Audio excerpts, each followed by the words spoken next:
session of the Tribal Environmental Summit. One quick thing before we get started this morning, I wanted to alert you all to a new feature that we have. If you look on the left-hand corner of your screen at the bottom, there's a little small cloud that says CC on it. This is closed captioning.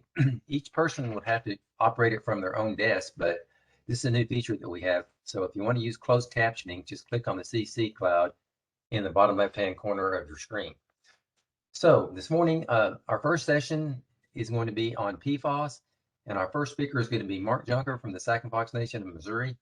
Mark, if you're ready. Yeah, good morning. It's great to be here. My name is Mark Junker. I am the Tribal Response Coordinator for the Sac and Fox Nation of Missouri and Kansas and Nebraska. And I've been in this position for about since 2014, so it'll be 8 years in June. And my exposure to PFAS is relatively recent, and I've been with the PFAS working group for a little over 2 years now, working extensively with Paige, who she started in her position in Region 7 just shortly after I did. So the PFAS is something that she got me interested in. And for the last, 2.5 years, we've been trying to learn as much as we can and to determine how it's going to impact Indian country. And one of the first things when I started hearing about PFAS was just getting a little bit of history on it. And some of you may know quite a bit more about me about PFAS than I do, and others may have only been recently exposed to it. But PFAS is, a chemical that is extremely useful. It's a fluorinated carbon molecule.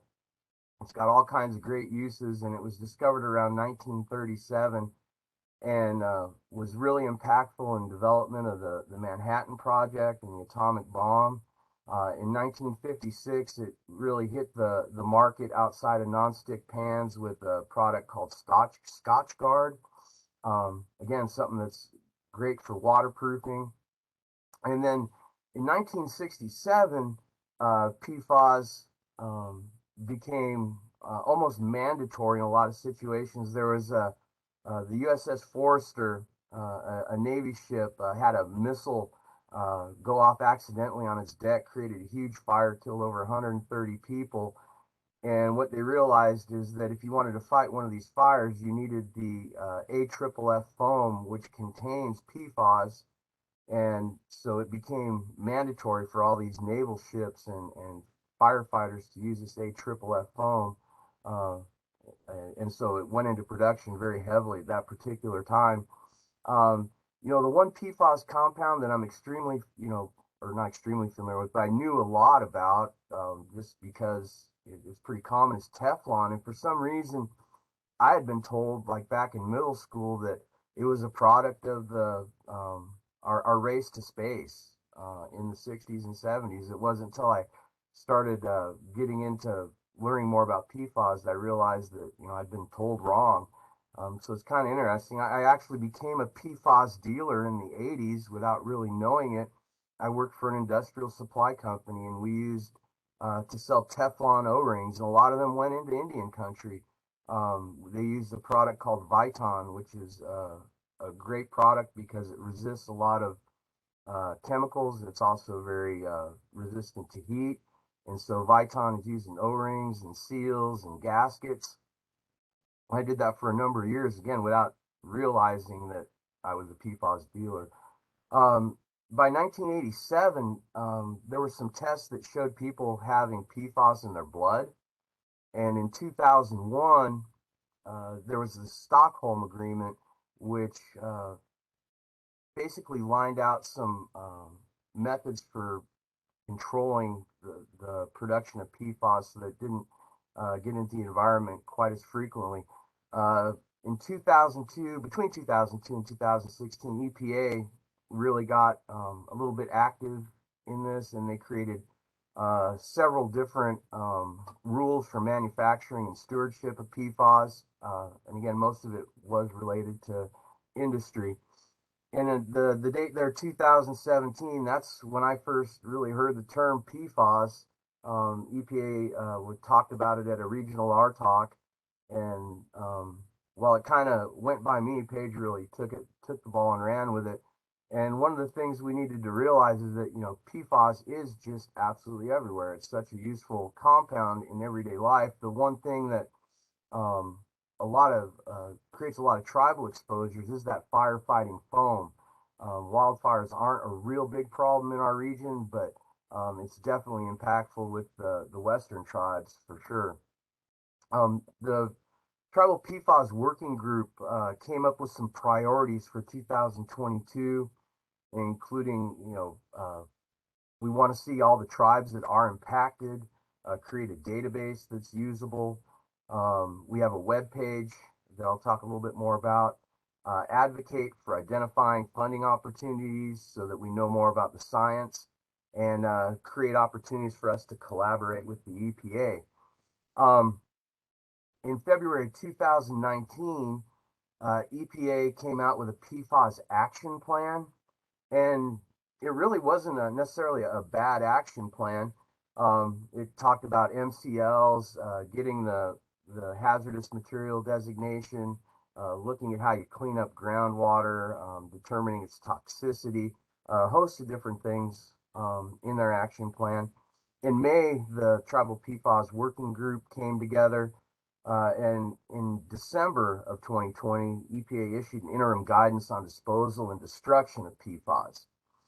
In March of 2021, the Tribal Waste and Response Steering Committee released their priorities document, and it included an entire new section on emerging contaminants, and PFAS was one of them.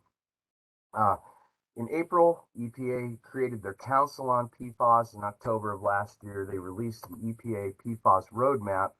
And the first document that the Tribal PFAS Working Group looked at was the interim guidance on disposal of PFAS. And so it's like we're going to learn to how to get rid of this stuff. And what we realized is that we're learning a lot. The interim guidance wasn't great, but it was long, it was thorough, it was very difficult to read.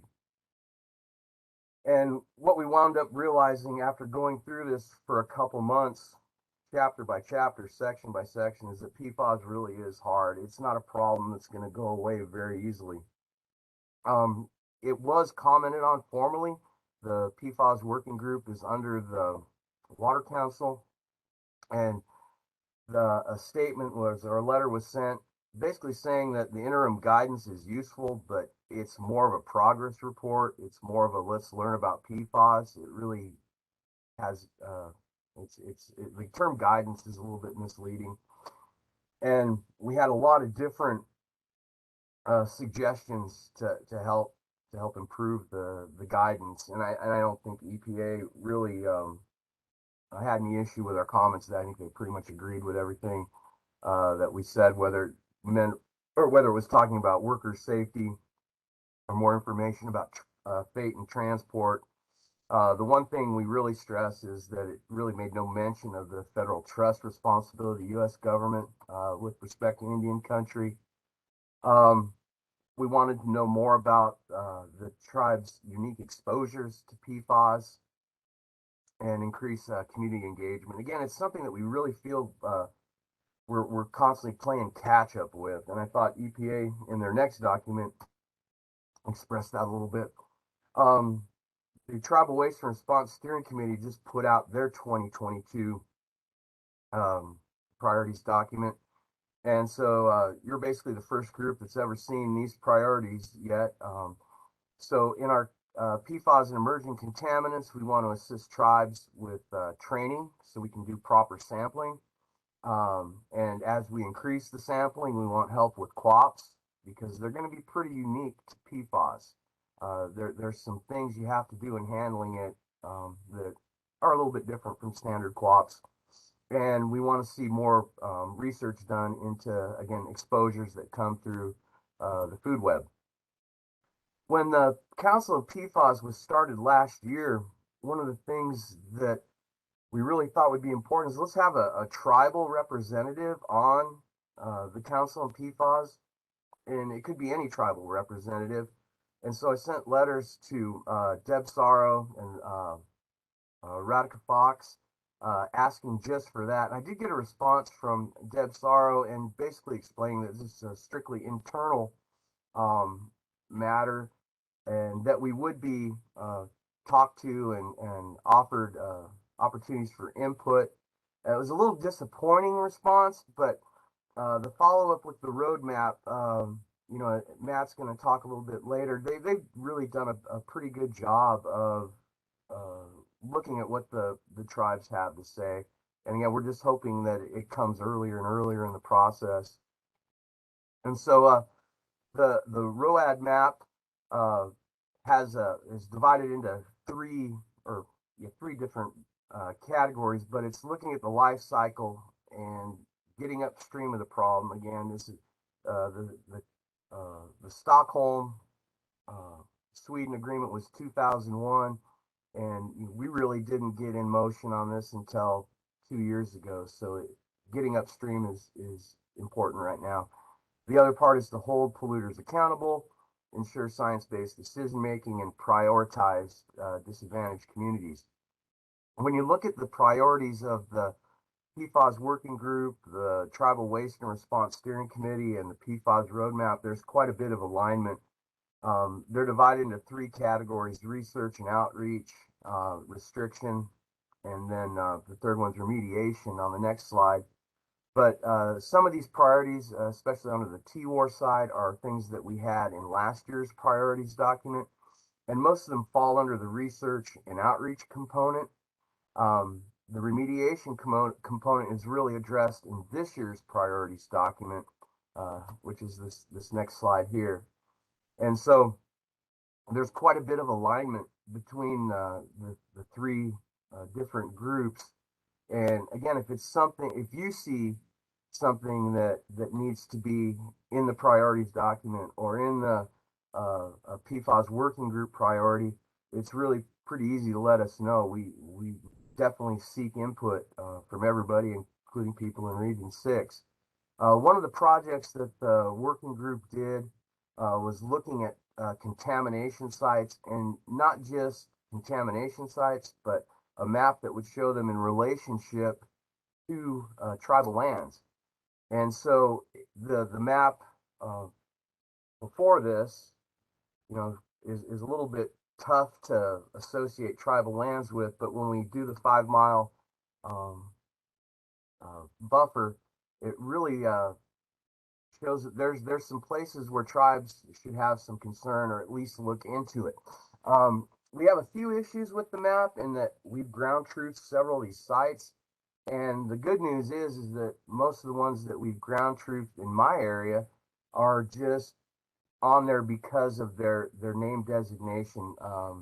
We have like in Falls City, there is a leaf dump where people take their leaves and down limbs, grass clippings, and the limbs and such are burned. The leaves and grass are composted.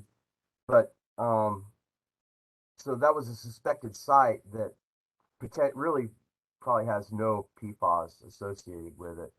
So just because you see a dot doesn't automatically guarantee there's going to be PFAS there, but we considered it a good place to start. Because when we look at the sources of PFAS contamination, well over half of them are from industry. We do see some in drinking water. It's a considerable slice of the pie.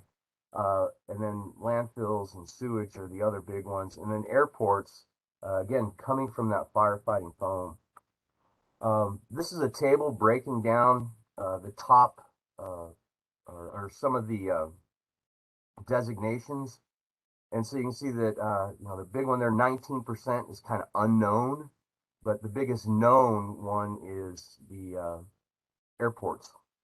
And so that's a pretty good place to start. If you're close to an airport where they're doing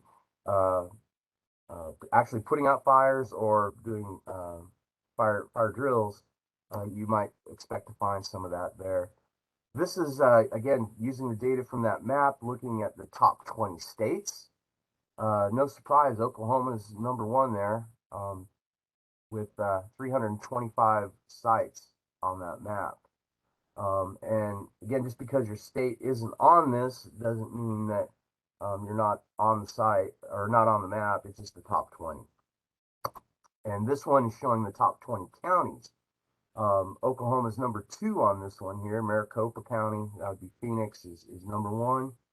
But I guess there's a few places there in Region 6, including Bernalillo County, which are going to show up on that map. And, I used to live there, so I'm wondering, which particular places in Bernalillo County are impacted. And then the next one breaks it down by tribal lands.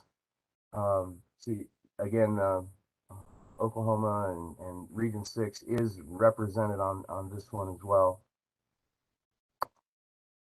So the map shows 140 confirmed, 2,815 suspected PFAS contamination sites within tribal boundaries. This is showing a little section up there in northeast Oklahoma. This is a section looking at some places in Idaho, Alaska, Arizona, and then that area around Espanola has a couple sites. And immediately when I saw that, when I was researching and saw that PFAS was used in the Manhattan Project, I immediately thought that, with Los Alamos Labs, there would probably be some there. It was used because it was a great sealant on the gaskets when they're and it's resistant to radiation. The fish advisories began coming out a couple of years ago. This is one showing a fish advisory in Maine. Here are the PFAS working groups priorities as they just released. This comes right off the PFAS working group Facebook page, and invite you all to check that out if you do have the opportunity or access to Facebook. You can click on that, and again, it's an excellent way to share with us if you have information, pictures, data, stories you want to tell. We can take that information and use it to make our group more effective. And there are some really interesting videos that we have seen over the past few years. This one that I reference here is the John Oliver Show, where they're looking at kind of the history of PFAS. It's rather humorous and about 20 minutes long.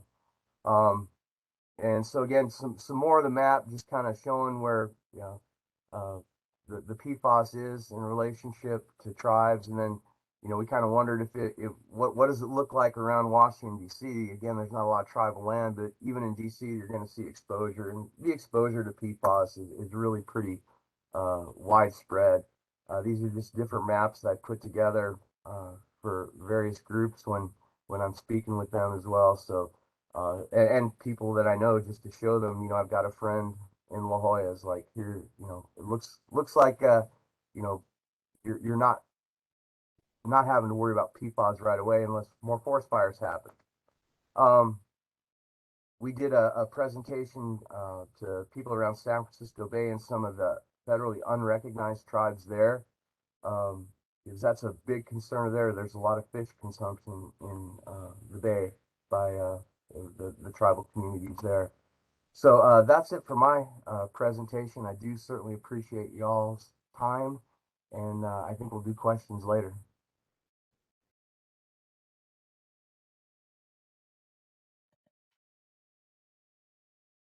Okay, thank you, Mark. Yeah, if you want to, we'll just wait and have the questions at the end of the session, since we do have 3 speakers in a row for this session. And if you also have a question, go ahead and put it in the chat box, and then we'll try to get those to Mark after the next couple of presentations. Okay, so our next speaker is going to be Paige with the Santee Sioux Nation. She's going to talk about the Tribal PFAS Working Group. Paige.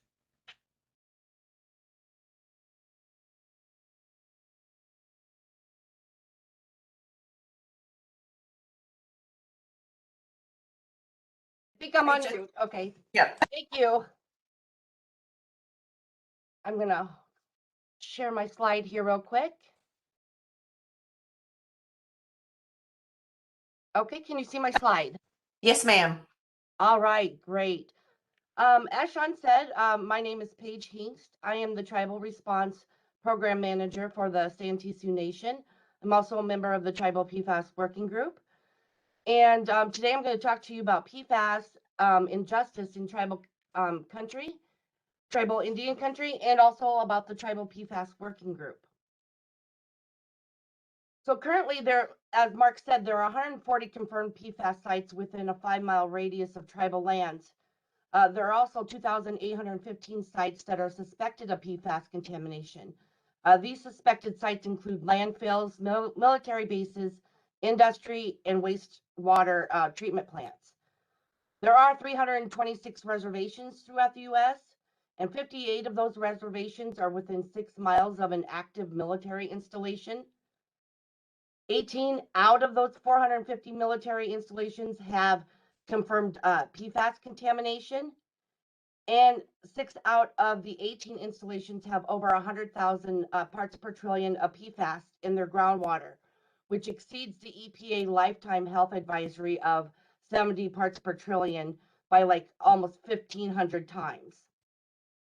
19% of all tribes are within 6 miles of one PFAS source, while 10% are adjacent to at least 2 or more PFAS sources within 6 miles. 80% of tribes are within 10 miles of at least one PFAS source, whereas 70% are within 10 miles of at least 2 or more sources. I know Mark touched a little bit about the history, but I'm going to go ahead and talk about it a little bit more. But since I got your attention with these statistics, let's talk about the evolution of PFAS. So PFAS was discovered accidentally in 1938 when DuPont was trying to make Freon refrigerants. This polymer, known as PTFE, which is polytetrafluoroethylene, was hard to break and could withstand extreme temperatures. Virtually indestructible, and we now know it as Teflon. In the 1940s, during World War II, a U.S. Army general found out about the existence of PTFE and commissioned DuPont to start a plant that would manufacture it so that it could be used in seals and gaskets of pipes in atomic bombs. After the war ends, the need for PTFE dwindles, but DuPont wanted to continue to make money, so they made Teflon pans. 3M also started to think about how to use these fluorocarbon synthetic polymers by stopping water and liquids from getting into fabrics. By 1950s, Teflon was a household name. DuPont was manufacturing 2 million pounds or more than 900 tons of Teflon per year. Beginning in the 1960s, the Naval Research Laboratory, in cooperation with 3M, began conducting research of PFAS for use in AFFF foam, aqueous firefighting foam. Because it works so good in suppressing fires, the Navy received a patent of it in 1966, and 3M was manufacturing it for the military. So basically, from the 1950s and on, PFAS was used in almost every industry until the 2000s, when PFAS contamination became widespread and industry started phasing out these chemicals. Currently, there is a lot of research being conducted on the impacts of PFAS contamination, as well as lawsuits and settlements with industries that manufactured PFAS, such as 3M and DuPont. And of course, you know, the development of thousands and thousands of new PFAS compounds that are not supposed to be as toxic and more environmentally friendly. And here we all are dealing with the aftermath of this contamination. As we know, PFAS was accidentally discovered by 3M in 1938. By 1961, DuPont had been manufacturing Teflon for at least 10 years. During this year, they conducted several studies and found evidence of liver toxicity in animals. The following year, in 1962, they discovered evidence of toxicity in humans, but it doesn't stop them from manufacturing PFAS. In 1976, 3M finds PFOA in their workers' blood, and in 1981, find PFOA causes rare birth defects in rats. That same year, DuPont workers were giving birth and having similar rare birth defects. So DuPont removes all women workers from the Teflon unit, but doesn't give the women a reason why the removal, and doesn't share any of the data with EPA.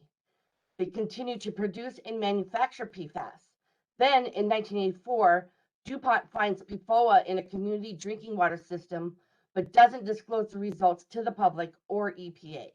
Still, they continue to produce and manufacture PFAS. By 1987, 3M discovers widespread global contamination of PFAS while looking for uncontaminated blood samples to compare to their workers. All the while, they continue to produce and manufacture PFAS until the 2000s. So the CDC estimates that 90% of all humans have some level of PFAS in their body. Since the phasing out of the long-chain PFAS, blood levels of PFOA and PFOS have been decreasing from about 60 to 80%. However, because the exposure has already happened, people are at risk for certain health and environmental effects. Some of these health effects are a risk of obesity, increased cholesterol levels, suppressed response to vaccines, certain cancers, and decreased fertility. PFAS has also been linked to kidney disease and diabetes. So PFAS as an injustice to tribal nations. It is a known fact that tribal nations are often burdened with some type of environmental pollution. PFAS contamination is no exception. In the upcoming slides, I'm going to be discussing PFAS as an injustice to tribal nations.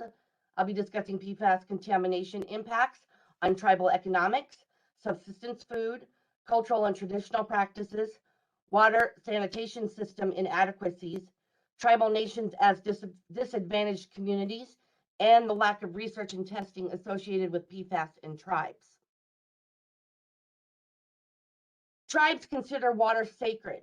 Over 49% of tribal homes, or 1 in 10 tribal members, lack basic access to safe drinking water, compared to less than 1% of homes nationwide. Water delivery systems have been underdeveloped and underfunded in Indian country.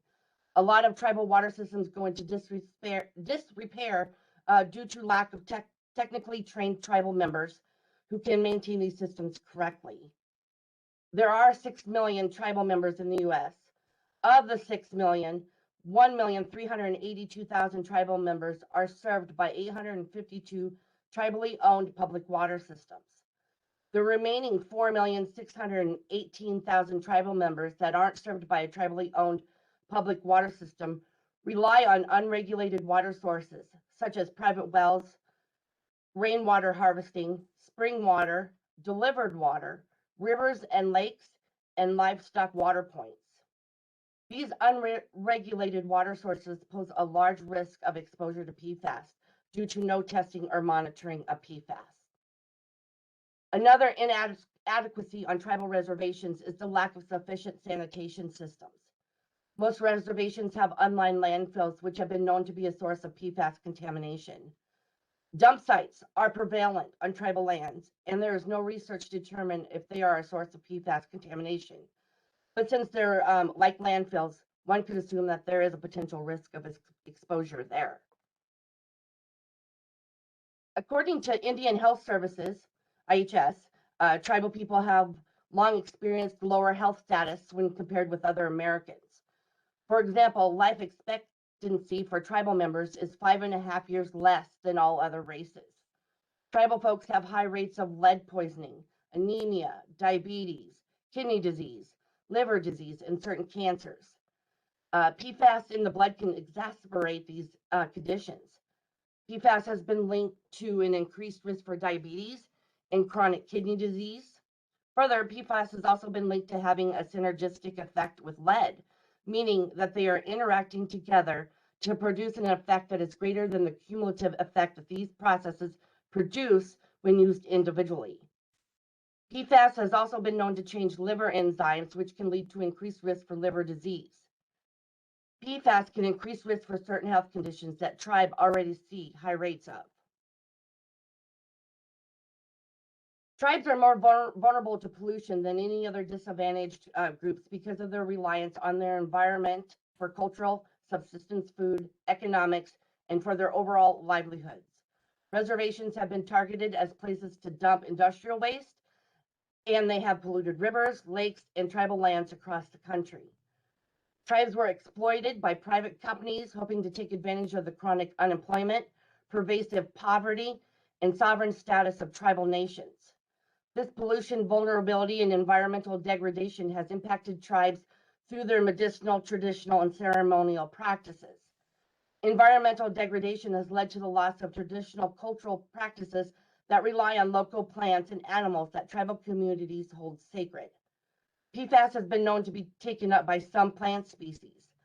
Currently, there's no research on tribal culturally sensitive plants. However, it is safe to assume that there is a very high probability of these plants uptaking PFAS and becoming a route of exposure to tribal nations. Traditional practices such as basket weaving could be a route of exposure as they place the reed into their mouth during the making of these baskets. During ceremonial practices, tribes have been known to drink unregulated water from a historical source, increasing their risk for PFAS exposure. So this is a conceptual model of direct and indirect exposure routes. It shows all the routes of exposure tribal communities could face. These exposure routes are congruent with routes of exposure for PFAS. Routes of exposure include inhalation of PFAS through the air, direct soil exposure, exposure through sweat lodge and ceremonies, processing of animals, wildlife, gardening, irrigation, etc. What is really concerning is that PFAS has been known to biomagnify up the food chain. Macroinvertebrates have been found to contain PFAS, which are then eaten by the fish. The fish is eaten by the bird, and all the while the PFAS can be biomagnifying. Deer drink the PFAS polluted water, and we eat the deer. So as you can see, tribes face many routes of potential PFAS exposure because of their way of life. Disadvantaged communities are historically known to bear the brunt of environmental pollution. The lack of investment in these communities, along with historic and systemic racism, has resulted in toxic air, land contaminated by industrial pollution, and polluted water. Currently, there's approximately 300,000 low-income households, or 6% of the population live within 5 miles of a reported PFAS-contaminated area. 5% of the total U.S. population live within 5 miles of a contaminated site, which is like a 17% change, a difference. Approximately 1,600,000 people of color, or 33% of the population, live within 5 miles of a reported PFAS contaminated area, whereas 27% of the total population live within 5 miles of a site, which is a 22% change. These numbers suggest that low-income communities and communities of color are more likely to be located near PFAS contaminated sites. And sorry,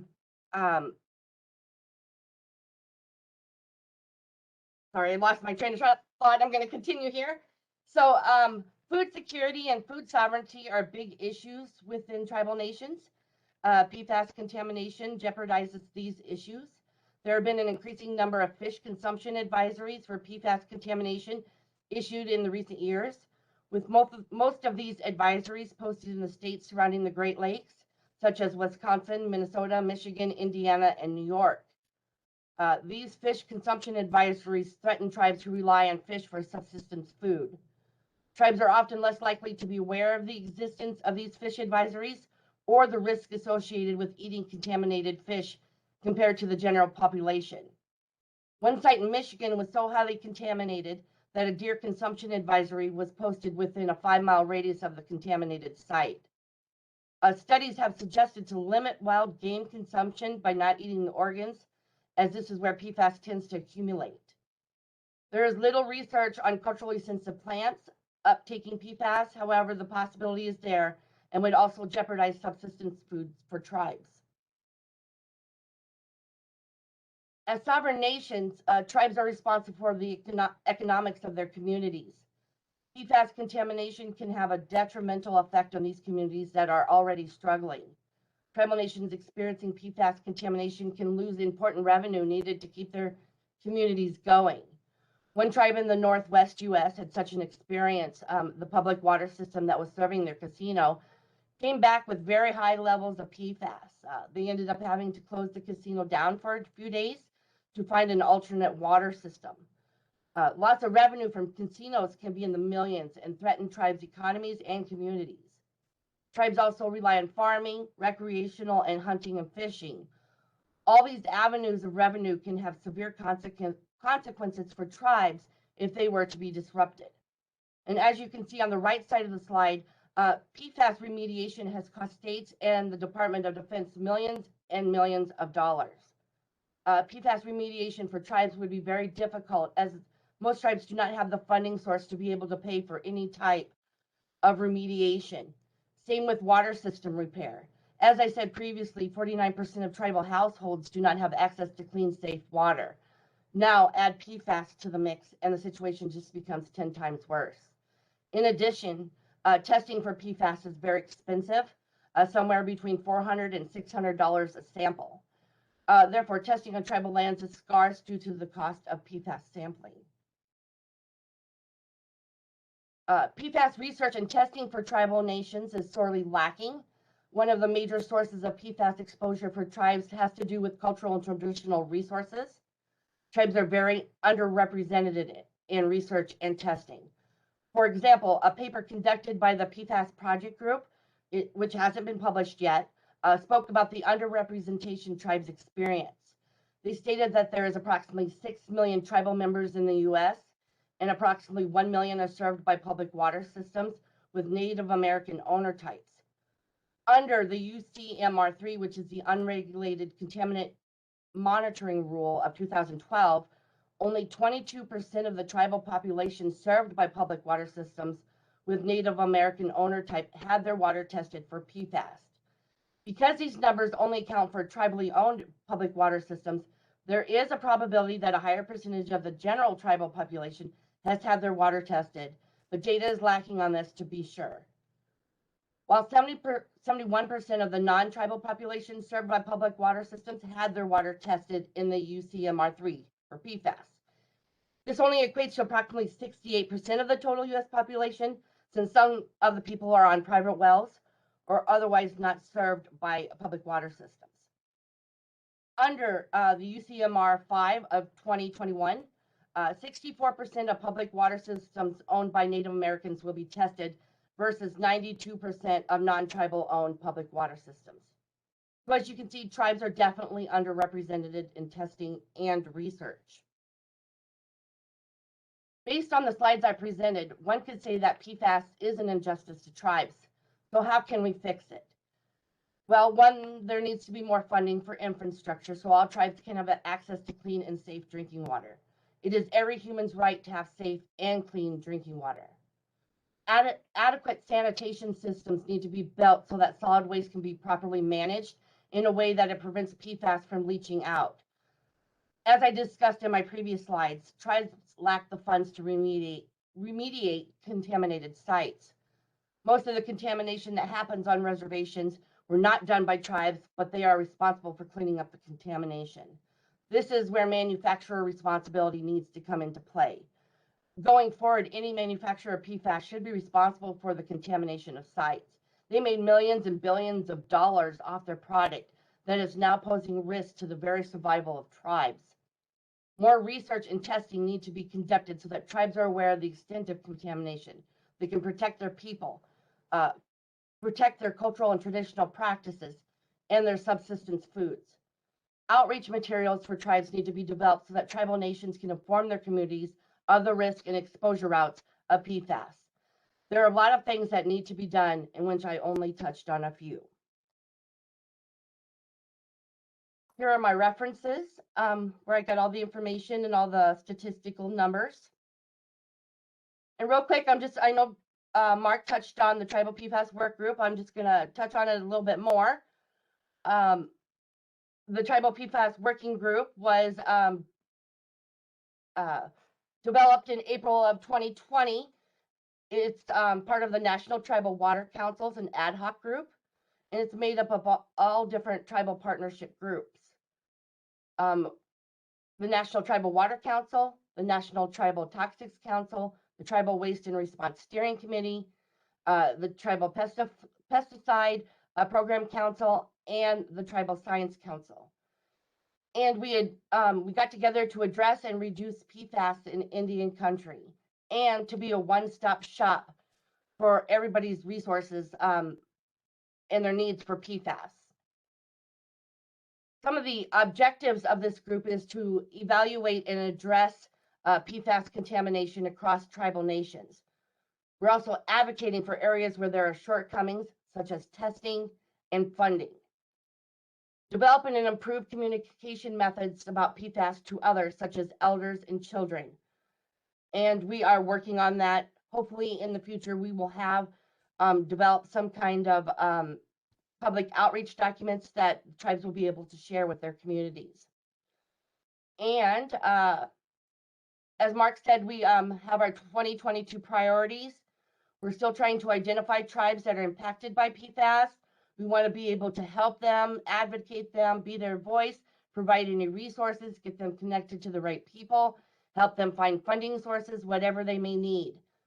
So if you know anybody that is being impacted by PFAS, please let us know. We would love to help. We want to help. We want to be there for you guys. We want to also enhance the database and the map to reflect updated information.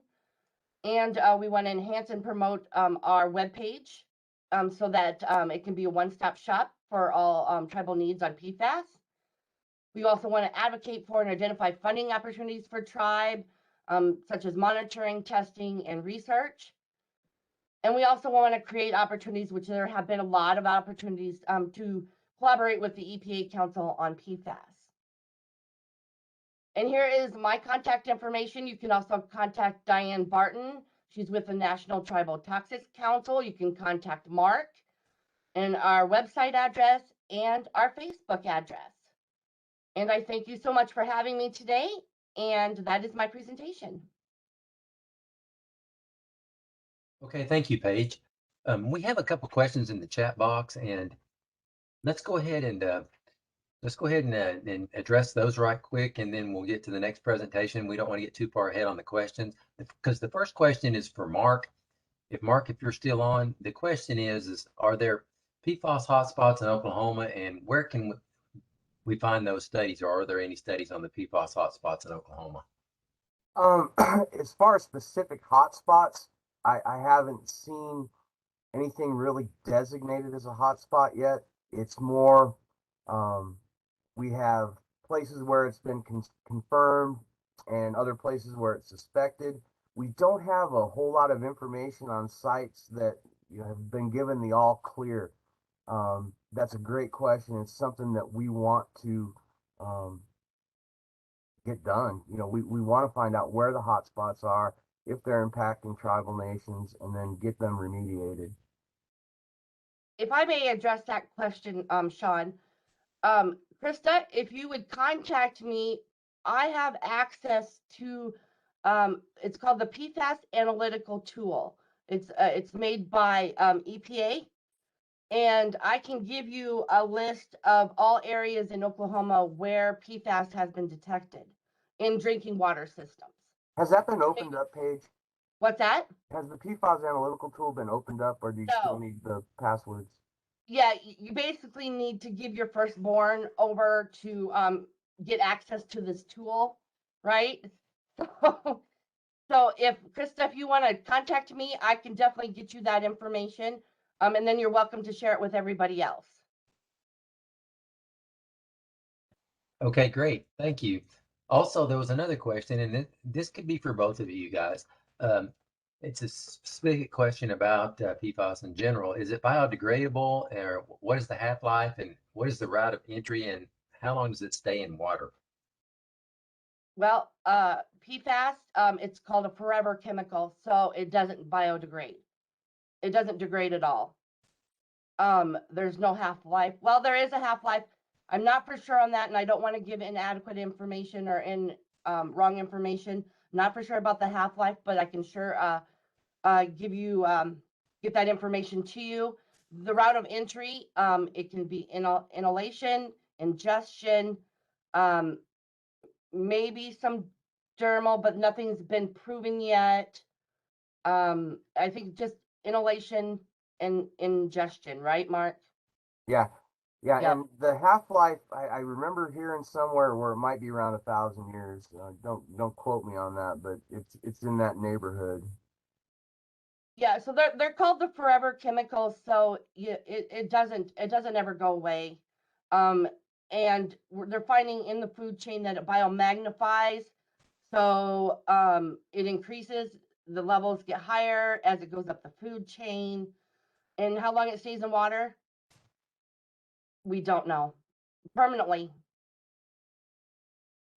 forever, I guess, because it doesn't biodegrade.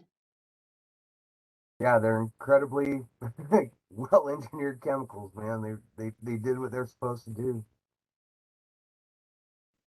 And they're so the only there really isn't a remediation that's able to take it all away.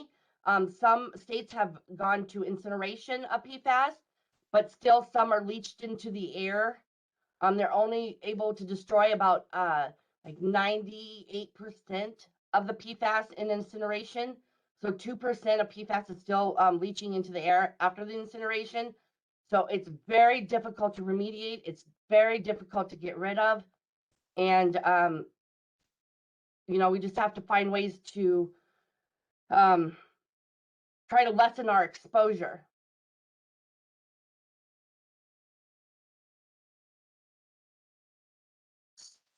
Okay, great. Thank you, guys. If you'll go ahead and get the information to us that you were going to get to Krista, I can go ahead and send it out to anybody else that asked for it. Okay. Yes, that would be great. All right. Thank you, guys. Appreciate it. Thank Okay, you. our next speaker is going to be Matt Clausen from EPA headquarters, speaking about the PFAS strategic roadmap.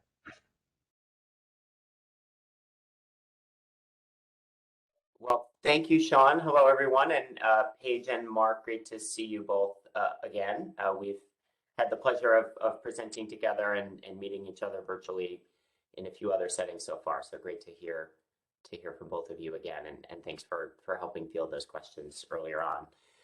Let me go ahead and share my screen and walk through a sense of what the US EPA is up to from a national perspective on PFAS. And I'll do my very best to touch on a number of the areas that Paige and Mark have highlighted earlier in terms of what we are doing at the federal government level to address PFAS through EPA's PFAS strategic roadmap.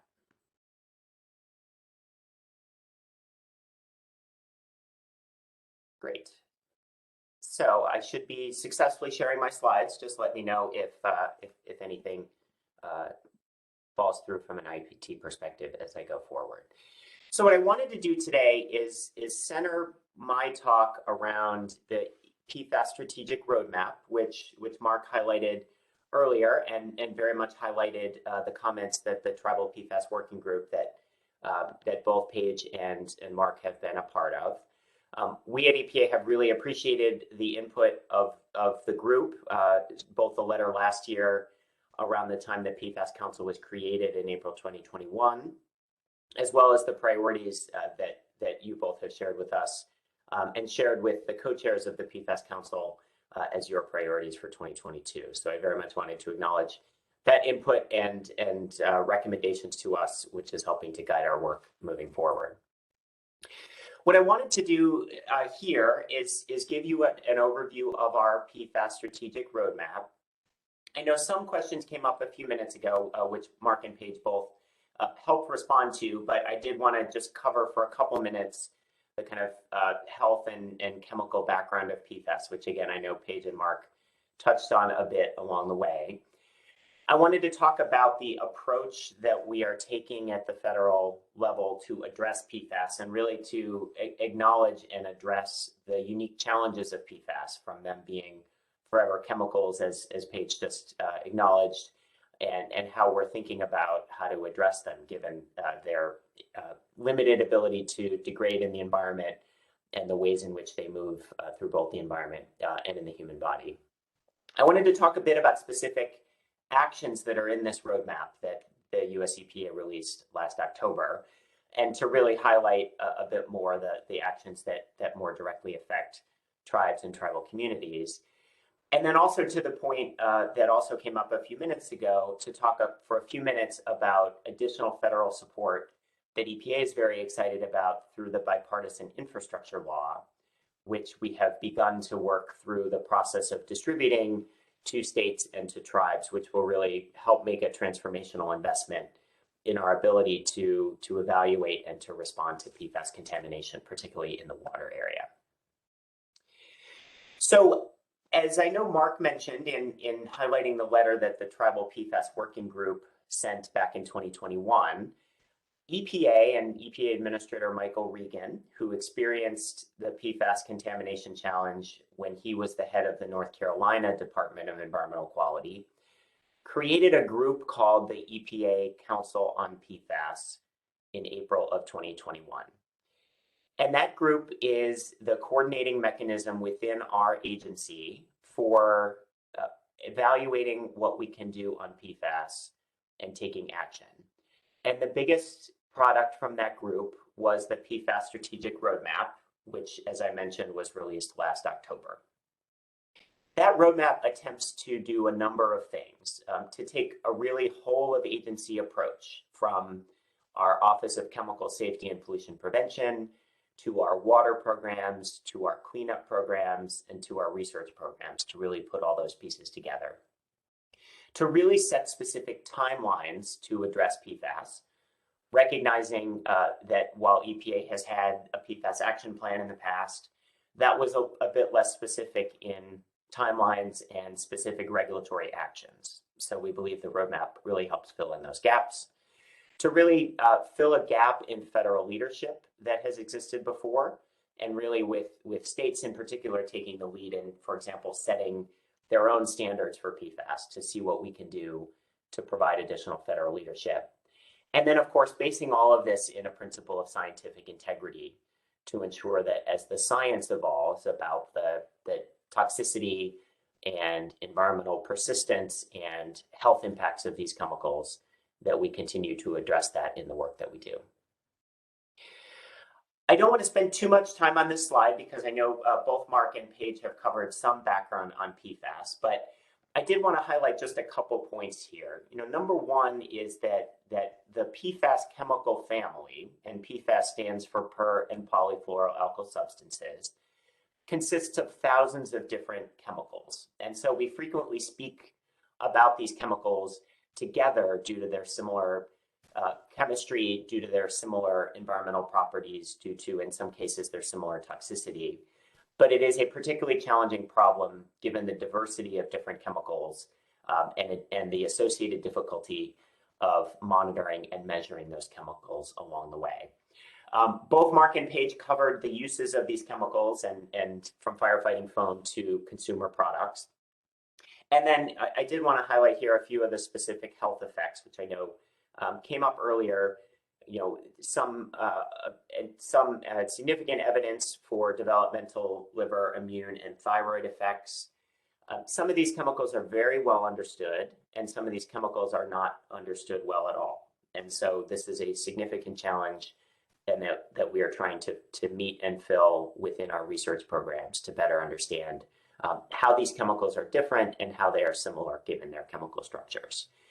And earlier, into the question raised earlier about half-lives, I very much agree with Paige. The ability of these chemicals to degrade in the environment is extremely limited. Sometimes they may degrade from one specific chemical structure to another, but typically both of those chemicals are still PFAS chemicals, so they really don't degrade in that perspective. And while they do, while your body can eliminate them on a particular timeline, most, if not all, Americans have been exposed to PFAS, and that exposure can be measured in human blood. Next up, I wanted to just highlight, I know earlier on there was a more specific tribally focused version of the life cycle of PFAS, and I really appreciated that diagram. But one of the things that EPA understands as we're thinking about this unique environmental problem is that the life cycle of PFAS, from firefighting foam to industrial facilities to transport in the environment, whether through air emissions or through water or through uptake into humans or animals, is unique. And so we need to take a different approach than we have taken to a lot of other environmental contaminants. And so the ways in which we've tried to address them in the PFAS roadmap are in a few different ways. So first of all, acknowledging the life cycle of these chemicals. As forever chemicals, it is difficult to remove them from the environment when they have entered the environment. And so doing as much as we can to get upstream of the problem to prevent them from entering the environment in the first or commerce in the first place in order to avoid that environmental challenge. Holding polluters accountable is really a focus of the PFAS roadmap, whether that means financially accountable through programs like CERCLA or Superfund, or through using our enforcement tools to identify the sources of contamination where that may present human health impacts and taking appropriate action. Again, really centering our work around science, which the science is significantly evolving on the health impacts of these chemicals and suggesting more significant health impacts at lower levels than we were aware of before. And finally, really focusing within the PFAS strategic roadmap and much more directly than in our previous PFAS action plan on protecting disadvantaged communities and communities uniquely susceptible to PFAS contamination in a way that EPA had not focused on before. So I know this came up very eloquently in Paige's presentation a few minutes ago of tribal communities also being communities that may not be aware of PFAS contamination and may be uniquely susceptible due to limited infrastructure, due to water and hygiene challenges that came up earlier. And so making sure that as EPA takes action on PFAS, that we incorporate and learn from and reflect these communities in the work that we do. Matt, Yes. this is Karen. Sorry to interrupt you. Your screen is showing the full PowerPoint presentation and the slides Okay. on the side, and then it's showing this smaller slide. Of course. Sure. Does that look better? That fixed it. Thanks. Perfect. Thank you for weighing in. So let me move on to this slide, which are what we like to think of as the 3 R's of PFAS and the way that we've structured the work in our PFAS strategic roadmap. And we think about it in terms of 3 things. First of all is research, which is, as I mentioned earlier, there's a lot we know about PFAS and there's a lot we don't know. And so making sure we're investing in research, in development, in innovation to better understand the exposures and toxicities to PFAS, the human health and environmental effects, and the interventions that we can make based on the best available science. Secondly, and toward the theme of getting upstream of the problem, which I mentioned earlier, is about restricting PFAS. So preventing it proactively from entering the environment in the first place at levels that are harmful. So this is using tools like our Safe Drinking Water Act, like the Clean Water Act, and like our Toxic Substances Control Act to really identify the sources of contamination and see what we can do to prevent it from entering the environment in the first place. And then third, recognizing the unique challenges of PFAS contamination where it already exists, whether those are industrial facilities or military bases or other areas, to really use our cleanup tools, so through the Superfund program, through the Resource Conservation and Recovery Act, and through other tools, to broaden and accelerate the cleanup of PFAS and to do the research and provide the guidance that's necessary to identify ways to destroy and dispose of PFAS, such as through the guidance that Mark highlighted earlier. So I wanted to walk through for a few minutes and certainly leave some time for questions at the end about the specific actions that we're taking under the PFAS strategic roadmap. I mentioned earlier under the idea of restricting PFAS that one of the major laws that EPA implements and that's relevant here is what's called the Toxic Substances Control Act. This is a law that as of 2016 requires EPA to affirmatively review every chemical before it enters commerce to ensure that those chemicals are safe. And so EPA has launched significant efforts under the Toxic Substances Control Act to better evaluate and take action on PFAS, both those that are already in commerce and that those are newly proposed.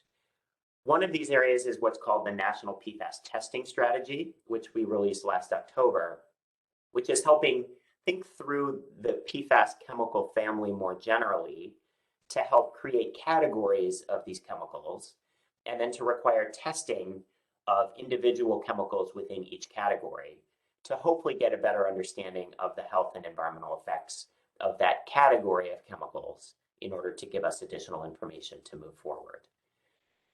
As I mentioned earlier, we're also taking steps to better evaluate both new and existing PFAS, both to ensure adequate and comprehensive review of new chemicals that come in the door, but also seeing what we can do to restrict the uses and to ensure the protectiveness of chemicals that have been approved in the past. We're doing a lot also around reporting of PFAS. So through the Toxics Release Inventory, for example, improving the quality of information we have about PFAS releases to the environment and to other sources so that the public has the best sense of what's taking place. And finally, also to launch a PFAS voluntary stewardship program to build on these regulatory work and these regulatory efforts to help foster reductions in PFAS even more quickly than we could through other tools. One of the significant areas, as certainly came through in Paige and Mark's presentations as well, is the importance of protecting our water from PFAS, both drinking water and clean water through lakes, streams, rivers, and our coasts.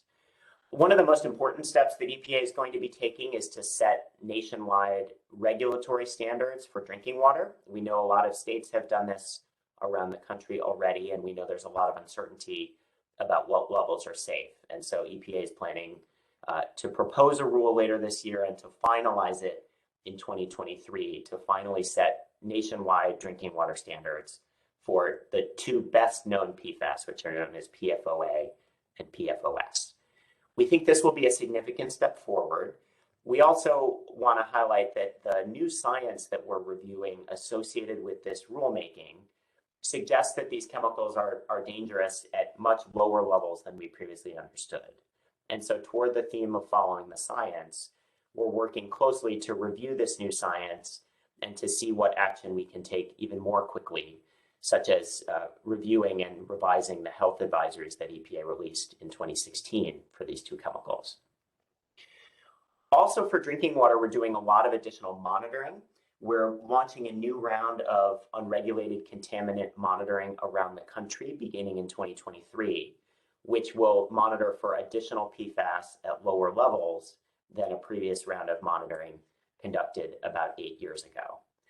We're gathering additional toxicity data about additional PFAS, and we're also working on health advisories to provide input for both aquatic life to ensure that the ecological community is protected from PFAS, but also for human health to ensure that the consumption of fish and other products is safe, either products gathered from the environment or caught from the environment, such as fish, and really focusing a lot of attention in that area. One of the other areas around getting upstream of the problem is to develop technology-based limits under the Clean Water Act for different dischargers of PFAS. So different industries that we know discharge PFAS or that we'd like to know more about their discharges. We're working very hard to evaluate if they're discharging PFAS and to set standards to reduce those discharges. Under the Clean Water Act, I hinted a few minutes ago or a moment ago about fish advisories at water quality criteria and other areas. EPA is working very hard to better understand the impacts of PFAS on aquatic life and aquatic communities, both as it relates to keeping those communities safe and healthy, but also with respect to fish consumption and the interaction between people and the environment. And then finally, another significant focus is PFAS in biosolids, which on the diagram I shared earlier, in many cases, PFAS may be present in biosolids from sewage treatment facilities that are then spread onto agricultural lands. And so EPA is working very hard to better understand the presence of PFAS in biosolids and to assess those risks toward helping to take action. We have a significant focus on cleaning up the pollution, on remediating pollution where it already exists. One of the most important steps toward that goal is designating 2 of these chemicals, PFOA and PFOS, as hazardous substances under CERCLA, or the Superfund law, which will open up additional tools for EPA to gather information about these chemicals and to take action. We're also moving forward with action under the Resource Conservation and Recovery Act through a couple additional rulemakings. We're also moving forward, as something Mark mentioned earlier, to update some guidance that EPA developed in December 2020 around the destruction and disposal of PFAS. This is an area in which there's still a lot of uncertainty about whether or not PFAS are destroyed, which technologies are most effective, and which are cost effective in being deployed in the environment. And so we're doing a lot of research to better understand this question, and we very much appreciate the comments that came in on our December 2020 guidance, which we're reviewing, and that will be reflected in a new version of that guidance document. And finally, we're also working on better understanding PFAS in air emissions, both incineration that came up earlier, but also other potential sources. Research, as you can imagine, is a foundation of the work that we do. So we're working on better methods to detect PFAS in the environment, to better understand the science of human health and environmental risks, and to evaluate and develop technologies for reducing PFAS in the environment, such as the destruction and disposal work described earlier. Just a couple additional slides, and then I'm very interested to begin a conversation and help answer questions. We also have a set of actions we announced in our PFAS roadmap that cut across EPA's different program areas. One of the significant areas of focus in the roadmap, and something that EPA is excited to continue following up on this year, is engaging directly with affected communities. And I again wanted to highlight what we heard from Mark and from Paige earlier about significant impacts on tribal communities. And we're very open and interested to hearing more about these examples and seeing what EPA can do in a more on-the-ground way to take action. One of the commitments in our PFAS roadmap is to engage with communities in each EPA region. And we're expecting later this year to be working through our regional offices to identify ways to move forward under that specific commitment, and to learn more from communities across the country, including tribal communities. One of the areas of focus is using our enforcement tools. So in cases where PFAS contamination or PFAS releases have endangered human health, to take action and to hold polluters accountable through our enforcement tools in that way. We also are going to be reporting every year on EPA's progress on PFAS. And as came up earlier too, really having a focus on communicating PFAS risks and communicating those risks to different communities around the country in language and with approaches that resonate and that make sense to them. And finally, we're also working closely with our federal agency partners. The Department of Defense came up earlier. So working with agencies like the Department of Defense, who have been responsible for some PFAS contamination, to do research and to collaborate on taking important steps forward. And also working with other agencies like the Federal Aviation Administration, the Centers for Disease Control and Prevention, and the Department of Health and Human Services to better understand and take action on PFAS.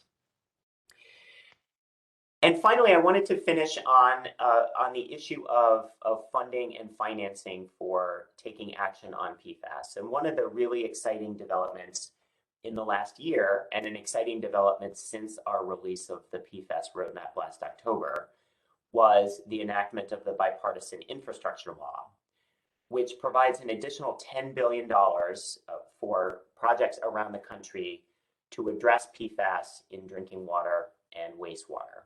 And we're very excited about this funding being able to provide a transformational amount of money in being able to address PFAS. These funds will flow through EPA's traditional water infrastructure programs.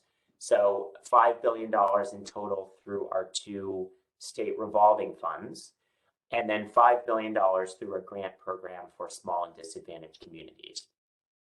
We're still working through the details of distributing these funds, but we do expect a tribal set aside under both of these programs and specific outreach and technical assistance to tribal communities and other communities about how to access these resources and how to apply for them, recognizing that that application process can in some cases be a barrier and a challenge to accessing these resources and acknowledging them along the way. So we're very excited about how this particular work under the Bipartisan Infrastructure Law relates to our overall PFAS work. And we think this will be an exciting step forward, particularly for drinking water, but also for wastewater, in making the investments in technology and the investments in protecting public health from the impacts of these contaminants. And so I just wanted to finish by saying again, thank you for the opportunity to present to all of you today. And again, the stories that Paige and Mark shared earlier really resonate with me and with my colleagues on the PFAS Council. And I'm very interested to begin a discussion and answer any questions to make sure that the work we're doing on these persistent forever chemicals is fully protective of human health and the environment. And it really follows the call from President Biden and from the administrator to take significant action to help protect public health and the environment. So thanks again for the chance to be here this morning, and very happy to answer questions or start a discussion from here.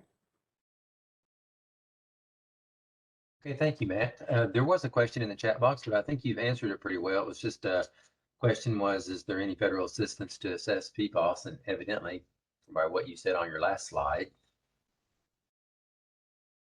Yeah, no, thank you for that question, Sean, and for highlighting that. So yeah, so the Bipartisan Infrastructure Law will provide additional and significant resources toward drinking water and clean water programs.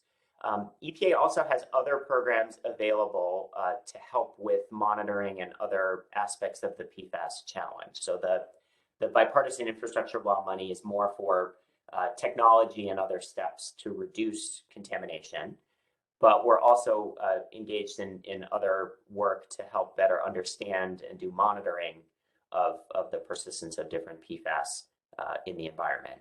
And so I know through EPA Region 6 and other parts of EPA, there may be funding available for that as well.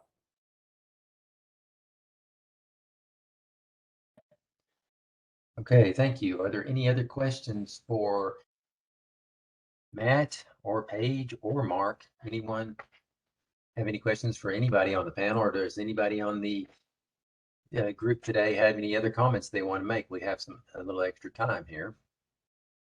I do, Sean. Going off what Matt said, another route of assistance for sampling or testing PFAS would be going through the Tribal Response Program, the Brownfields Program. You can actually do some sampling to set cleanup standards. So you're trying to find the background of the amount of PFAS in your environment.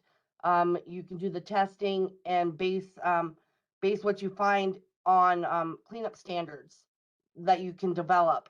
Also, if the site is contaminated with PFAS, it isn't under CERCLA yet, but it is an emerging contaminant of concern, which does qualify under the Brownfields program. So you can, if you have a site that is contaminated, you can spend brownfield funds to assess that and possibly remediate if at all possible. So I just wanted to add that also. And with the Brownfields program, they do have all the bill funding coming out as well, which could be used to do PFAS work. Okay, thank you. There's another question. It's more of a technical question, and it's how is the release of PFAS defined? So does any of you want to take that one? Yeah, that's a great question, because as far as I know, since it's not, a regulated substance yet, so it's not a hazardous substance, I don't know how a release would be defined. That's a great question. Yeah, thanks, Mark. And I was just going to chime in as well. I think there's a specific definition under CERCLA, under the Superfund law, of what a release is. And so I'm not an expert in precisely how that's defined. But more generally, I think this is as Mark highlighted it, this is a challenging area, and particularly since PFAS have been in use for a very long time, you know, back to the 1940s, 1950s, as we only recently developed the tools for measuring and monitoring these levels, you know, figuring out the sources of contamination and where it came from and how it was released is a significant challenge, and very much one that we need to undertake, and is very important to figuring out the extent of the problem and the source of the problem. But it's very much not as easy as it is for many other contaminants to identify, you know, where and when it entered the environment or impacted human health. That's going to be a huge component when you talk about holding polluters accountable, is actually getting that definition down.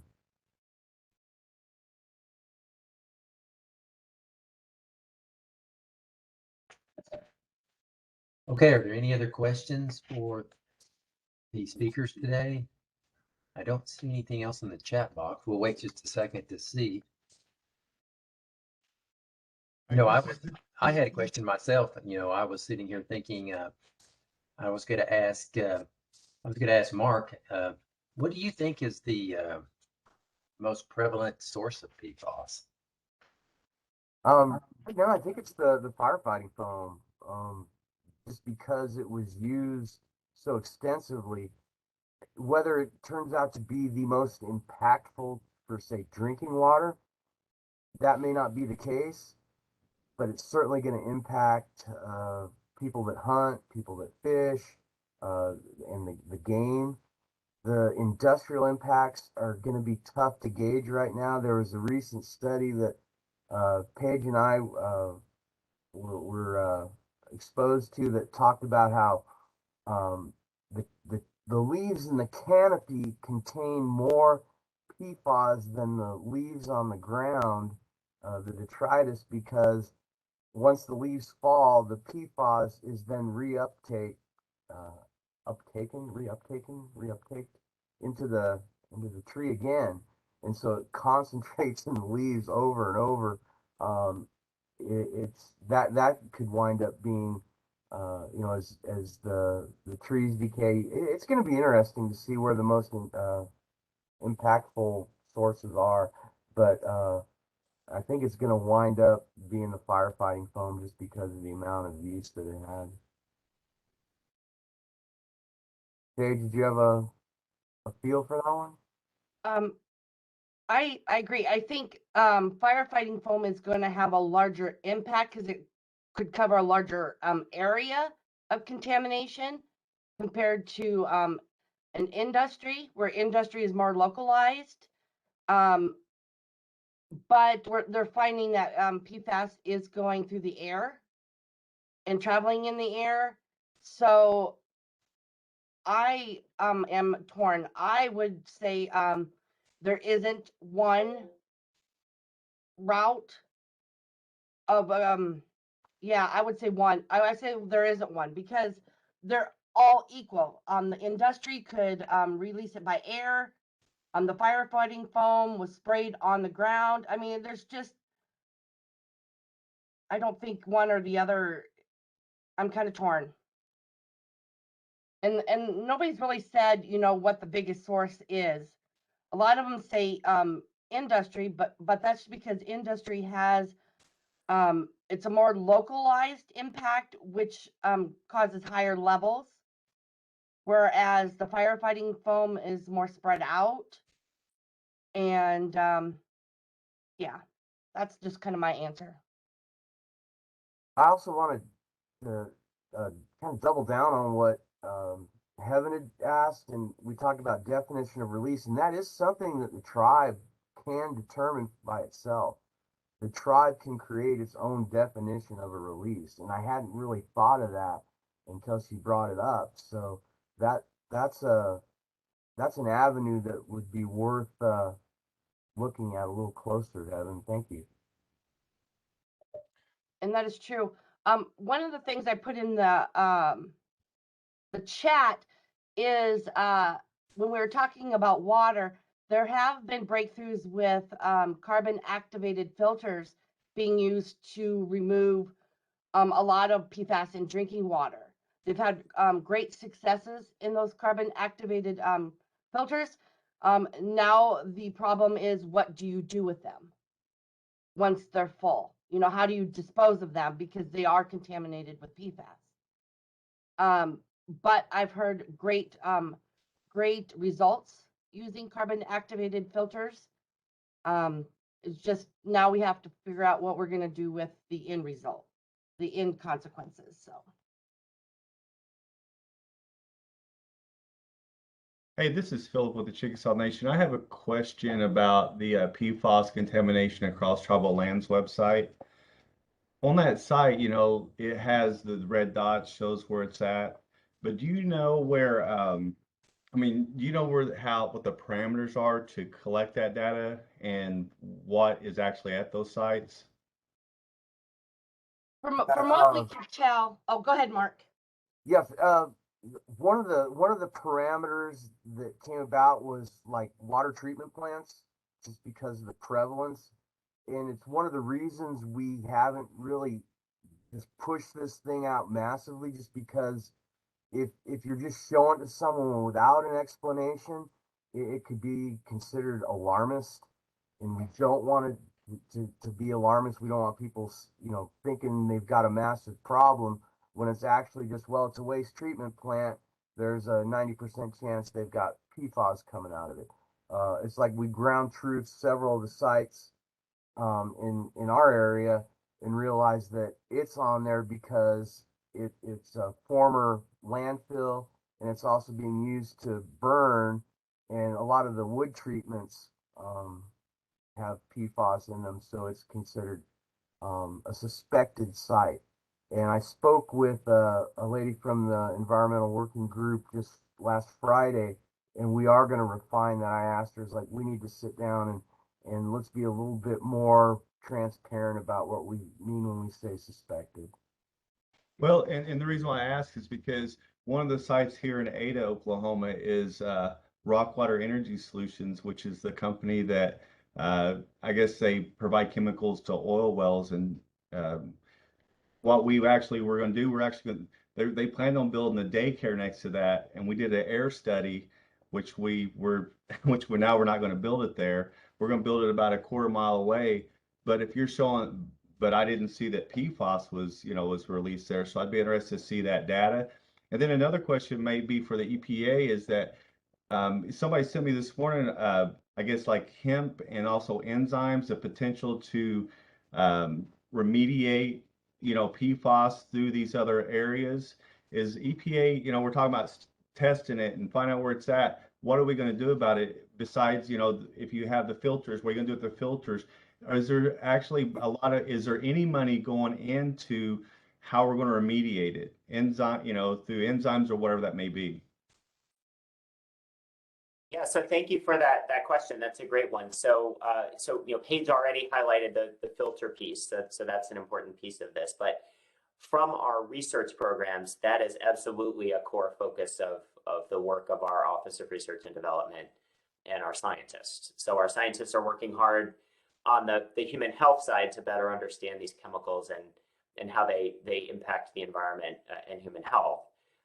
But just as much effort into what technologies, both the ones we know about and new ones we're hearing about, including the technologies like the ones that you shared. How well do they work?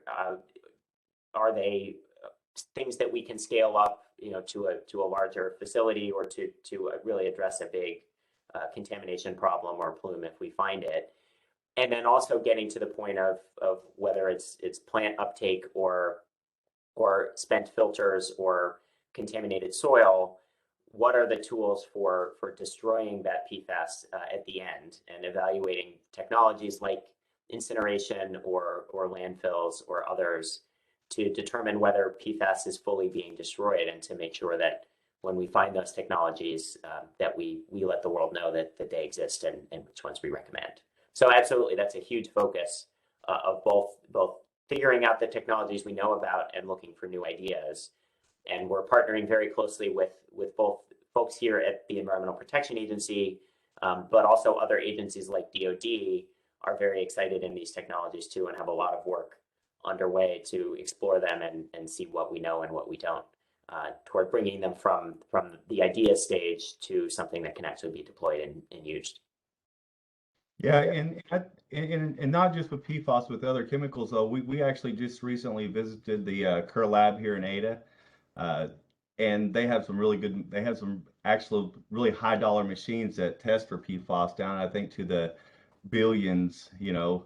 So, you know, as far as some of that research in general that EPA does, and they say, you know, they have these priorities, and this is how it was explained to me, that they have these priorities that they want to complete as far as research.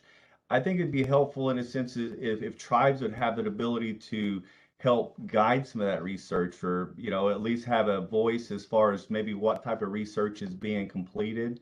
And I'm not sure how, you know, how they pick which projects are going to be done, but I know that people have to put in proposals within the EPA, and then that's what the lab is used for. So not just for PFAS, for other research, that might be a great avenue for tribes to do some research, technical research that we're not able to do or even pay for because those tests are so expensive.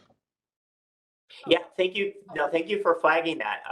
I can follow up with our Office of Research and Development, which I know is in the middle of their research planning process, but I'm not precisely sure where they are in terms of tribal consultation and opportunities to engage in their work. So they're working on what their plans are for the next few years in particular projects, and I think that's a great idea to find ways for us to collaborate and for you to highlight the work we're thinking about doing to emphasize, you know, pieces that are important or less important to guide the decisions we make. Paige or Mark, I don't know if you have any insights there as well. I do. So one of the things that I know of is, and I don't know how other regions work, but here in Region 7, we send our tribal priorities, our research priorities, to our tribal, regional science council or liaison through EPA. She takes our priorities. So if we have any research priorities, we make a whole list. And this year, she put them with the state, so she sent them to EPA ORD. And so they know the list of our tribal priority needs here in Region 7. You can also contact somebody who is with the Tribal Science Council. And I actually happen to be the vice co-chair of Tribal Science Council. So you can contact me, you know, send me a list of your research needs, and I can make sure they get to ORD. You can also go through the Tribal Waste and Response Steering Committee, and Mark and I are both on that. And they do we do a priorities document every year, and we talk about research needs. We talk about we have certain medias we cover, emerging contaminants, solid and hazardous waste, federal facilities, super funds, brownfields. So if you have any research needs in those areas, let us know and we'll try to get them into the priorities document. And then EPA, the offices like OLUM and such, they actually review our priorities document, and they answer, what they have done with what our priorities listed. So yes, and Tracy and Summer as well is on the TWAR steering committee. And I would say reach out to any tribal partnership group. You could do the National Tribal Caucus. You could do the Tribal Toxics Council. You could do the pesticide program. Any of those tribal partnership groups would have access to get your research needs to ORD through their counterparts through EPA. So yeah, reach out to anybody and give us a list. We'd love to take it. Yeah, and our working group is umbrellaed under the National Tribal Water Council, so there's avenues all over the place. It's just a matter of finding who are the scientists that are doing the work, and they actually get to pick I didn't realize this. They don't get assigned it. They get to pick the ones they want, and so it's finding the right match. Yeah, they have different, so you can, they have different projects, like they have the Rare project, they have the Roar project, and these are like little projects that are done regionally that you can apply for. You need to talk to your regional science liaison through your region and say, I'm interested in doing a research project on um, uh, whatever, you know, and I'd like to apply for a Roar project or a Rare project.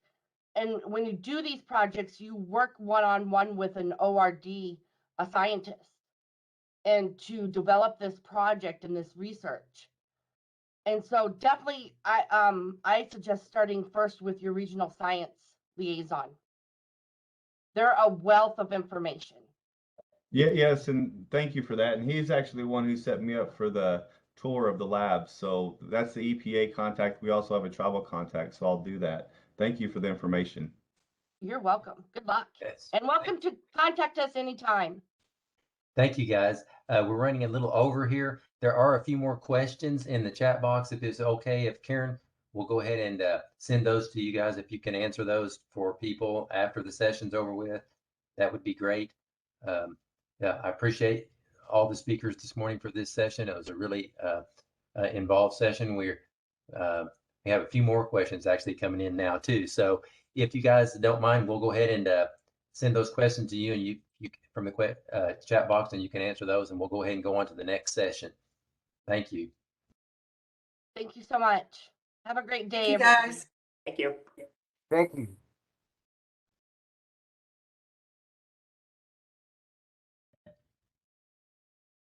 Okay, our next session this morning is going to be the pesticides section. And our first speaker is going to be Sidra Khan from EPA's Region 6, talking about the INPRO to FIFRA and the consumer awareness.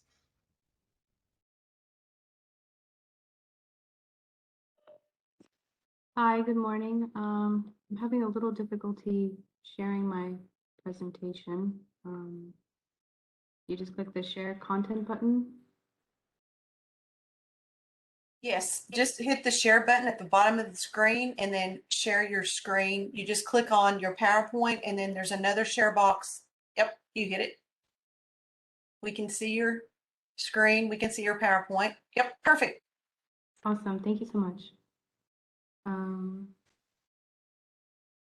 Can you see this black box as well? Do I need to minimize it? No, we don't see the black box. Okay, thank you. Good morning, everyone. My name is Sidra Khan from EPA Region 6. That's Texas, Oklahoma, Arkansas, New Mexico, and Louisiana. My presentation is going to be talking about EPA's definition of pesticides and how we see those pesticides in an e-commerce environment. So again, this presentation will focus on what we should be looking for when purchasing pesticide products through an e-commerce platform. E-commerce, just means if you purchase it online, and ensuring that pesticides purchased are compliant with the Federal Insecticide, Fungicide, Rodenticide Act, or FIFRA. FIFRA provides federal regulation of all pesticide distribution, sale, and use. So there's three kind of pieces to my presentation. One is going to be FIFRA 101. The second piece will be e-commerce site searches. And then the last one will be EPA label reference checks. Just as an important note, EPA does not endorse any of the products discussed in this presentation. It's really for educational purposes. Oops.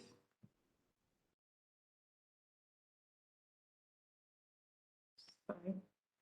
So the big question is, what is a pest? A pest can be any of the following: insects, rodents, nematodes, fungus, weeds, any kind of aquatic plant or animal life, virus, bacteria.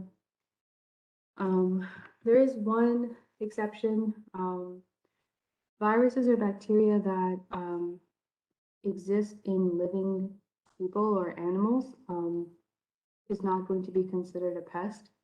An example of that would be you have If you have a toothpaste that has antimicrobial properties to kill, bacteria in your mouth, that toothpaste is not going to be considered a pesticide because the bacteria in our mouth are not considered pests because it's inside a living person. This list is constantly evolving, constantly growing, just as people move to different parts of the world, new insects come up, products stop working on certain weeds, and the new products have to be developed. So this list is always growing. So what is a pesticide? A pesticide is a substance intended for preventing, destroying, repelling, or mitigating any pest. Like I said before, FIFRA is the statute that governs all the parameters of a pesticide, the registration, distribution, and sale and use in the United States.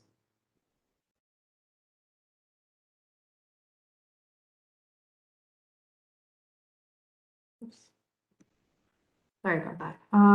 So pesticides is a large umbrella, and underneath it there are various categories.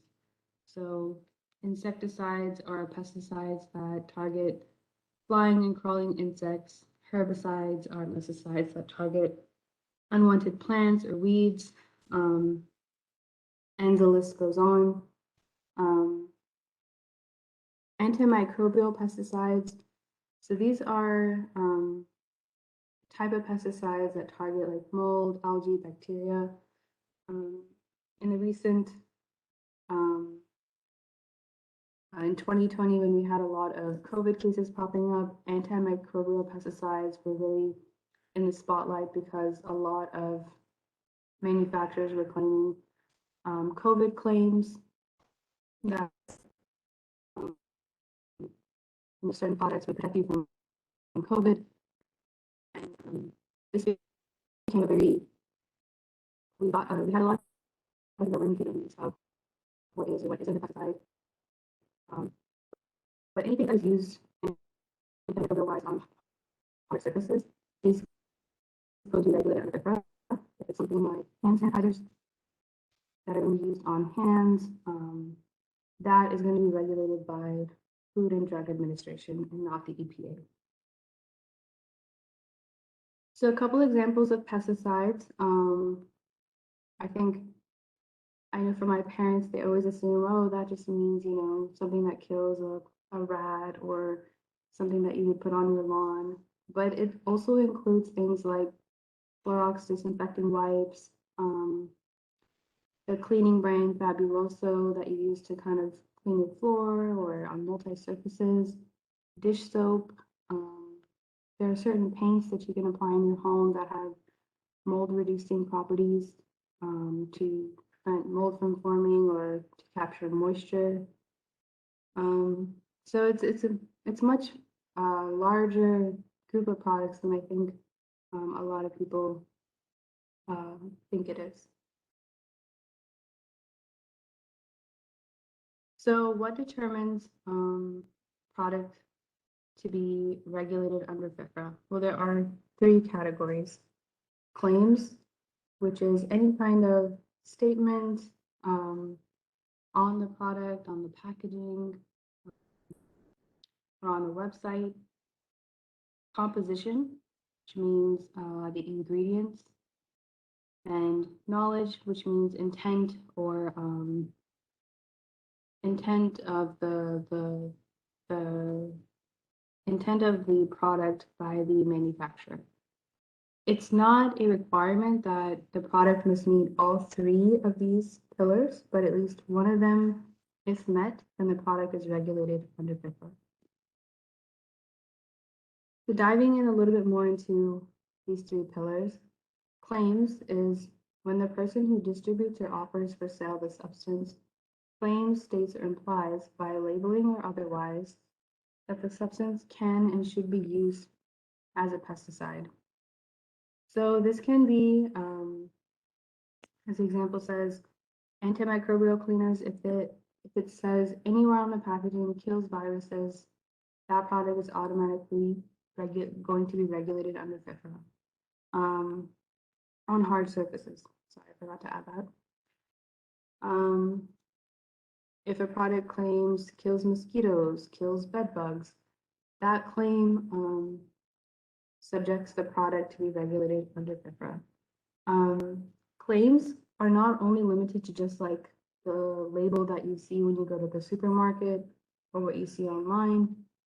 It also includes the packaging, the technical documents that may come with the product, if there are any descriptions, like if on a website where the distributor kind of talks a little bit more about the product, if there's a website associated with the product, anything on that website is fair game for applicable claims.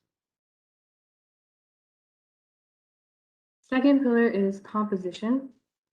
That is, the substance consists of one or more active ingredients that has no significant commercially valuable use as distributed or sold other than the use for a pesticidal purpose. So what that essentially means is there's an ingredient within a pesticide product that has no other use other than to be a pesticide. Therefore, the product is going to be classified as a pesticide. A common example would be mothballs. The second bullet that I wrote is something that recently came in across in my email. Fludecyl-benzene sulfonate is a common active ingredient that's used in pesticide products to mitigate pests.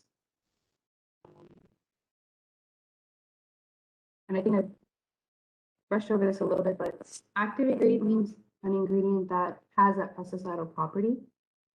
Inert ingredient, on the other hand, is an ingredient that is important for product performance and usability. So, for instance, dish soap does have active ingredients that mitigate the bacteria and viruses, but they also have inert ingredients that can include dye, to make a bright color that's appealing when you go to the marketplace or when you look online, or it has some kind of surfactant that makes dish soap very like a smooth consistency, so it comes out nice out of the bottle.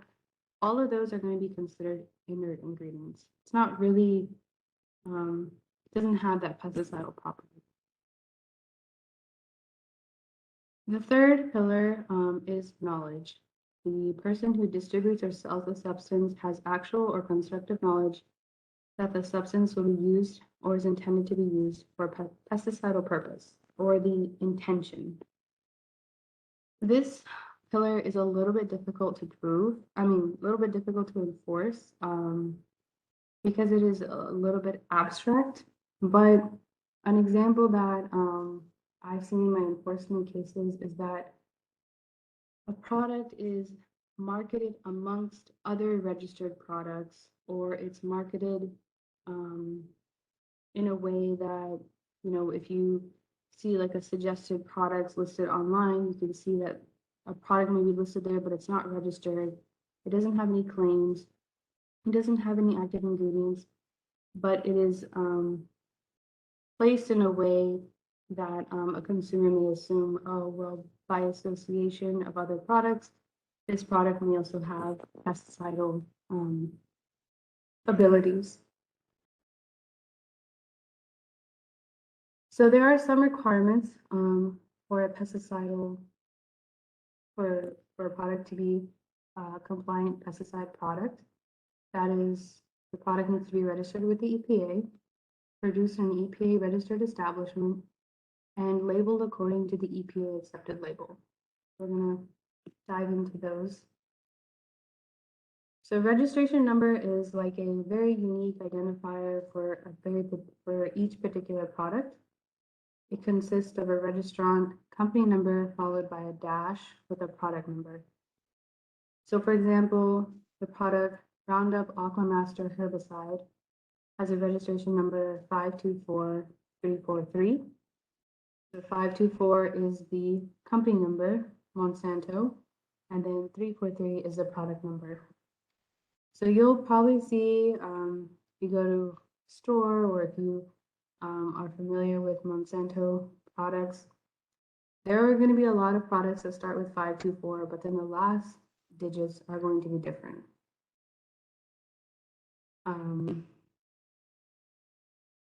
Producing establishment numbers. This is the numbers associated with the location where the registered product was manufactured. This is the format of this is company number dash state or country nation dash establishment number. So before we go to that, here is a Smith establishment in Minnesota, starts with 100 dash NM dash 1. For country code, it goes in the 3-letter abbreviation. For states, it's just 2. So the last requirement that we're going to talk about is the label. The label includes the written, printed, or graphic matter on or attached to the pesticide or device or any of its containers or wrappers. Literature accompanying the pesticide is also part of the labeling. This can include things like material safety data sheets, technical documents, directions for use. If a product has a website printed on like the box or the wrapper, anything on the website is going to be fair game. Is going to be considered the label. So there are a couple of exceptions to those requirements: the registration number, the establishment number, and the content of the label. One of those exceptions is minimum risk pesticides, also called 25B products. These are considered to be minimum risk pesticides. They pose little to no risk to human health or the environment.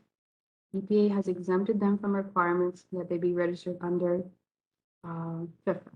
So these products do not have to meet the scrutiny of registered products.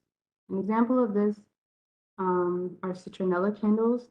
As here in Texas, the weather warms up, the mosquitoes become more and more prevalent outside.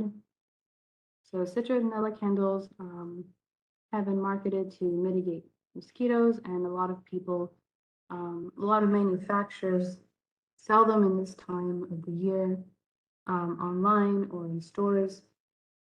And usually they consist of natural oils. There are very few harsh active ingredients included in it. I think on the next slide, we have 6 conditions that a product has to meet. And all conditions must be met for the 25B exemption to apply. So I'm going to go through these really quickly. Condition 1, the active ingredient must only be can only be those listed on a very specific list. This list is constantly updated as new research suggests products are as new research suggests certain ingredients do not pose a risk to the public. Condition 2, the products and their ingredients may only be classified by EPA, which is on a different list. Condition 3, all of the ingredients, both active and inert, must be listed on the label by a certain name, percentage. Condition 4, the product must not bear claims either to control or mitigate organisms that pose a threat to human health or insects or rodents carrying specific diseases. So this would really include like if you have a product that is really made of like essential oils and very, naturally occurring things such as oils found from fruits, or from plants. And they say that, oh, if you apply this on your body or you apply this in your floors, it'll protect you from COVID. So that would be something that would not be permitted. The name of the producer or the company for whom the product was produced, the company's contact information must be displayed prominently on the label. And condition 6, the label cannot include any false or misleading statements.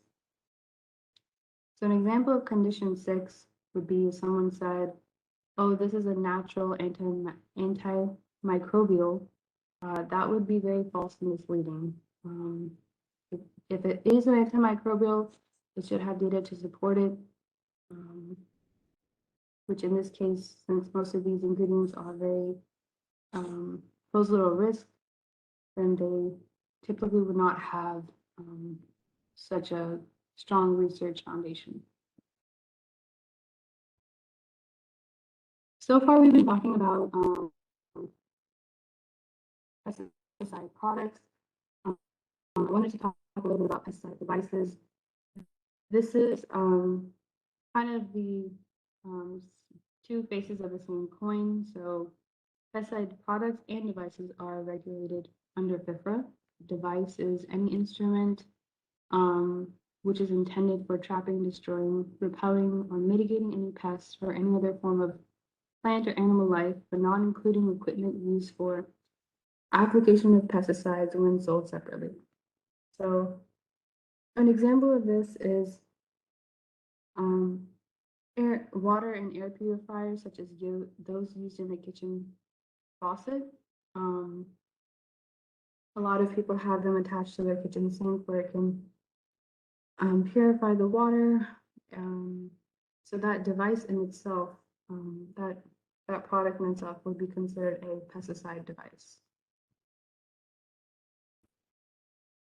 Device labeling requirements are a little bit different than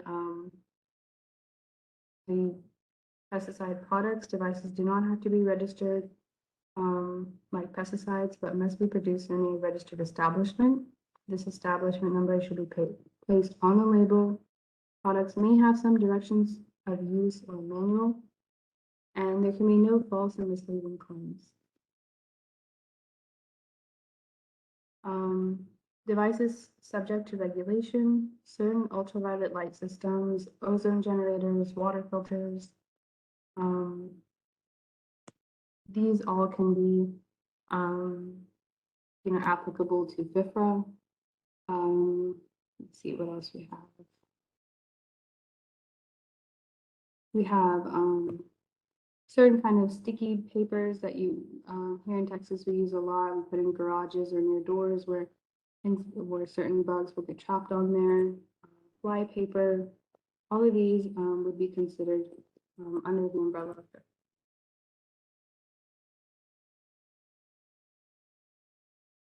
A couple other examples, mole thumpers, sound repellents, products that are claimed to control pests via electromagnetic or electronic emission, such as handheld bug zappers. These are all devices that can be regulated under FIFRA. Examples of devices that are not regulated under FIFRA.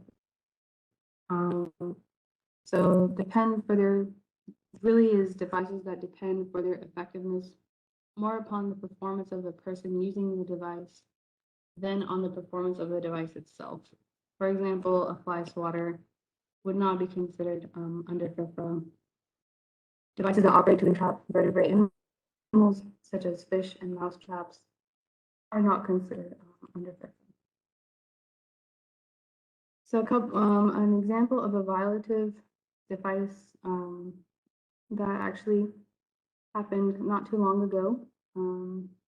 Electrolux is a company that had made a dehumidifier, and they also make certain air conditioning products.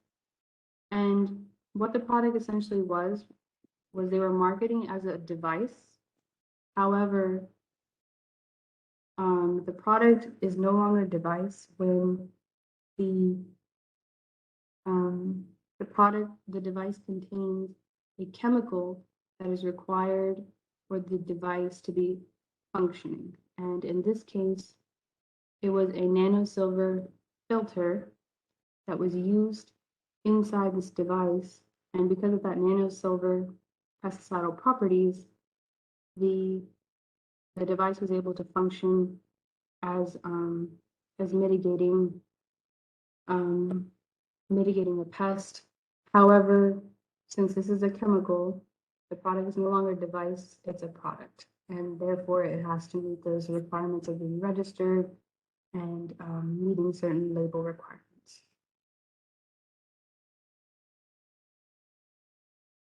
If a product consists of an object or article that incorporates a substance or a mixture of substances intended to prevent, destroy, repel, or mitigate any pest, the product is considered a pesticide. So this definition really helps to determine the difference between a device or pesticide, and there's a lot of enforcement cases are where there's a blurring between both of these products, but I feel like the definition is very clear that it's easy to be one or the other.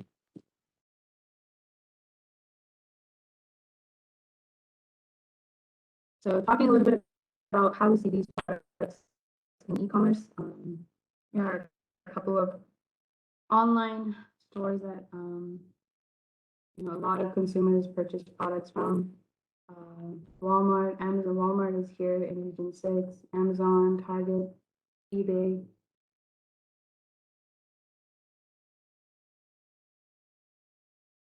So if you're browsing on those e-commerce sites and once you found a product, what should you do? And you have suspicion that it may be not in compliance, check and make sure that it is a pesticide. Go through those pillars and make sure that at least one of the product is that at least one of the pillars is applicable. Check the pesticidal claims being made on the product label or on the company website. If you're still not sure if a product is a pesticide or not, there are two really valuable resources that I would recommend. One is the Pesticide Product and Labeling System, PPLS, or the National Pesticide Information Center, NPIC.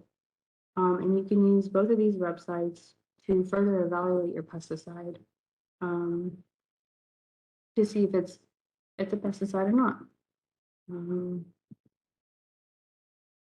So the Pesticide Product and Label System, you can put in the registration number here, you can put in the brand name, and it's going to then show you all the possible labels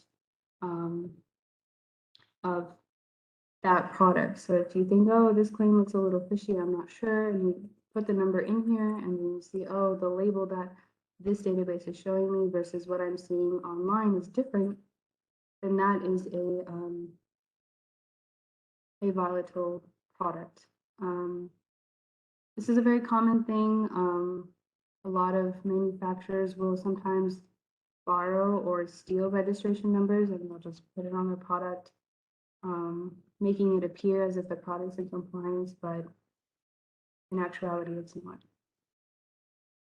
This is an example of the NPIC website. You can put in any of these parameters and the database will then give you all the possible products and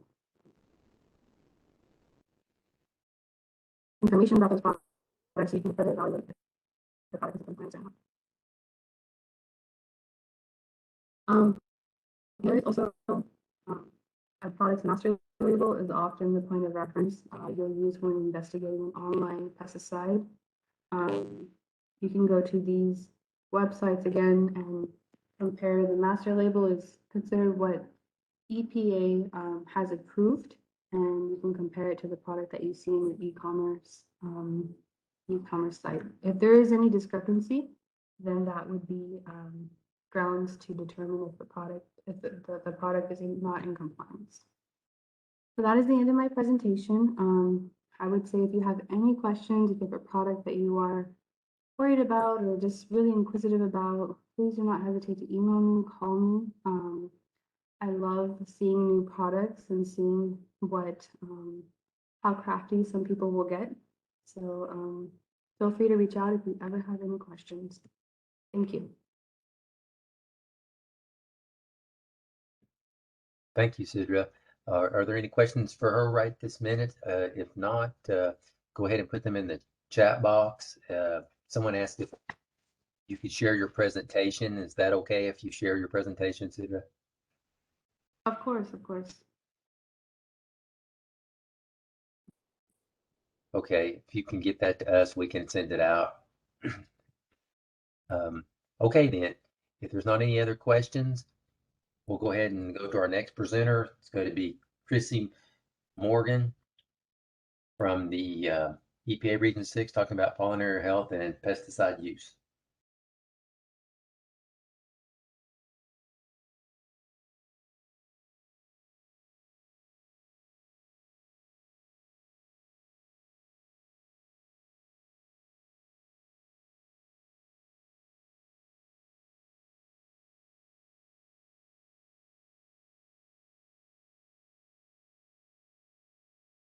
Chrissy, I think you're on mute.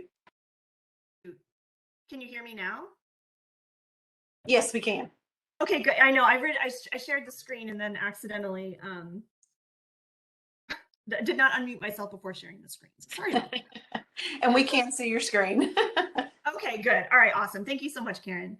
Thank you. Well, good morning. Yeah, good morning, everybody. And thank you so much for the opportunity to present today. I was asked to give a presentation on pollinator health and pesticide use.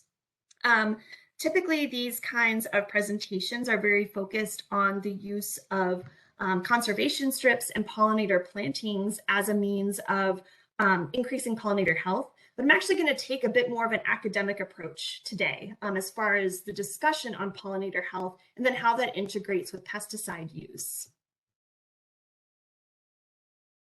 Oops, here we go. All right, so specifically, I'm going to talk about more of the biological role of nutrition in bee health. Go into some of the interacting factors that contribute to pollinator declines, talk about some different pesticide exposure routes, symptoms of pesticide exposure, and then finally some things that everyone can do to minimize pesticide impacts to pollinators. So as is the case in humans, the same thing holds true for bees, where nutrition serves as the foundation for strong health. And the basic building blocks that we acquire when we consume food, the three essential ones that are going to be most important for pollinators anyway. Sorry, let me see if I can. There we go. All right, hide the black box in the corner. The three components that are going to be most important for pollinators are proteins, lipids, and carbohydrates. Proteins and lipids can both be found in the pollen that is consumed by pollinators, where carbohydrates come from the nectar. When proteins are ingested, they are then digested into their smallest components, which are going to be amino acids. I'm sure we've all heard about amino acids, especially in the context of an essential amino acid in our own diets. There are essential amino acids for pollinators specifically as well. And what this means is that these are amino acids that our bodies cannot make. So they're not encoded in our DNA, or we don't make enough of them. So we have to acquire the remainder of what we need to function through our food. So pollinators will consume pollen. They're going to be able to acquire essential and non-essential amino acids in that regard. Amino acids will form these peptides. So they form together to form these long chains. And then the chemistry of the individual amino acids are going to influence how this peptide chain is going to fold. And that's what ultimately creates a protein. And the proper folding is really important for proper protein function. And I'll talk about some of the really important more organ systems. So kind of put that into context a bit more of, why proteins are so important. So the second component we need to acquire from our diet are lipids or fats. In moderation, these are very important, particularly at the cellular level. And one great example of how pollinators, specifically honeybees, use lipids is in the creation of beeswax. And then finally, carbohydrates are going to be incredibly important for fueling flight and serving as an energy source.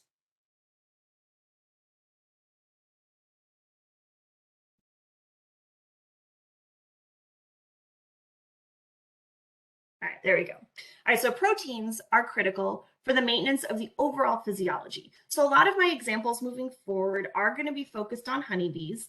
That's because this is a system that has had the most research done.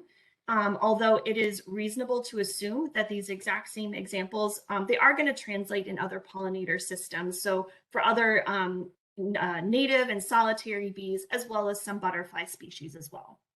So proteins are really important for building up structures in the body. So one example would be muscle development.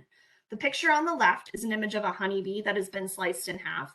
And you can see in the thorax, which is the center portion of the insect where the wings and the legs are attached, we've got these really, really strong muscle fibers here. These are going to be really important to fuel flight and then also walking.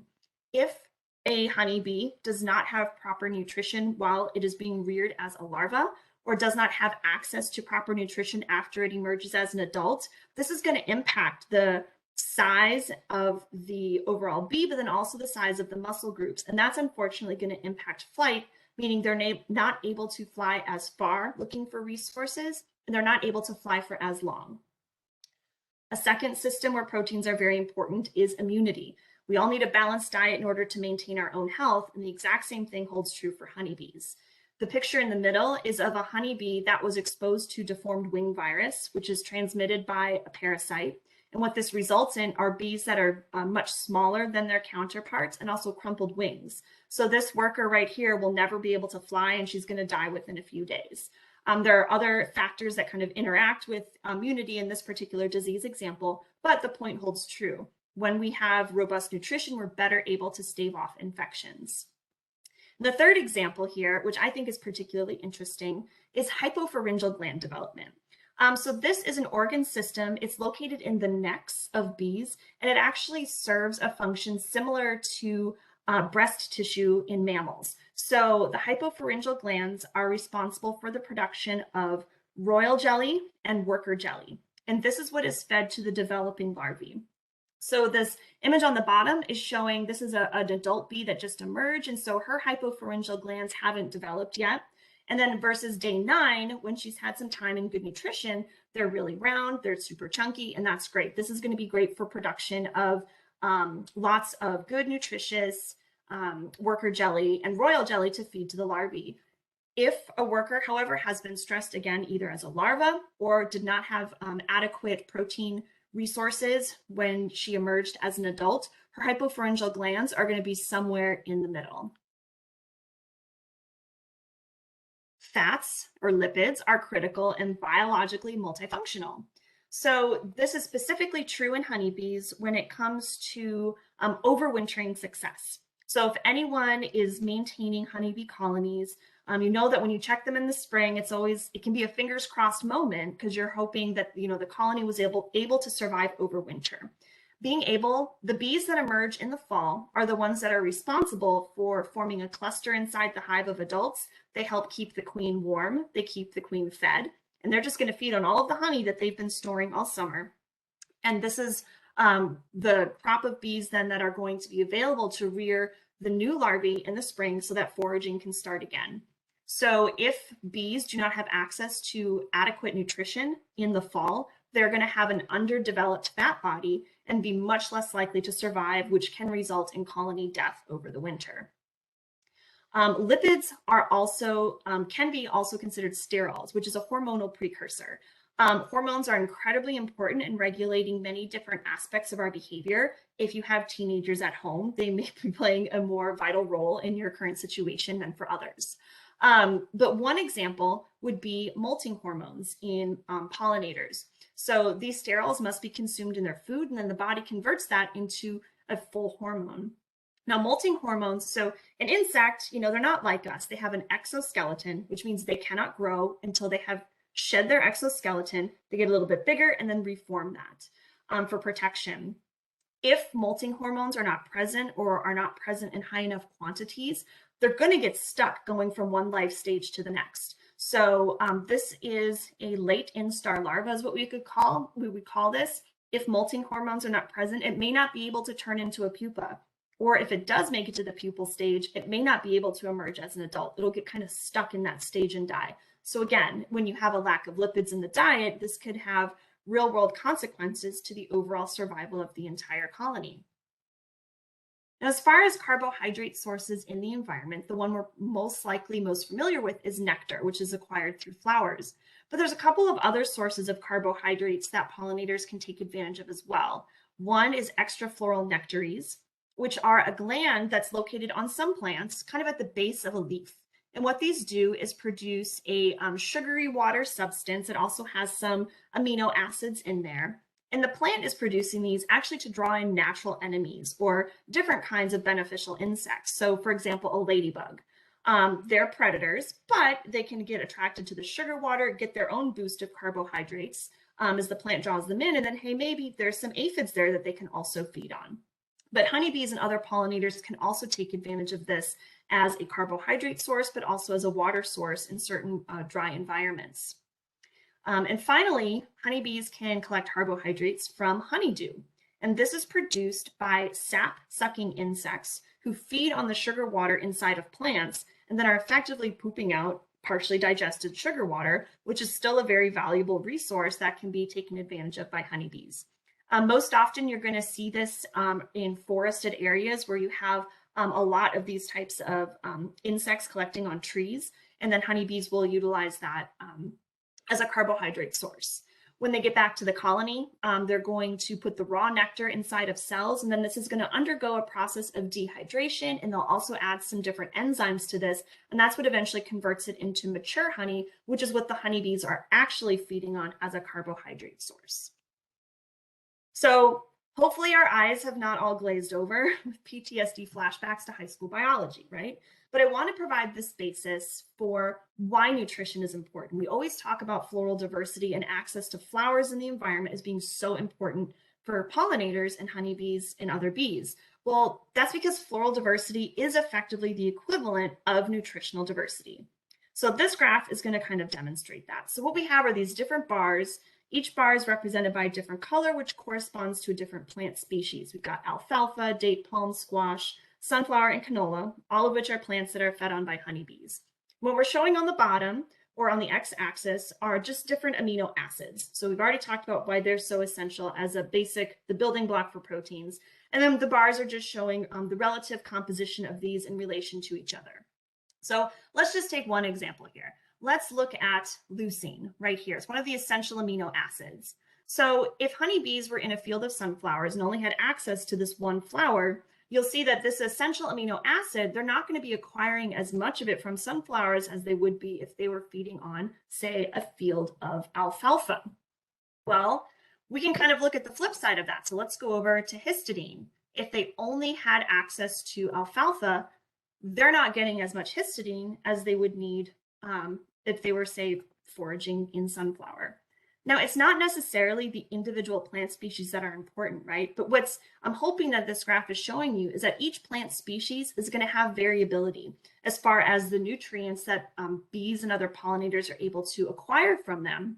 And what it is the average that's available in the environment, because the average is what's being consumed by the pollinators. And that's why floral diversity is so important for nutritional diversity, which is ultimately going to translate into increased health of pollinators. So colony losses are the result of numerous interacting factors that can also be influenced by nutrition. So the first of these are pathogens. There's a number of pathogens that attack honeybees. They can be viruses, bacteria, and also different fungi. There's a number of parasites. The most important, however, being the varroa mite. So this is a external parasite that attaches on the outside of the honeybee, but actually feeds on the fat body, which, as I mentioned, is so important for overwintering success. So what the varroa mite does is she pierces the exoskeleton and then basically digests the fat body and then sucks it out through straw-like mouth parts. The varroa mites are also capable of transmitting a number of really harmful viruses to honeybees. Pesticides, that's a big one, right? Depending on where you live, it could be residential, suburban, agricultural, any environment, honeybees and other pollinators can be exposed to harmful pesticides. Certain agricultural practices can be harmful. So if we think about farming in general, in some agricultural areas, growers want to remove any weeds on the weed margins. Well, those are oftentimes very important flowering resources for pollinators. So removal of them removes food from the environment. Also, tillage practices can disrupt the nests of ground nesting bees. And that goes hand in hand, as I mentioned too, with the loss of forage, which translates into a loss of nutrition, not just in ag areas, but even in residential areas. Many of the plants that we choose to landscape with are showy and beautiful, but no longer produce valuable pollen and nectar resources that pollinators can take advantage of. And then finally, we have various beekeeping practices. This can involve migratory operations, which are essential to food production, but at the same time can be stressful for honeybees. Now, these same factors, many of these can also play a role in the declines of native bees and other insect pollinators. And then going forward in this presentation, I'm going to specifically focus now on this interface of pesticides, nutrition, and agricultural practices. So how do bees and other pollinators get exposed in the field? Well, pesticides can be applied either as foliar sprays or in a spray format, or they can be applied as a seed treatment. And so when the seed gets planted in the ground, you get a little bit of a dust cloud, and we can end up with deposition on bees. So something has happened, it's been sprayed, it's been planted, it's created a cloud of pesticide in the air, and the bee flies through that. That's one way, the spray of this dust that can stick to her body. And that's one way that bees can be exposed, and other pollinators as well. We've got deposition onto plants, which may be the target of the pesticide. Well, if it's deposited onto the plants, we're now going to have potentially pesticide residues on plant surfaces. If a bee or other pollinator lands on the plant, they may inhale the pesticide, or they could experience dermal uptake, which is when the pesticide crosses over the exoskeleton and gets absorbed through their skin. Some pesticides are designed to be absorbed by the plant itself to combat certain pests, and this can result in foliar translocation, which means that the pesticide now ends up, because it's inside the plant, can end up in the nectar as well as the pollen, and then also some of the other materials we talked about. So plant exudates like the extrafloral nectaries, and potentially be excreted by sap-feeding insects in their honeydew as well. So now we've created a potential route of exposure, or oral route of exposure, because they've been consumed by the pollinator.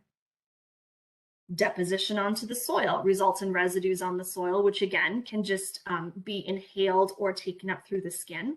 If they're in the soil, they may then be taken up by the plants, and then again end up in the floral tissues that are being fed upon.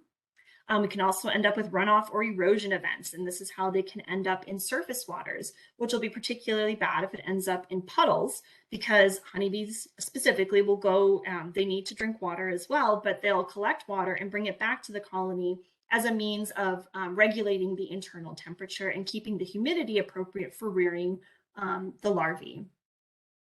So that's the forager, right? So this is basically how an individual bee can be exposed in the field, or an individual pollinator. So again, we know a lot about honeybees. They're more of a complex system. So let's kind of go into a little bit more detail about how that forager can now bring the pesticides back into the hive, and how these can specifically impact different groups that are working inside the hive. Well, let's take, for instance, this bee on the left. She's been out collecting pollen.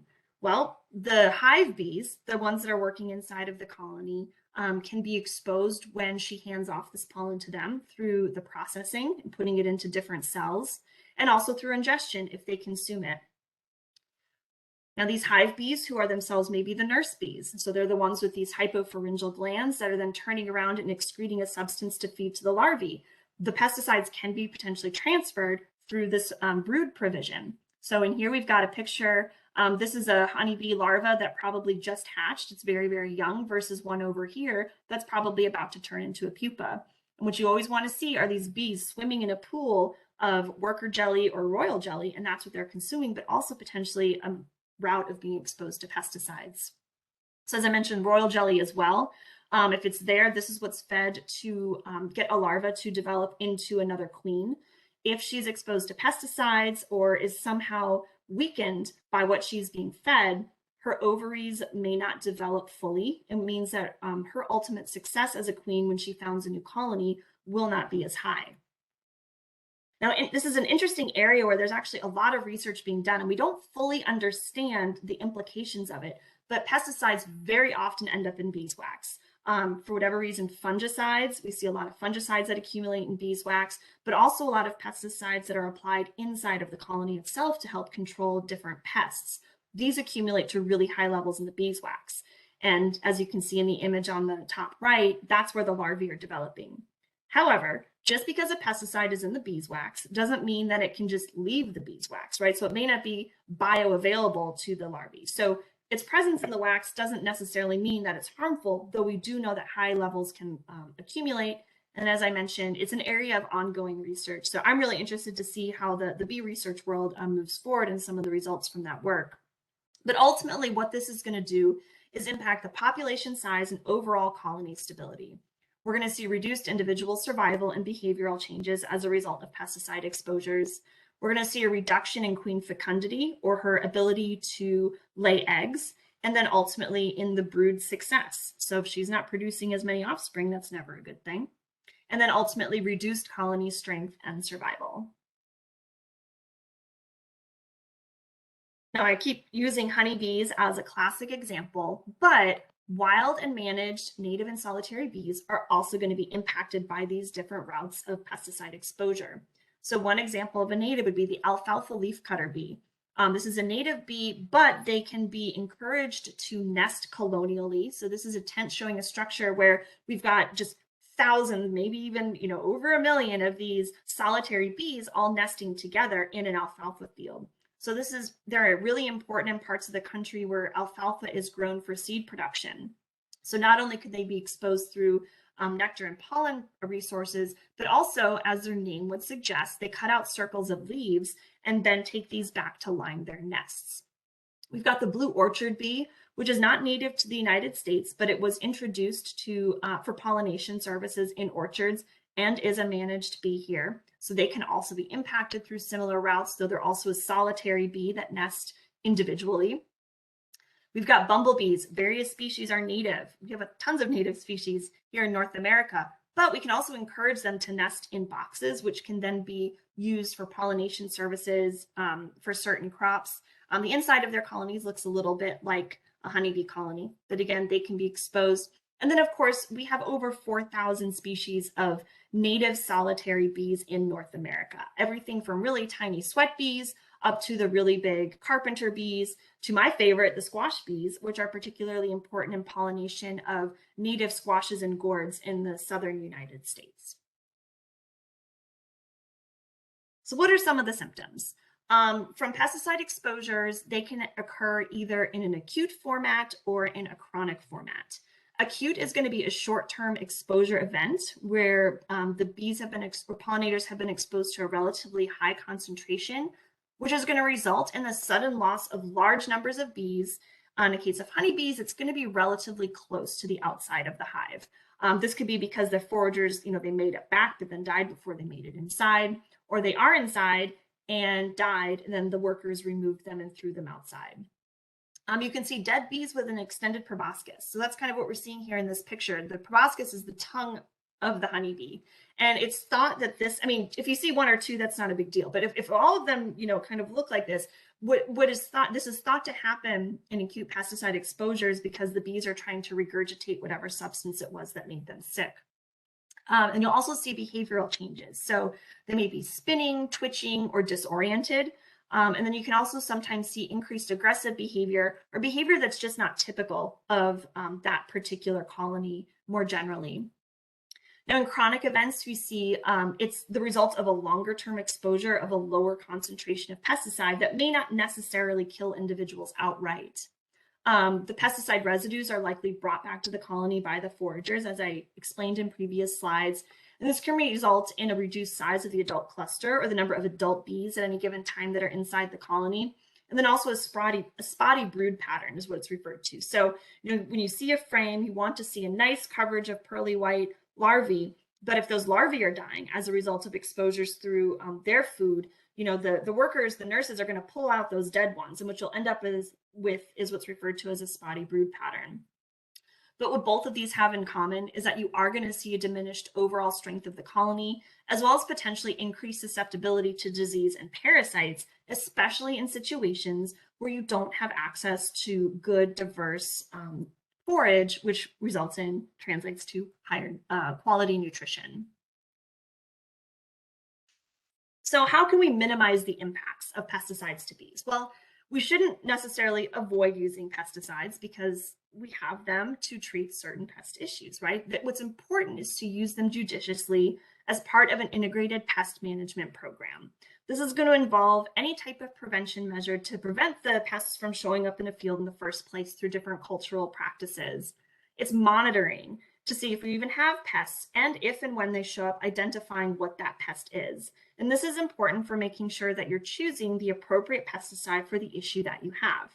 I would suggest choosing a least toxic intervention. This may be a pesticide that is considered less toxic. It could be organic, or you could be using a conventional product but at the lowest rate that's described on the label. So instead of using the highest concentration, maybe you can start with the lowest concentration. Instead of applying it 3 times, you can apply it just once. Because evaluating is important to see, did it work? If it worked, you're fine. Go back to just whatever you were doing before and continue monitoring.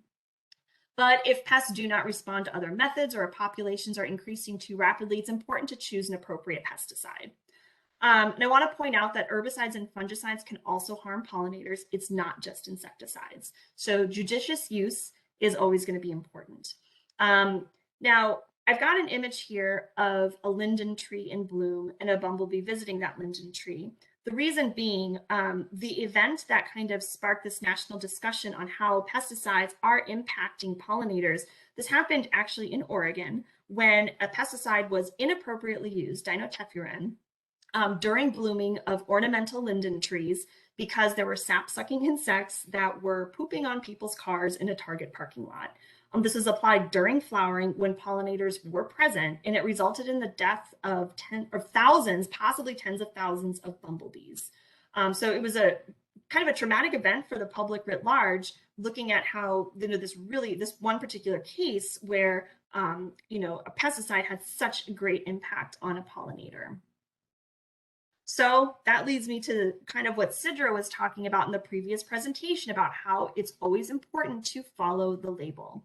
A product may require dilutions. Application timing may reduce non-target effects. So maybe apply it in the evening when pollinators aren't flying, for example. Not all chemicals may be safe on edible plants, and improper applications can actually damage plants. And it's really important to adhere to application intervals. I also want to say that while oftentimes organic products can be safer for the environment, or they may have past criteria that make them considered safer through the registration process, organic does not equate to safe, and it's still important to always read the label. So this is an example of a label from an organic pesticide, and it says specifically under environmental hazards that this product is toxic to bees and that it's toxic to aquatic invertebrates. So if we read on to see, well, how can we mitigate that effect?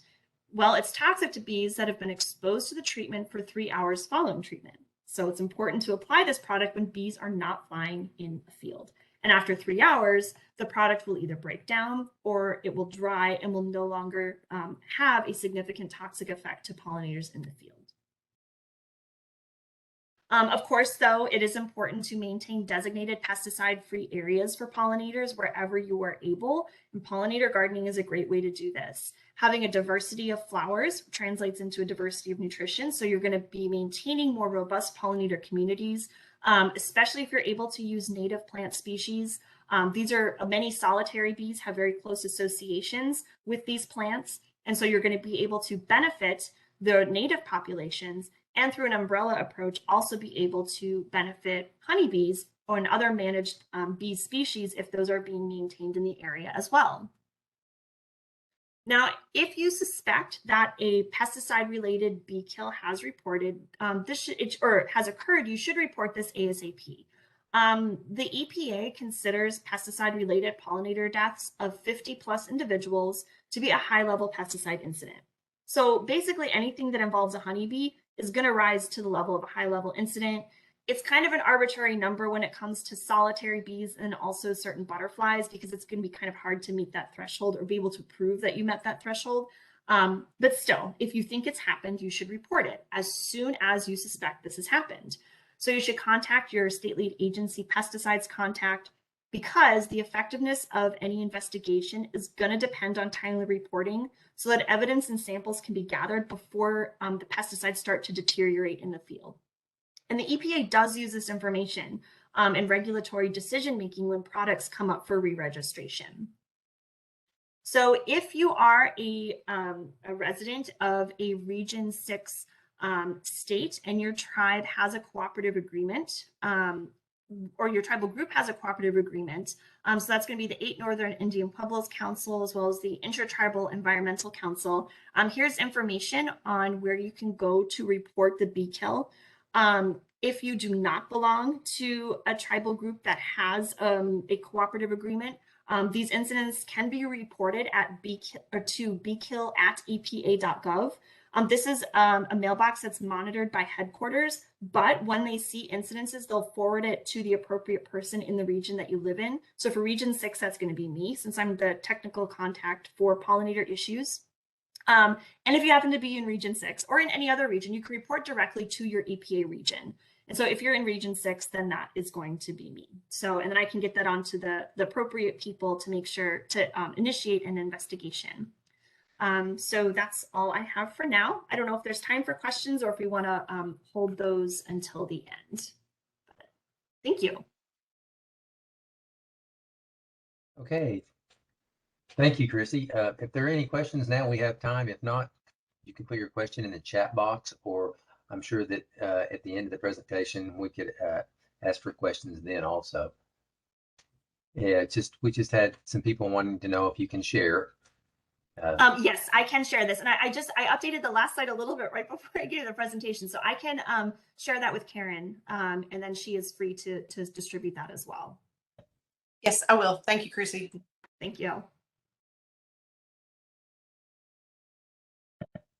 Okay, if there aren't any questions for Chrissy right now, we'll go ahead and go on to the next presentation, Diego Garcia on the safe pesticide application in the home and in the field.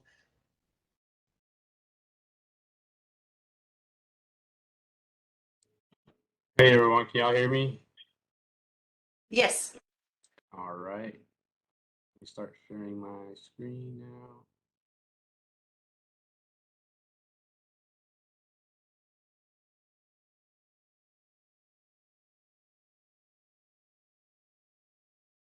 Y'all see it?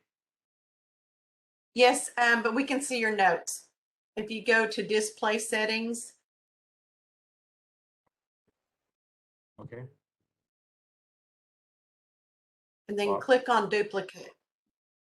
oh, Yeah, we can still see your, I think you have to click on duplicate slideshow. all right.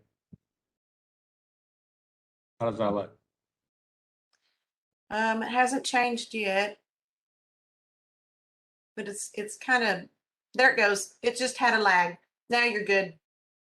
All right. Well, good morning, everyone. My name is Diego Garcia. I'm in EPA Region 6, and I'm just going to do a presentation on safe pesticide application in the home and field. I want to thank my colleagues, Cedra and Chrissy, for kicking it off. They went over a lot of stuff, and now I don't have to, but there might be a little repetition just because, you know, it's pesticides. So a little outline, I'll start off just going.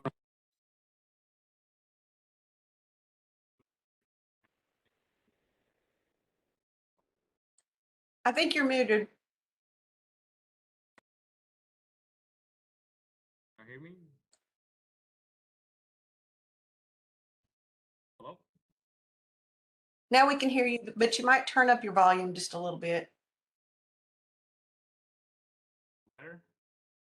Yeah, your volume's still pretty low.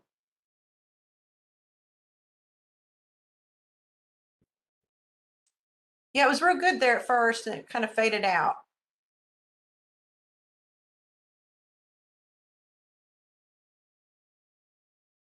Now we don't hear you at all.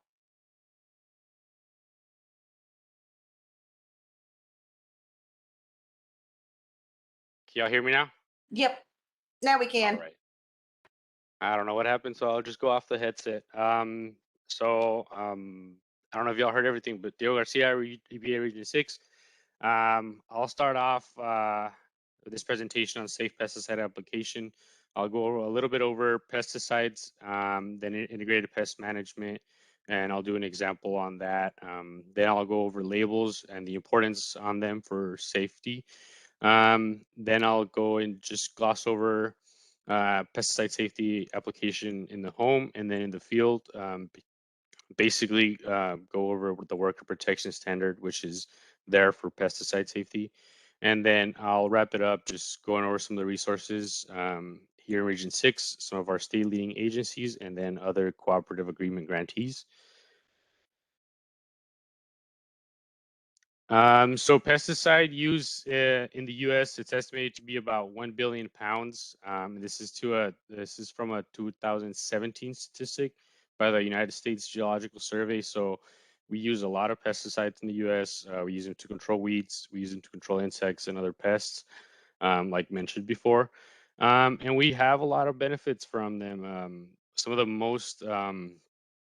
biggest ones that we see is we have been able to increase food production, and we have been able to reduce insect-borne diseases. But we do have to keep in mind that with this pesticide use, there are possible adverse effects on human health and the environment, including water quality. Integrated pest management is very important for pest control and for making better decisions when choosing how to control pests. Integrated pest management basically integrates mechanical, cultural, biological, and chemical control options for these pests. And a sound plan for control is built on understanding the pest biology and developing actions under the circumstances present. Usually we shoot for a combination of these control options. That's usually the best approach, but sometimes it's not possible. But the point being is that we don't want to shoot for just chemical control just right off the bat. We need to understand what's going on. We review what we can do, and then that's when we act. So I come from an ag background. My dad was a rancher until a couple years ago. And I did my research on specifically horn flies, which is a pest of livestock.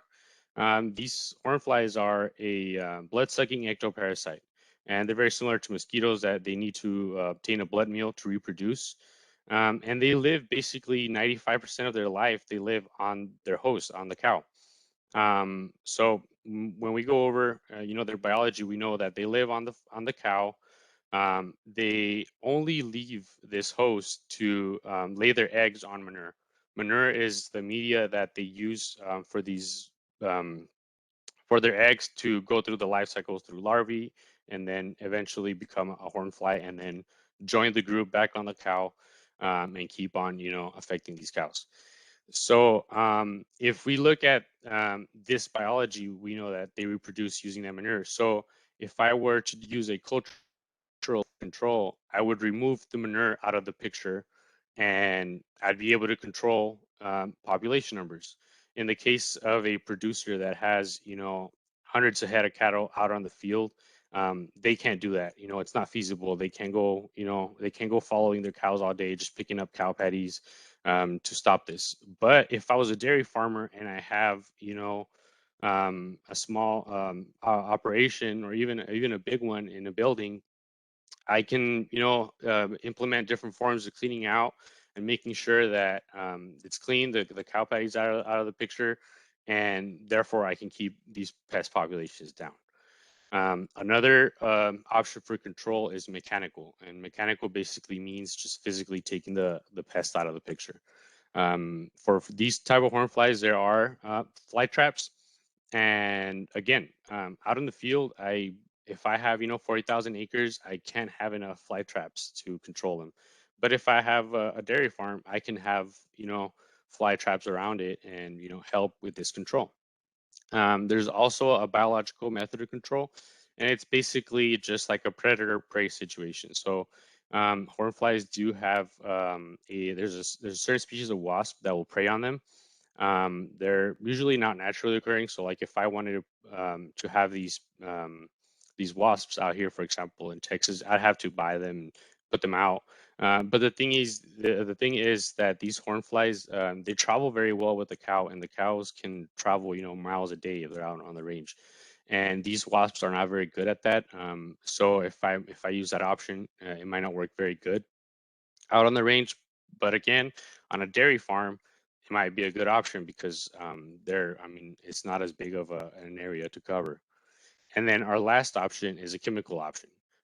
This will be a pesticide. So as a producer, you usually bring in your livestock in about 2 times a year, for weaning and, vaccines, things like that. So a chemical option is also very good for these producers because since they don't see these cows that often and the fly is on the cow itself, they end up using pour-on insecticides or pesticides as well as ear tags, and that works really good. So in the case of hornflies, for people that have cows out on pastures and out on the range, a chemical option is one of the most efficient ways to control them.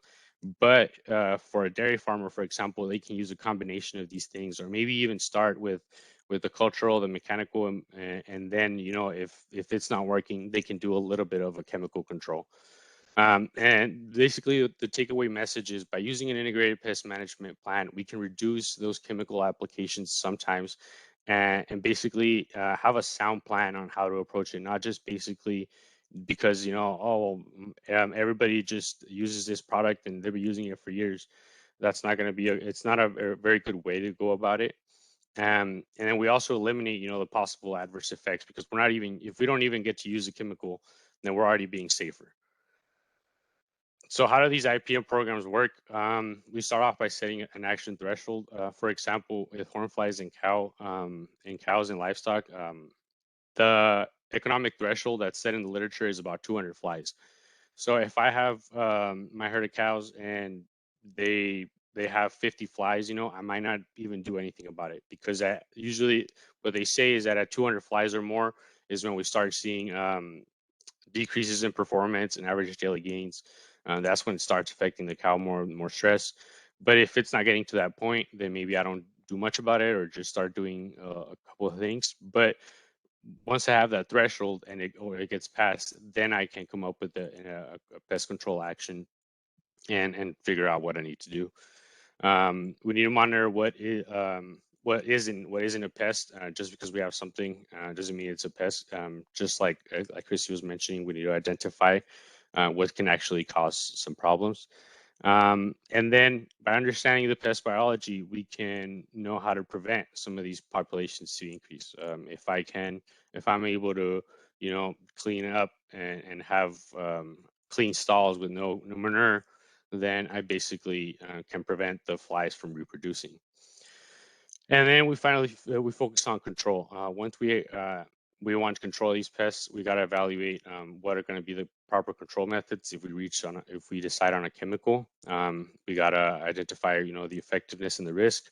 Kind of like Chrissy mentioned as well, if we are going to decide on a chemical control, maybe try less risky products first, and then we want to avoid just spraying, like broadcast spraying, trying to kill just everything, because not only is that a terrible thing to do, it can also lead to contamination. But if you're trying to control a pest and you end up just doing non-specific pesticides, you might just be increasing resistance as well, and then you're just going to have a bigger problem down the road.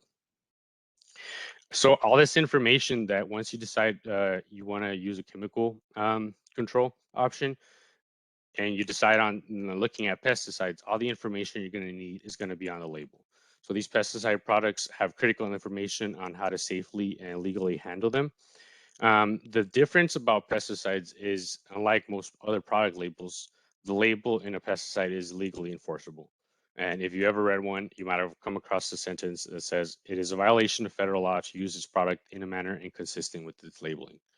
And in other words, the label is a law. We need to follow it. And the label is very important, and a lot of work goes into it. In order for a pesticide to be registered, EPA requires extensive scientific data on potential health and environmental effects of a pesticide. And they use all this data and they employ in the Office of Pesticide Programs, about half of the people that are employed there actually work on reviewing this data and translating it and coming up with what we see in the label, something that we can actually use. And then it results in evaluation in a set of conditions, directions, precautions, how we need to use a pesticide, as well as where, how much, and how often it may be used. So to keep safe, we need to read the label first. Reading the label is the first step to choosing the right product that we need. If I'm trying to kill hornflies and I don't read the label and I just buy a product and I end up buying cockroach killer, it's not going to work. We gotta read the label, make sure it's going to be right for what we need, right where the application is going to take place, right for what we're trying to do. That's at the end. It's also going to save you some money. If you buy the right product the first time off the bat, then you don't have to buy another product or end up with things that you weren't looking for. We also want to keep ourselves, our children, and our pets safe. If we use the product safely and correctly, we can do this. If we are doing, like, for example, an indoor application and it says, everybody out of the house, don't spray near, the sink and plates like that, and we don't do that, then we're putting other people at risk as well as ourselves. And we can also save money by buying the right amount and using the right amount. If we just need to, cover a small area, we don't need to buy, gallons of product. We just need a little bit. So by reading the label, you can know and estimate your needs for the application. Our label tells us how to use the product safely and effectively, how to store the product safely, and it also has first aid instructions. It also has a phone number and that we can call in case we have an issue with it, or we got we got exposed to it in a way, and they have more information for the consumer as well. In addition, a lot of these pesticides have toxicity signal words. They start off with caution being the least toxic, and we move all the way to the right to danger, poison being the more toxic. So if you're looking at a product and you're not you don't want to go to the most powerful pesticides, you want to start with something that's not so harmful. You look at for products that have the word caution. That way there's a potential for exposure. So if you start off with something that's least toxic, then you're also mitigating this and preventing any harm. So not only do we want to prevent harm to ourselves, others, we also want to prevent harm on the environment. If we apply a product according to the label directions, they're there for a reason, and this is to lower the possible adverse effects. We want to prevent harm to the environment. We don't want to apply products, right next to a pond or a creek or any water supplies, because there's always a chance of that leaking in or going into that water and killing wildlife. We also don't want to spray products on a windy day. We've all been there when something gets carried. Your neighbor's watering their lawn, and all of a sudden you have your car's all wet and stuff like that. So that's the same thing. If you're applying pesticide, you might get it all over yourself. You might end up at your neighbor's lawn. It might end up, on your kids running around. So we don't want to do these applications when it's windy. We also don't want to pour pesticides down the drain. The pesticide label tells us how to store and dispose of these products, and we want to follow that. And then finally, if you're looking at a product and there isn't a label, or the label's in another language, or you can't understand the directions, choose another product. The label is the most important piece of it, and if you can't use it, then it's worthless. So in the home, like I said, the label is enforceable, and the consumer needs to understand the responsibility. You are buying a product, you are doing an application yourself, and it's legally enforceable. So you don't want to get caught in a pesticide misuse case. You want to apply the product right, and not only that, but you also want to make sure everything is safe for the application. As an applicator, you want to wear the items of protective clothing the label requires. You want to make sure you're protected, and that way you're not harmed yourself. This one's very important. We want to keep the pesticides in the original containers. because, like again, I said, the label is the most important part. If you put it on another container and you don't have the label anymore, you can't read how to apply it. You can't read, you can't find the information that's important on, in case something happens, any first aid information. And then you don't want to put it in like a soda ball or something, and then have one of your children pick it up and thinking it's the drink. Like that's really unsafe. And you can prevent a catastrophe just by keeping it on the where the container that it came with. And then also, if it has childproof caps, I know those can be tricky. I know they're also man-proof or adult-proof, because sometimes I struggle myself, but they're there for a reason, and they keep children safe by not getting access to them.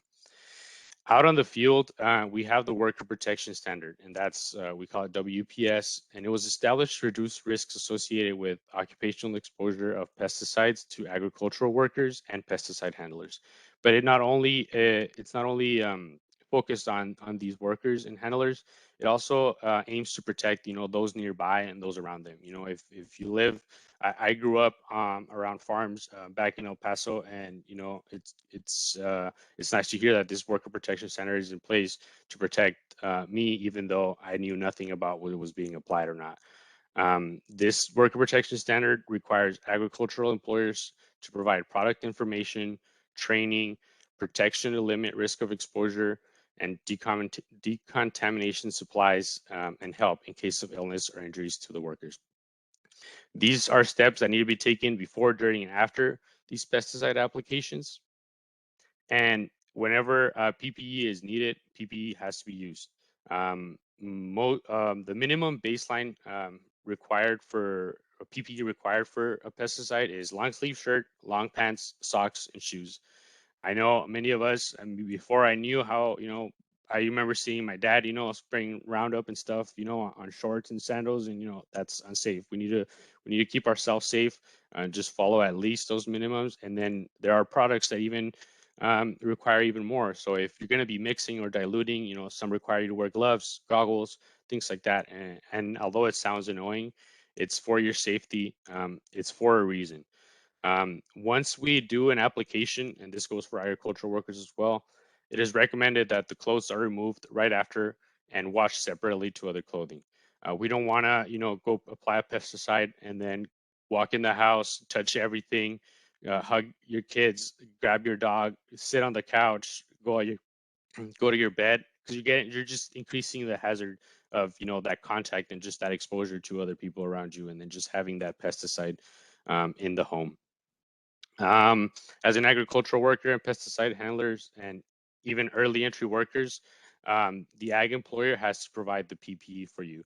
And this is specific to the exposure that you're going to have. It is important to be aware of symptoms or signs of pesticide or chemical poisoning. If you're looking at skin rashes, sweating, irritations of the eyes and nose, stomach pain, dizziness. And it's important to know this, if you just did an application, if kind of like you start getting a headache or something right after, or your skin starting to itch, you might want to look at that label and, get some help or call a local poison control center. So here in Region 6, we coordinate with the Intertribal Environmental Council and 8 Northern Indian Pueblo Council, but most of our enforcement capacity is relied to the states, and they handle most of the pesticide misuse applications and things like that. Then, like I mentioned, we need to know where to call for help, and we don't want bad things to happen, but sometimes they do. The label has that phone number that I mentioned. And then we have the National Pesticide Information Center, which is an EPA Cooperative Agreement grantee. They have a phone line that is listed here. They're available Monday, Friday, 10 to 2 p.m. center. And when you call them, you can ask them questions about a product, or if you were exposed to something and you have some questions, they'll help you out with some objective science-based information. And they also will help you, make some informed decisions. Whenever you call any one of these numbers, or like a poison control center or a doctor, have the product label with you, because there's a lot of information that they may be asking about it, and you need to have that with you. We also have the Pesticide Educational Resource Collaborative, and this is also an EPA Cooperative Agreement grantee. And they focus on coordinating the development of pesticide-related educational resources. They produce a lot of outreach materials for WPS, for the worker. There's also a lot of manuals, and a lot of the material is free. Currently, they have a division called PerkMed, and they have identified one of their top priorities for the recent project ideas to be the outreach to tribal communities serving medical professionals. And AgriSafe Network has also expressed interest in collaborating with them on tribal specific exposures. So one of the things that they're planning to do is hire a temporary staff assistant to perform research on tribal outreach methods, and then hopefully they can provide some outreach in the future for sure. And then another contact that's important is the Tribal Pesticide Program Council. They partner with us to inform tribes on pesticide issues, promote pesticide education and awareness, and assist in the development and establishment of comprehensive tribal pesticide programs. So that's all I have. I leave y'all with a funny picture, hopefully, of just my dad out on one of his fields a couple years ago. So if you guys have any questions or comments or want to talk about anything, I'm here. Okay, thank you, Diego. Are there any questions for him this morning? We have a few minutes till time to end the session.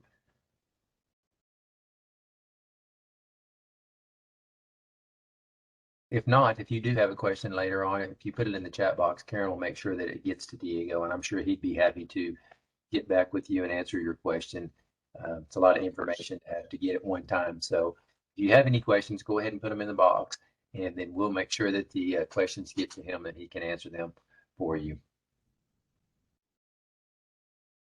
All right, then. If there aren't any questions, let's go ahead and wrap up the session. Thanks to all the presenters this morning. We'll go ahead and stop for now, and we'll start back up at 1 o'clock for the next session. Our afternoon session, the first one's going to be the session on tribal affairs in the Office of Community, Tribes, and Environmental Assessment. Before we get started on the speakers today, we're going to have the director, Olivia Landrum, come and say a few words. Sure. Thank you, Sean. And thank you all for participating in this afternoon session. I also want to thank all the presenters who have done such a wonderful job at this summit in making sure that this turns out to be a great learning experience for everyone. I know that we're all looking forward to the day that we can do this in person, and I am too. However, considering what we're going through, I think this has been an amazing job of all the presenters and the facilitators in making sure that we get the information that we get normally in person. So thank you all for making this a great summit. This afternoon session is going to focus on the work that our tribal affairs team does on tribal coordination and consultation. We'll have Selena and Randy, who are coming on screen to make those presentations. And then we also have our EPA Tribal Environmental Plans update, and we'll have Ira and Jay doing that. In the Performance Partnership Grants update done by Curtis and Mark. We will also hear from our Mission Support Division. We will get an update on the Disadvantaged Business Enterprise Program requirements. And we have a bonus presentation that Randy was able to manage to get for you this afternoon, because I know that there's a lot of interest in this topic. So we're going to hear from our Emergency Response Advisor for the region. Adam Adams will be joining us later in the latter part of this session to provide an update on EPA's work regarding the New Mexico wildfires. So with that, I'm going to turn it back to Sean, so that he can facilitate this session. Sean. Thank you, Director Blandon, for those nice words and comments. Okay, let's go ahead and get started. Our first session is going to be the tribal consultation update, Selena Gomez and Randy G. Hey, thanks everybody. This is Randy G with the EPA Region 6 Office of Community, Tribes, and Environmental Assessment. And I apologize in advance for my voice. it's allergy season and it's knocking me for a loop. So please bear with me. I'll probably stop a couple of times to get a sip of water. Also, Selena Gomez is our, I would say, tribal consultation advisor for me in the region. When I was on detail, Selena stepped in for me and did an outstanding job as what we call the TCA for the region. So I'm gonna go off video. I see that Ira and Jay are also on video. Just want to introduce the tribal team. I guess we do that first before we move forward. So I think you saw Selena Gomez earlier, and then I'll let the team introduce themselves. Ira and Jay, please go ahead, and I'll get off video.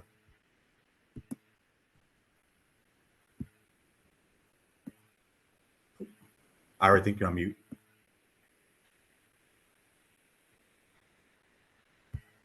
All right, we'll try it again. Good afternoon, everyone. My name is Ira Height. I work in the Tribal Affairs Office, and I'm a project officer at Tribal Liaison. Good afternoon. My name is Jay Harris. I also work in the Tribal Affairs Office, and I'm a project officer and Tribal Liaison. Mark? Can you hear me? Yes, sir. Okay. Good afternoon, everyone. Mark Allen, APA Region 6 Tribal Office. Selena? Hi, good afternoon. Selena Gomez, GAP Project Officer at Tribal Affairs Office. And I think Kurt might be calling in. Kurt, are you on my phone? Can you hear me? Yes, sir. Yeah, I'm having trouble logging in. But yeah, I'm Curtis Hicks, GAP Project Officer. That's all I can have. Thanks, Kurt. Thanks, team. And I will mention some of you all I think most of you work with Alexa Olson from our office. She moved over to the EJ side of the shop. So we are looking to add another staff member. That person is through, I guess, in background check. So hopefully that person can join in the very near future. So, but I'll go to the consultation update and I ask Selena to jump in when she wants to. This is the consultation update for the summit. Next slide. So these are the principles of EPA consultation, and I want to thank Andy Byrne first. Andy from the American Indian Environmental Office gave me a lot of good information. So thanks, Andy, for this.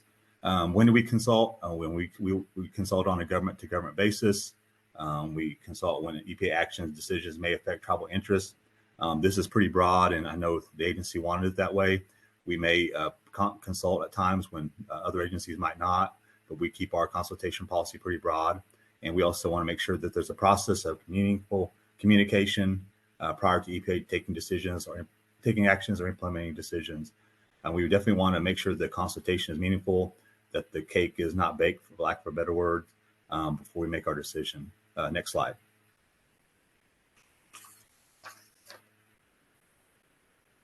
Oh, other way. So there are policies and principles that inform EPA's consultation and coordination with tribes. The broad policy is a federal trust responsibility, and there are more specific policies. There's a 1984 Indian policy.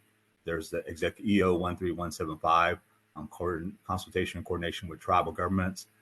There's President Obama's memorandum on consultation, and that spurred on EPA's consultation policy, which formalized in 2011.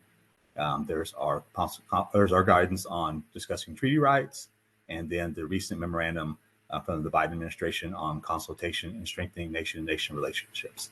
Next slide, please. So EPA does have a federal trust responsibility, protecting our tribal partners, respecting tribal sovereignty, and supporting tribal self-governance and economic prosperity. This informs part of our, our work to offer government-to-government consultation. Really informs the work we do at the agency. Next slide, please. So I did mention there were some specifics in the 1984 Indian Policy, Principle 5. The agency, in keeping with the federal trust responsibility, we're sure that tribal concerns or interests are considered when our actions or decisions may affect reservation environments. EO 13175, this is the unique EO about consultation, affirmed the unique legal relationship between the United States and tribal governments, with us making sure that we're developing, getting tribes in the early development of our regulations and processes. Next slide, please.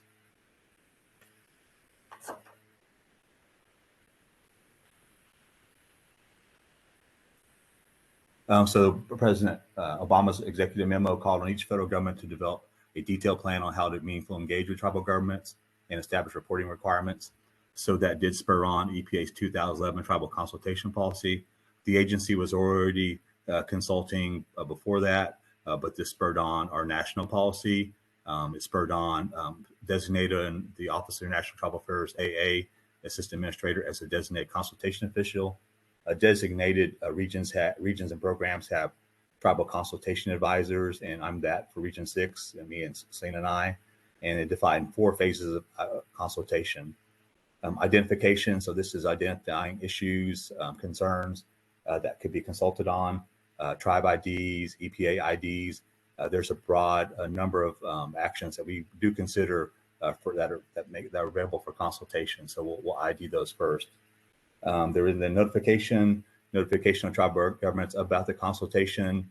And I want to stop here for a second and ask this question. So right now, before the pandemic, we would send letters out to the leader and environmental director notifying them of consultation. Right now, during the pandemic, we're sending emails. And so an email will usually come from our office, although it does often come from programs that go to the leader and environmental director. And I just want to see, is that working for everybody? And you can put that in the chat. And Sean, if you want to help me out here, is that process working for folks? I was thinking about this morning. Should we send tribal environmental directors a heads up that this notice is coming out, maybe a few hours, a day before? Any thoughts on that? Because I know you're getting this letter at the same time the leader's getting the letter, and maybe if they've seen it but you haven't, they might come back and ask you. And so any thoughts on that? And I'll take those in the chat. And you can, maybe we can discuss this later in the presentation, but really would like to see if that feedback works. Another question, should it include anybody else besides the leader and director? Should we be engaging all the tribal leadership, interim person in between, like the tribal administrator? Any thoughts on that you have? Because right now we're doing it pretty much, but when we have like a state consultation, we'll pretty much cookie cutter on who we send it to. But should we be trying to tailor that when we send out the notification? But those 2 items, if there's any suggestions in the chat, Sean, if you help me out, or if you want to send me some, or at the end of this presentation, some. And so Donna sent a chat, so let me just read that. Or Sean, can you read that for me? Yeah, we have a message from Don here. It says, notice the directors is good because sometimes it's held up at the administrative office and routed to a program a week or 2 later. Good, also, yeah. Dino says, if possible, a heads up would be helpful in regards to consultation later and director is appropriate. Thank you for those comments. Yeah, thank you, Tammy. So definitely get some positive feedback. So we'll definitely put that in our, we'll note that as a change in policy, and get that out to our programs too. Because I was thinking about that. We've been 2 years into this pandemic, and it is hitting everybody at the same time, kind of, in a sense, cold turkey. So we will see how much time we can do leeway on getting those, first notifying the director and then notifying leadership, including the director on the notice to leader. So thanks for the chat, and then keep sending it too if you have other ideas.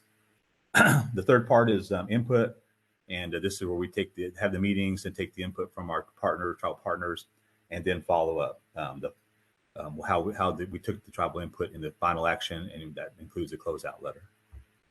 Next slide, please. One thing that our region has to work on is the tribal treaty rights guidance. I think we mentioned that last week at the RTALK meeting or 2 weeks ago, that having tribal treaty rights in the consultation, it's been there before since 2016. But to be frank, our region has not done a good job on this. And I'm going to work with Tina Alvarado and see how we can make sure that we are making sure that tribal treaty rights are part of the consultation when we're doing that. Again, being frank, this is something that we have not hit on here in the region. And I know that headquarters and other folks are doing that. So that's something we're going to look to improve in the upcoming years. And then the president's memo, of this year, last year on consultation, and it did spur on a consultation on consultation, and then a work group of my partners and spurred by headquarters on how we can best work to improve consultation at EPA. Next slide, please. So here's some feedback. Oh, sorry. On the consultation on consultation, probably not a lot of surprises to the folks that have been doing this for a long time. So I'll go through these. EPA does not provide adequate time for consultation. And I'll say, I'll be frank again, the region has had experience some of this, been here a long time, about 15 years. And I'm not going to say that it's been perfect. So some of these do hit us hard, probably almost all of them. EPA does not provide adequate time for consultation. Number 2, consultation feels like a checkbox exercise for EPA or equivalent to a public comment period. 3, decision makers often do not participate in consultations. I think this might be probably the one that, I think in all the ones we've had, and we at least have our directors for the programs be involved. Sometimes it's not the RA, the regional administrator, but for the most part, we do have division directors as part of these consultations. So I think that's one that we've been pretty good on in making sure the decision makers have been part of the consultations. So, I'll go to number 4. Tribal input is not often reflected in a final action. Number 5, appearance that EPA's decision has already been made by the time consultation occurs. Again, the cake is already baked. So why the consultation? And then the last one is sufficient follow-up from EPA offices on how tribal input was considered.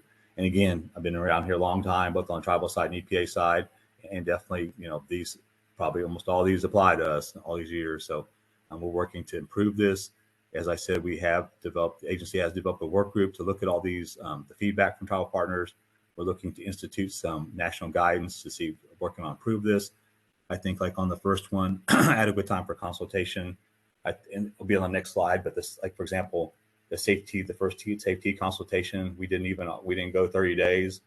So now we're looking to make sure that there is a mandatory amount of time that we're offering consultation for items. So the work group is looking at all these items, and we want to make sure that tribal consultation is improved.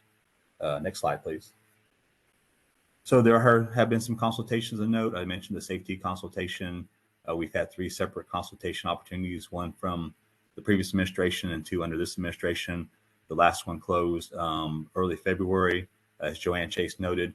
Hopefully there'll be a decision soon. I wish I could impart more guidance on that, but Joanne mentioned soon, so I know it's been a little bit since we finished it, but we're working to get a conclusion on here. But it's been, and again, and when you go back to that previous slide, there were definitely probably some of those items, maybe all of them touched on, on that first safety consultation. And I'm not saying anything new. It was actually noted with this administration that consultation was not the best on the first safety consultation. Next slide, please. Oh, 2 slides from this. Next one, please. So the other one is Los Alamos. Tribal partners have, we've been engaging a lot with Los Alamos on consultations.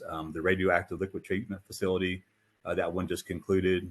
We consulted on their application. With one thing with the information, with these calls we've been having LANL staff join and their experts. I think that's been helping out. And we are doing the tritium venting one. We are in consultation now. We have one more consultation to do with the Pueblo, but it's been held up. And with the fires, I think it's going to be held up even more. So that one is probably, I would say probably at least a month and a half, probably from finishing out. So, but I know the venting issue has been going on for a while, and we look to hopefully at least have that consultation with the affected Pueblo soon, and then work to look at the information coming in and rendering a decision. So next slide, please. I just want to mention things with effective with consultation. So TCOTS, if you haven't been checking the TCOT system, I can put the link after the link out. It's where all the consultations are posted, not just the regional consultations, but national consultations. We have been instituting informational calls to help tribes determine whether they want to move forward with consultation. It was a suggestion from the Ottawa tribe during the safety consultation. Great suggestion. I think they were working well. One thing that's been happening since the pandemic, we've been doing virtual consultations. I think the last face-to-face meeting we had was at the Pueblo Santa Clara, right, maybe a week before the pandemic was actually before we shut everything down. So it'll be interesting to see how we go back to face-to-face. Back then when we did, if we didn't have the face-to-face, we were doing conference calls. So, now we have this virtual capability. how we move back to face-to-face consultations, whether in Dallas or at, back at tribal on tribal offices, on tribal communities. It'll be interesting how we move forward back to face-to-face. And then we do have more increased consultation opportunities at the McGirt decision. I know Oklahoma Tribal Partners have probably been seeing more air and radiation consultation opportunities after McGirt. Next slide, please. So this is kind of more, consultation is important. It's very important, but our coordination, our communication, that is probably the thing that we do day to day. And we have, also on this. So just some thoughts here on points of contact. So thanks for the feedback on the consultation outreach. So we also have sometimes tribal facilities, there's some compliance issues. When we have a tribal facility that's not in compliance, we send out a note to the tribal environmental director. Should that continue, do folks like that the way it goes? Same with emergency response. Sometimes we'll have a spill on a Friday or on a weekend, and we'll try to get notice out to the tribal environmental director. Would you still want it to go to that point of contact? Would you want to get other points of contact? Usually what happens is both on the tribal facility compliance and the emergency response compliance, we'll send a note out to the tribal environmental director, but then usually they'll get on the facility side, they'll get the enterprises involved, or maybe the wastewater or drinking water folks involved. And then on emergency response, maybe it might go to the emergency response coordinator for the tribal partner. But just want to make sure that is it still the right way to do that? Should we be including other folks at the start? Any feedback you want to put in the chat? We will definitely keep the tribal environmental director the first point of contact on all issues. That won't go away. But anything you want us to put on there, and I'll just say one more thing too on tribal facilities. Sometimes when we start off with the tribal environmental director, we usually end up with maybe the enterprise or the wastewater drinking water system. Today I was on a meeting on a compliance issue, and the tribal environmental director wasn't present. It was being handled more by the program staff. So again, sometimes it gets handed off. We want to make sure you're aware of what's going on, but any advice you can provide to us, that would definitely help us out too. And then also on grant compliance. Now this doesn't happen often, but sometimes the tribal partner is not compliant with the grant. So we have to elevate that. We're always going to be working with the tribal environmental director. But I guess the question is, when should we pull in the tribal administrator, that next person, and then eventually go to the leader?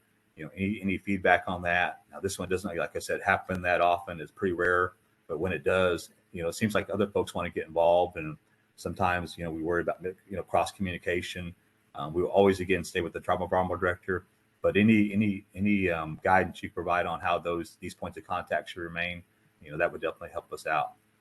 And then lastly, I'll just mention, during our day-to-day work, we're always seeing unique things that come up, like with GAP. I mean, we see some work that's happening, like we have a tribe that's doing a PFAS sampling event. We had a tribe that wanted to see if they could buy trash containers for their local city and put those out. We're always looking at different things day to day, it seems like, on their decision that tribal partners are asking us. One thing, is how much should we be allowing for a vehicle purchase? We've, with the inflation and all that.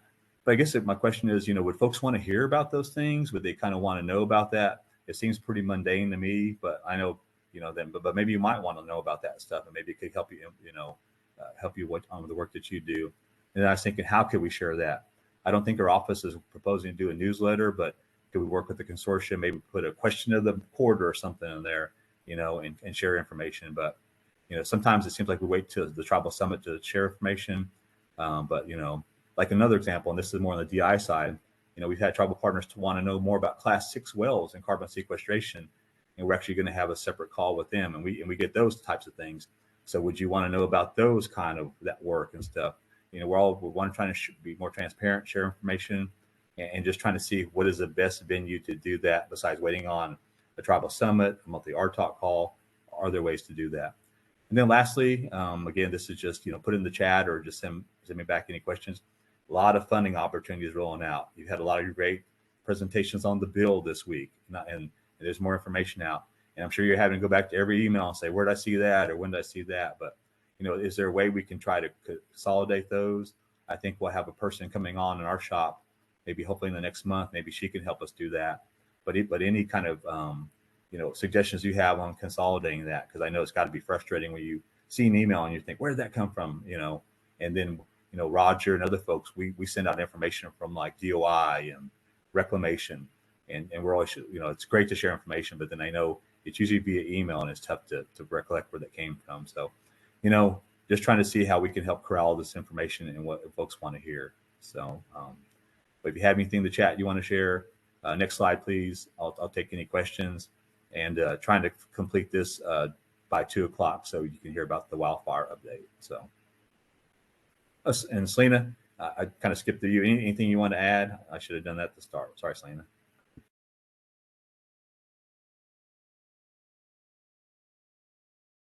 No, Randy, I think you did a good job covering everything. I was going to dive in on the phases for the consultation.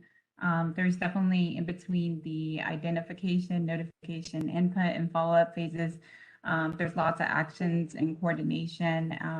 I will say that with Randy reaching out and knows a lot more point of contacts. I've just been coordinating and also learning from each consultation is different. So I, consult with the tribe and try to see the concern first and go from there. But the TCOT system is actually a good database when we finalize our consultations, the notices. So if you're not visiting the TCOTS database, I encourage you to go on the TCOTS database, especially for the national consultations. They post the letters and any consultation updates. So that's all I can add for that. Thanks, Selena. And again, Selena is a very integral part of our operation. We had to make sure that these letters are 508 compliant, and Selena does all the 508 compliance for us. So couldn't do without her. So just a shout out to Selena. But I'll take any questions. Selena and I on consultation, seen a lot of great information in the chat, and then just overall our communication. I would say one more thing too, recognizing, and I want to make a pitch for next week. The GAP, Lisa Barrios and her team will be on next Tuesday, discuss the GAP consultation, for that. But we do plan to have a, in the fall, a GAP guidance training, fall or winter, before applications are sent in. So, we can talk about more of this about the RTALK call, but what would you like to see in our Region 6 GAP guidance training? There's a Tampa, I think it's weekly summary of announcements. We can work on that. Is there anything you'd like to see specifically on the GAP guidance? We'll be learning as you are. And so, we want to conduct a training. It's been a while since we've done a Region 6 focused GAP training. I think it's something we need to do, especially with this GAP guidance rolled out. And we'll definitely work with folks on what we need to have in that. But just want to give everybody a heads up on that. So I see, and then again, thanks for the feedback in the chat. And if you have any questions or anything in the chat, just, I think we have a couple minutes for the next person. Thanks. Okay, thank you, Randy. Like you said, if you guys have any more questions, just put them in the chat and we'll make sure that they get forwarded to Randy. I guess we'll go ahead, if there's not any more questions right now, go ahead and go to the next session. We're going to have the ETEP update with Ira and Jay. Okay. Good afternoon, everyone. Again, my name is Ira Height, and I work in the tribal office. For those of y'all who do not know who I am, I'm also a product officer and tribal liaison in tribal office. And I'm also, for this presentation, I'm joined by Mr. Jay Harris. Jay, if you wanted to say something. No, thank you. And I introduced myself earlier, and Ira's gonna take it home for us.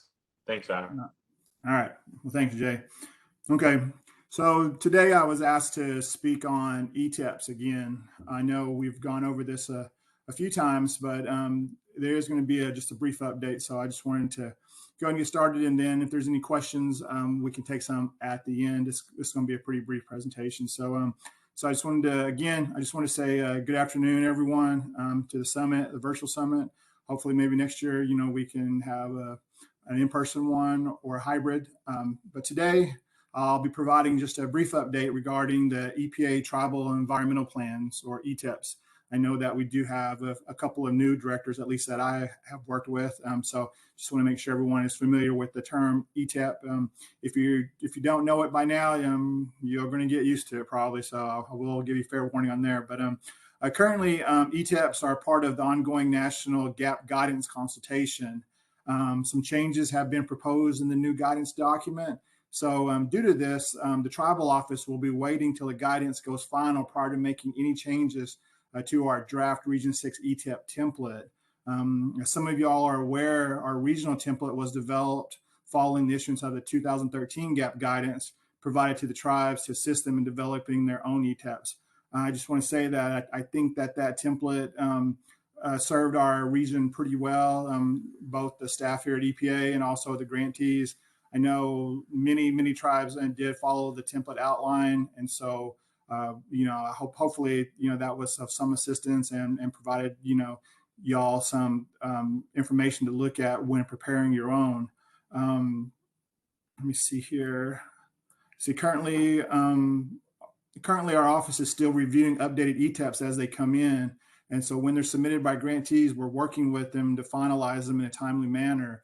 So if you have submitted an ETEP, your project officer will be working with you to get that finalized and everything, and so that way you'll be on your new 5-year period. And an updated ETEP template will be developed following the closure of the National GAP Guidance Tribal Consultation. So once the national guidance is finalized, the consultation is over with, we in our office and the tribal office will sit back down and look at any changes that were finalized in the guidance and update our template to make sure that anything that we send out to the tribes is compliant with what is in the guidance, so that way everything is covered there. We've also been informed that any changes that are required as part of the tribe's ETEP as a result of the new GAP guidance, EPA and the grantees will be allowed to work together in a staggered approach to getting all the new updated ETEPs finalized. So essentially what this means is that if there's a major change to ETEPs and what's required to be in them, we're not going to have to get all 60 something of them done, like within the year. It's my understanding, and this is my understanding, so if this does change, we'll let y'all know as soon as possible. But it's my understanding from talking on national calls with EPA folks is that, say, for example, your ETEP is due next year. Well, when that's due, and the guidance is finalized, we'll update it with the new guidance in mind. But if you submitted one, say, last week or this week, then we're working on what the current guidance is, the 2013 guidance, and then you'd be kind of like on the back end of it. However, if you decide once the guidance goes final and say you updated yours a year ago or so and you want the new information in your new ETEP, we would certainly work with you on that. Just let your product officer know that you want to make this, like a full update, kind of like what you would do once every 5 years, as opposed to like the annual review you do with your PO. And we will definitely work with y'all on that. And so again, this is a brief presentation. We're kind of in a little bit of a holding pattern as it relates to any new information regarding the ETEPs. However, like I mentioned, if you do submit an ETEP because your time has come and your 5 years is up, we will definitely, work with you to get that approved. And then, the next update whenever they come around as well. But we do plan on issuing a new ETEP Region 6 template to folks. Again, this template is just something to take a look at. It incorporates all of the requirements, that are in the guidance. However, tribes are more than welcome to make this document their own, to change it, or to use something completely different, that as it has always been. We just want to provide this as a tool for y'all to take a look at and see if there's something that y'all might want to use, or if there's another preferred way you'd like to do it. We definitely will work with y'all. I don't know if Randy, I know you've been on a number of calls, if there's anything that you wanted to add before we open it up to questions regarding ETEPs. I would say make sure you, in the consultations that we are looking, that ETEP information is going to be, used in EPA's reporting system to track work being done. I think there's going to be more, how would I say, syncing up work plans and ETEP. So definitely be engaged in the consultations, starting, that's ongoing now, but the meeting next week, and really review that part of the guidance. I would say that. Okay. Thank you, Randy. Appreciate that. So with that being said, are there any questions that anyone has regarding the ETEPs? I think I already got one in the chat from Philip. Take a look at. Let's see.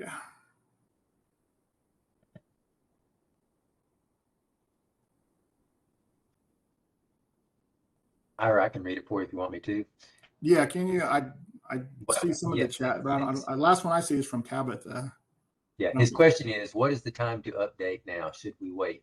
What if it's time to update now? Should we wait? That's what he's asking.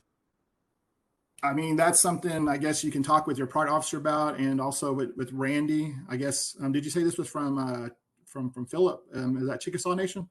Yes. Okay. All right. Yeah, I would check with your product officer and with Randy. My recommendation would go ahead and would be go ahead and do your update. That way you stay on schedule. That's the schedule that you have and submit it as is with the current guidance. I think there will be some changes in there. I just don't know how much of an extent, that our ETEP template will change and what the requirements will be in there. So I think my recommendation would be to go ahead, and if you have your ETEP update ready to go, I'd go ahead and send it in. I know I've gotten some recently, as 2 or 3 months ago, and so I would just go ahead and update those and send them in. And again, we'll work with you when the new consultation, when the new guidance comes final. And if you want to make an update then you certainly can welcome to, or we'll go back onto the regular 5-year schedule. But I would go ahead and send it in and go and get it updated.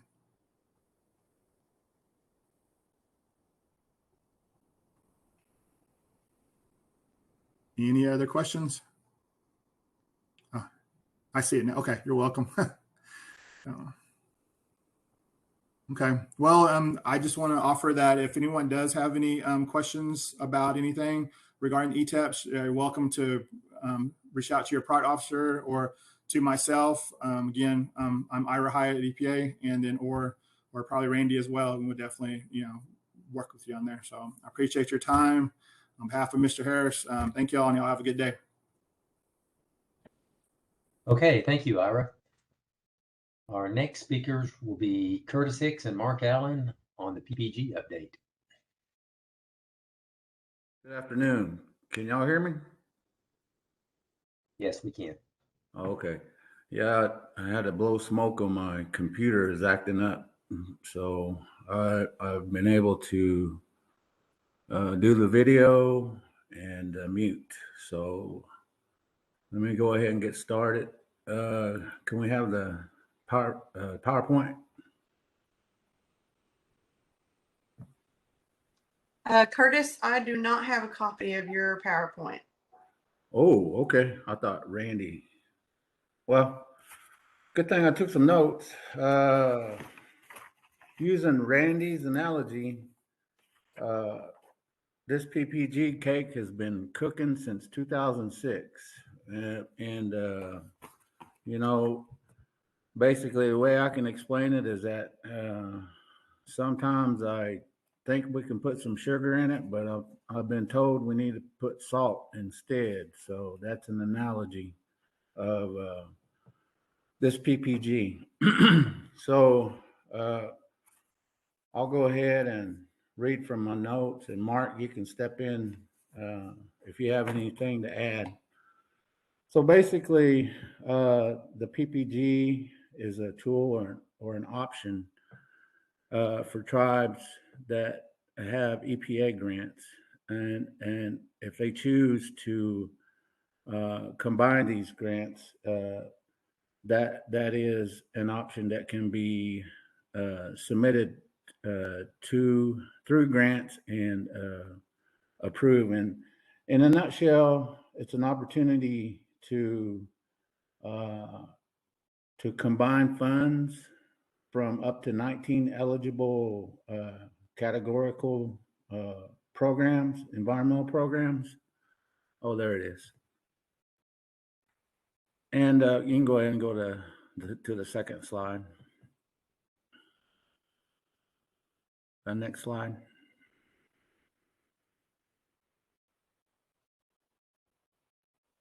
Well, while they're doing that, So in essence, in a nutshell, there's 19 grants that environmental grants that is authorized and can be combined into one grant.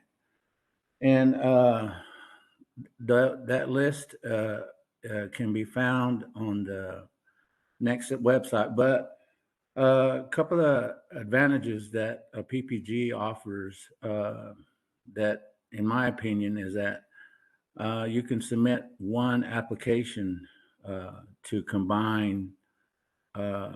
And here in Region 6, I think the most that I've heard of is up to 4-5 grants that's combined in a PPG.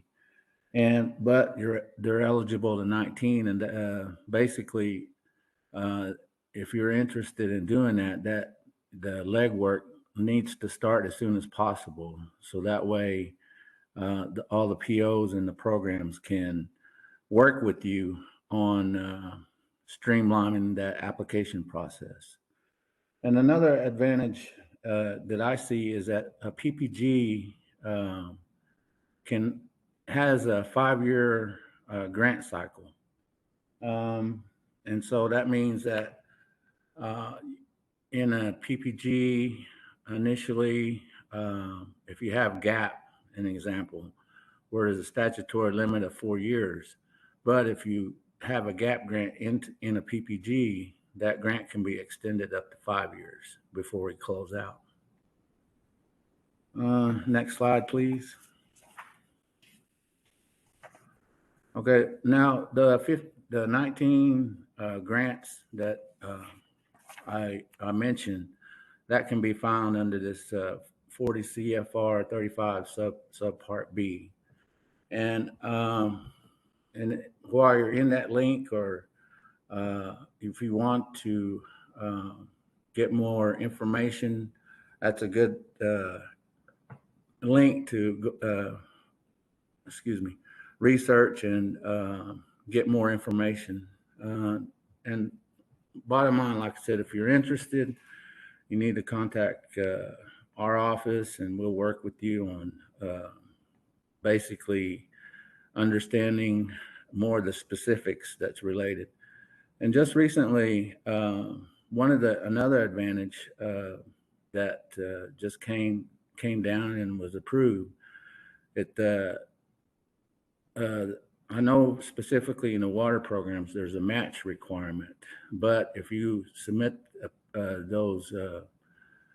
if you submit an application in a PPG with the water programs, the match is not required.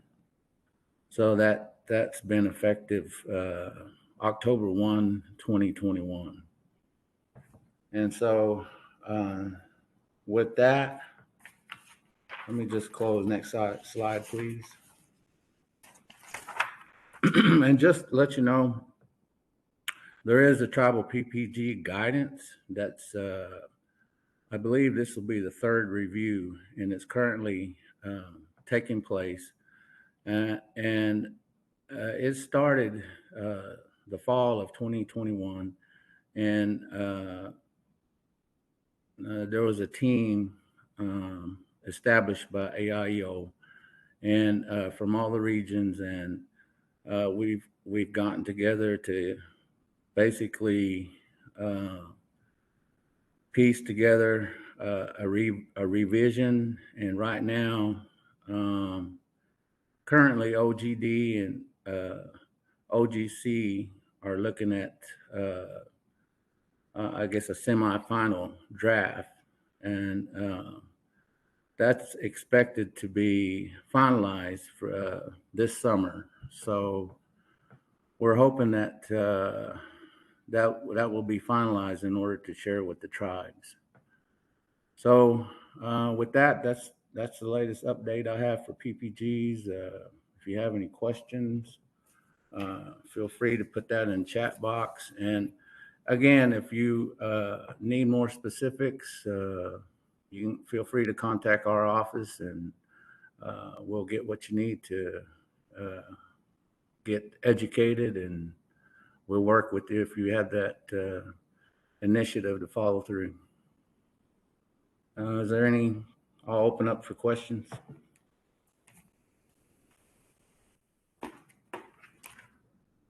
Curtis. Yes. This is Mark. I'll just add my 2 cents in on this.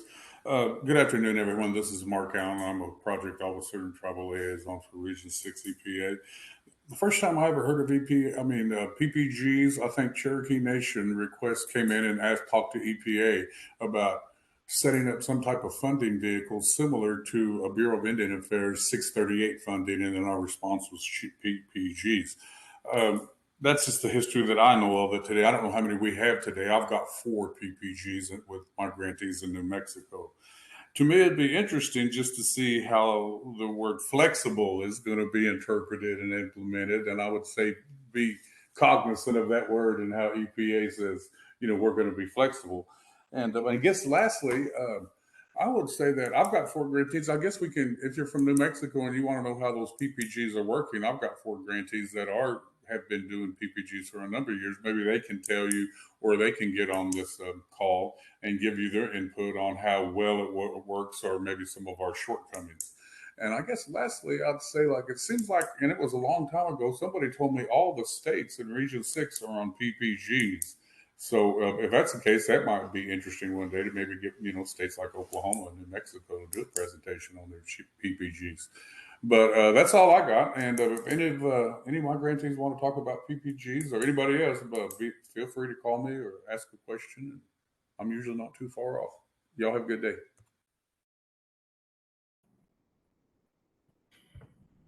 Well, if we don't have no questions, I'll defer to Randy if there's anything else to add. No, I just want to thank the team for their presentations. And I just had something that popped up today. So I had a tribal, not the environmental director, the tribal grants office call me and wanted me to send information on bills to them. And so it got me thinking, as Kurt mentioned, we were discussing grants. Would tribes want us to, if you send us your grants writer or your grants office contact, and maybe we could have them on a separate email list.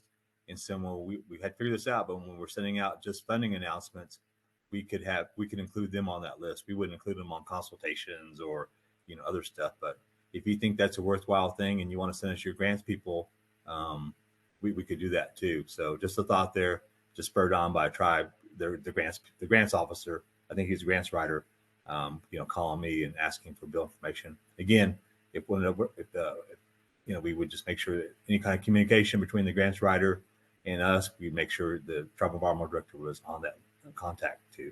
So just a thought there, but thanks to the team. I'll turn back to Sean. Okay, thanks, Randy. If there aren't any more questions for Randy, let's go ahead and go to the next section. We're going to talk about MBE-WBE, Deborah Bradford from EPA Region 6, and we should have plenty of time when we're finished to have some more questions if anybody has any.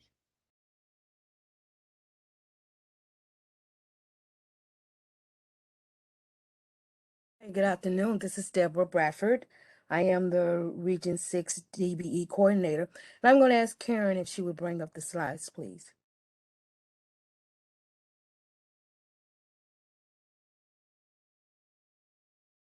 This afternoon, we're going to talk about the Disadvantaged Business Program, more commonly known the DBE, and this program is implemented and provided oversight by the Office of Grants and Debarment. Next slide, please.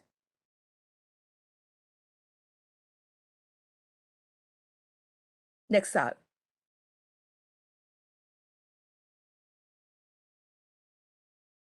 What is the DBE program?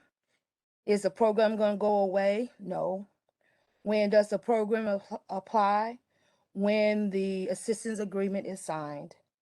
The DBE program is a program designed to ensure non-discrimination in the award of contracts under EPA Financial Assistance Agreement. The main component of the program we're going to discuss as we go through the slides, and there has been changes to the program, and we will highlight those as we go through. Next slide, please.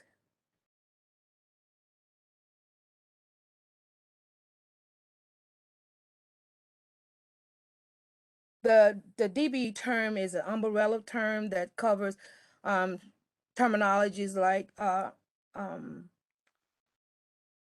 socially and economically disadvantaged individuals, small business enterprise, small business in rural area, labor surplus area firms, and HBC, historically underutilized business zone, or other programs that may be in effect.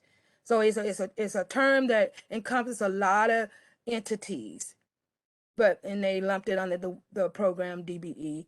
And as the slide say, you can find out more information when you go to 40 CFR Part 33.103. Next slide, please. The DBE, what governs the DBE program? There's two statutes that governs the EPA program, and that's Public Law 102-389, and that is referred to sometime as the 8% statute, and then we have the Title X of the Clean Air Act amendment, and sometimes that referred to as the 10% statute. And basically, it's just saying that under the 8%, you know, EPA has a go back. There's a goal, 8% under that program and 10% to utilize socioeconomically disadvantaged businesses under the EPA program. Next slide. The components of the DBE program involves the DBE certification, which and then the fair share objectives, which that is where when we was every year we would negotiate fair share objectives with all the recipients that received $250K or more in dollar. That part has been suspended. Then we have the good faith effort. We have the contract administration. We have MBEW record keeping and MBEW reporting for the components of the program. Next slide, please. This the DBE certification. For clarification, EPA no longer has a certification program for EPA.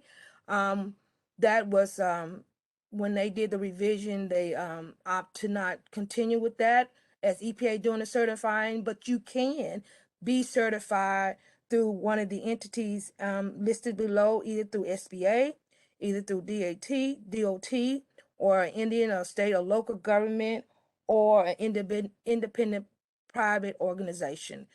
So in order to do business with EPA, or in order to do business and be counted as a certified DBE, which is, you know, minority, women-owned, or disadvantaged, you have to be 51% owned. You have to have a network of 750, that entity, and it has to be certified by one of these entities. In order for you can use anybody that you want to, any vendor that you want to, but if you want to calculate that as part of your percentage or your accomplishment, then they have to be certified. Next slide.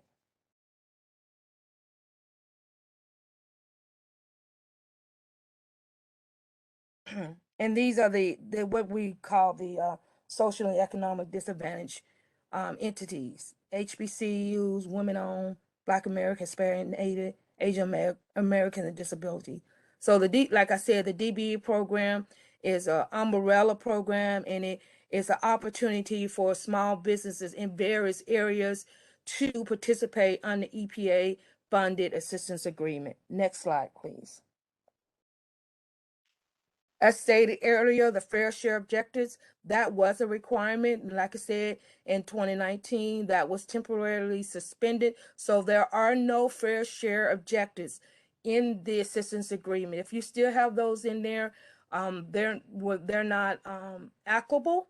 Only way they are required if you say you wanted them. Otherwise, there are no fair share objectives. We are relying more on the good faith efforts, your documentation, doing the outreach that you need to do to ensure these businesses are being involved in EPA funded assistance agreement. Next slide, please. You hear me talk about good faith efforts. So what are the good faith efforts? Why do we need the good faith efforts? The good faith efforts, as stated, must be taken by the recipients. regardless if it's PPG, regardless of GAP, regardless if you're receiving an assistance agreement from EPA and you're going to be doing any type of procurement, then you need to be doing good faith effort. As I stated earlier, the DBE program, there's several components to it. The DBE program applies to everyone that is receiving funds from EPA, and especially if you're doing any type of procurement activity. And the reason that we do the good faith effort is to help level the playing field for the DBE community and to ensure that opportunities are being made available. And like I said, we require that these good faith efforts be done. Next slide, please. So, and then I know this is very small to read, but if you go to the website, you can look at it. If you look in your assistance agreement, it should be there. But what are the good faith efforts? In a nutshell, it's just one, ensuring that DBEs are made aware of the contracting opportunities. Means that, you know, if you're going to be doing something, buying something, make sure that you either publicizing it or giving them the opportunity to be made aware that you are buying something, whether it's goods or services, that you are actually going to be doing some type of procurement activity under that assistance agreement. The other one is making it available. Sometimes, you know, recipient might may have a requirement and only have 15 days, where we're saying that you want to make the requirement available so in a timely manner so DBEs can compete. If it's a large business, they have the people, they have the expertise, or you know the resources to pull a proposal together and submit it. Where if it's a small business, they may need a little extra time. So we're just saying that when you're thinking about doing procurement, that you consider that and give those businesses an opportunity to apply. If it's a large contract, say you have a large contract you're working with, consider maybe, are there any subcontracting opportunities, working with your large prime contractor, maybe carving out opportunities for these businesses to compete. So we're saying that you really look at what it is that you're buying and how can you really initiate or utilize DBEs under these procurement. We ask you to also encourage the use of a consortium. Maybe there's a group of DBEs that can provide the goods and services that you're looking for. And then it's versus one. So there might be a group that can do it.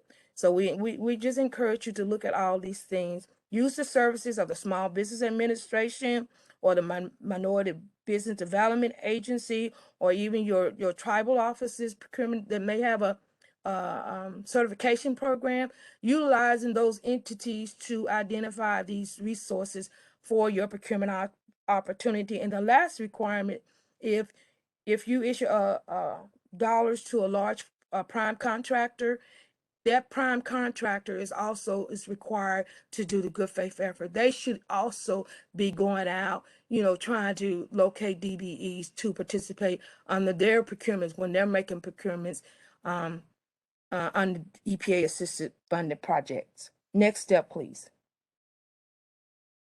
When do we use good faith effort? Whenever, as I stress, whenever you're making a procurement or subject to competition. And we're saying that the important part of this, the good faith efforts, is your documentation. We encourage you to maintain documentation and records of your activities. So if you ever get audited, if anyone looking at it, or how was the procurement made, who applied, who did not apply, you will have something to support your actions. Next step, please. Under the DBE program, there are contract administration requirements. So if your prime, you know, the prime, you issue a contract to the prime, they're required, you know, to pay their DBE sub within, you know, 30 days. You know, there's a timeline. They're not supposed to string them out a long time. They should be doing prompt payment to these recipients. When they're deciding that they're going to change out or terminate a subcontractor, they should be notifying you that they are going to do that, and they also should be re-initiating the good faith effort to apply, give the opportunity to another DBE program. But if there's anything that's going to be changing in that DBE subcontractor, they should be notifying you as a recipient. And like I said, if they're going to terminate it or whatever, they are to employ the good faith efforts again. The next slide, please.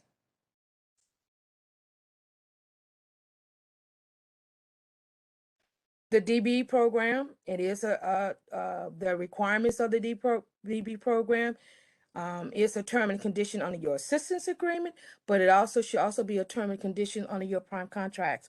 And there is Appendix A to the 40 CFR Part 33 that should be applied to your contracts, or some language in that form of language in your contracts that's stating that, you know, there's no discrimination, that they're going to apply by 40 CFR Part 33. So DBE is a term and condition, and it is part of your assistance agreement, and it should be a part of your contracts.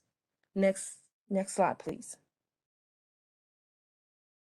Some of the changes on the contract administration, there used to be these forms, these 6100 forms, and as stated, these were suspended and they should not be used, but we are relying, I cannot stress, we are relying on the recipients and the prime contractors to do the good faith efforts, to do the documentation, to have the information you need to support your procurement action, and to ensure that DBEs are part of your procurement activities.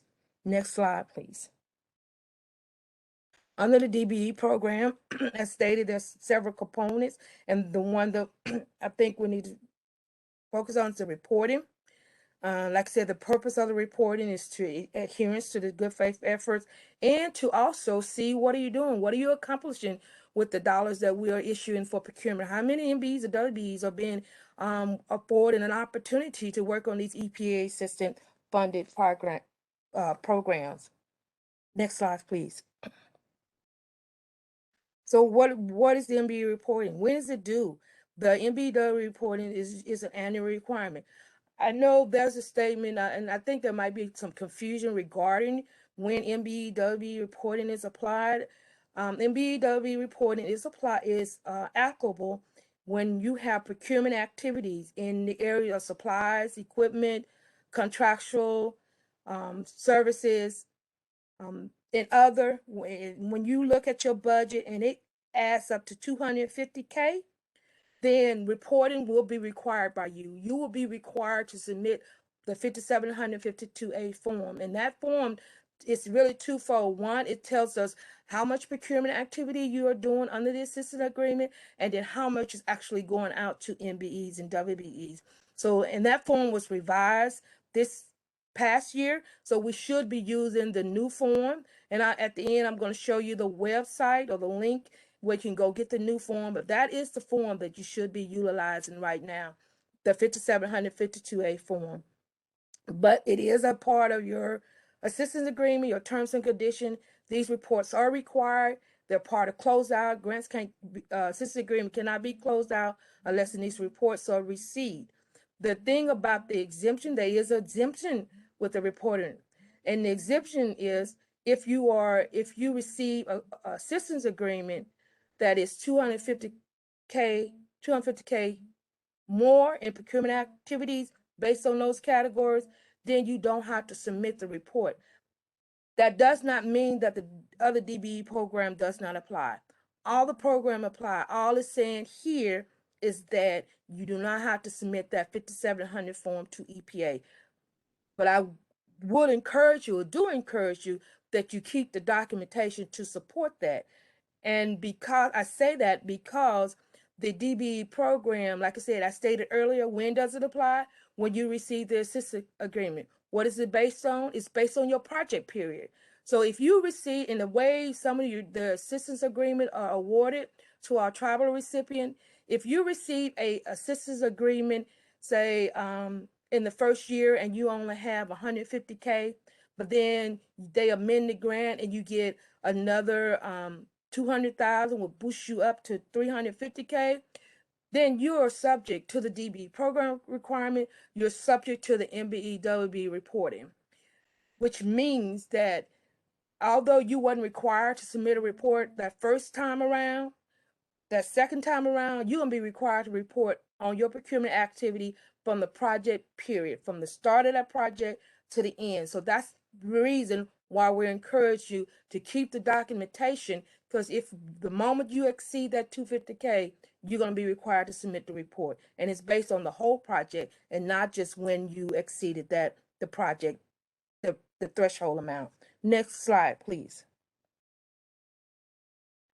The other component is the record keeping. Like I said, this is very important. This is how you are going to be looked at or reviewed on your documentation, your record keeping. What are you doing? How are you recording it? And if you are receiving 250K or more, are you retaining a bidders list? Who competed? Who asked? Who submitted proposal? Who did this? Who did that? So you need the documentation and the record keeping. You need to make sure you maintain that in your procurement files. Next slide, please. I want to just take a few minutes to go over this DBE program review. And I know the boxes are really small. So we're gonna, I'm just walk over. It said, when you as a recipient receive an EPA award, like I said, the DBE program applies to you, especially if you're gonna be doing any procurement activity. What they got that temporary suspended is the fair share negotiation. You know, I don't know, if you ever looked at your old assistance agreement, it might have 5%, 4%, 3% for MBE, 4% for WBE. Those things are no longer applicable. So that's what that second box is saying. The third box is that so you identify a goods and services. You need a good and services. Then the recipient, the moment you decide that you need that goods and services, you need to think about the good faith efforts. How are we going to encourage DBEs? How are we going to encourage your women-owned businesses? How are we going to encourage minority-owned businesses? How are we going to encourage that small business or the HBCU or whatever the DB entity? How are we going to encourage them in this procurement process? The next step, the next blocks is so you do the entering your recipient procures goods and services with a certified. The key is certified. You can identify the good service. You can buy it from anybody, but the point is, if you want it to be counted against your DBE accomplishments, then they need to be certified for this program. And it says, recipient procures goods and services with certified DBE firms to provide goods and service. You adhere to the contract administration requirements and you maintain good supporting documentation. So you done bought your goods and services, you done did the good faith effort, you done identify whether or not the firms that are providing the work are certified DBEs. Then the next thing is the last box is, okay, do I need to report? Well, based on your budget or even based on your procurement activity, did it exceed 250K total for under this assistance agreement? If it does not exceed that 250K, the documentation, you have everything, you just do not have to submit this 5700 52A form. If it exceeded 250K, then yes, you would need to submit a report to us on an annual basis. The next slide, please.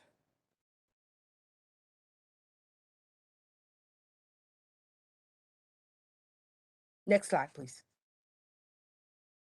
As I stated, here are some of the, go back one, please. Here are some of the DBE program resources that can assist you as you are receiving these funds from EPA, or you thinking about goods and services, buying goods and services. Like the EPA do have a DBE website, and it's at the EPA grants, EPA.gov grants. It has a lot of information. Also has a link to this DBE training module. They came out with that, I guess, last year sometime, but it actually tells you how to complete the DBE reporting form, some information. You might want to take look at that training module when you are looking at the DBE program. Then they also talk about like I said, it has a link to the revised MBE reporting form, which we should be using right now. If you have any of the old forms, please do not submit those. Please go out and get the new ones, because that's the one we should be using. I am the DBE program. This is my information, my point of contact. And when you're submitting those reports, there's a regional coordinator for all the region, and there's a headquarters coordinator. The reports should be submitted to the issuing office. So I know sometimes we have programs and you may get one from headquarters. Then when you're submitting your MBW report, then that report actually should go to the headquarters office, not necessarily to me, your regional coordinator. But if you need to know who they are, there's a link to the DBE programs. That is basically the presentation on the DBE program. I would like to maybe if we could just go out to just look at the form real quickly, and then I will turn it back over to Mr. West. Karen, can I go out and maybe show the form? Or... Yes, you should be able to share your screen now. Okay.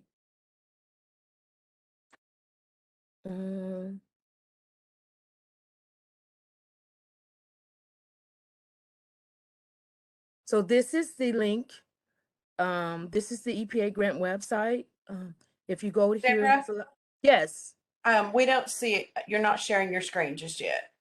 Oh, okay. Sorry. So let's see. How do I do this? Okay. Let's see.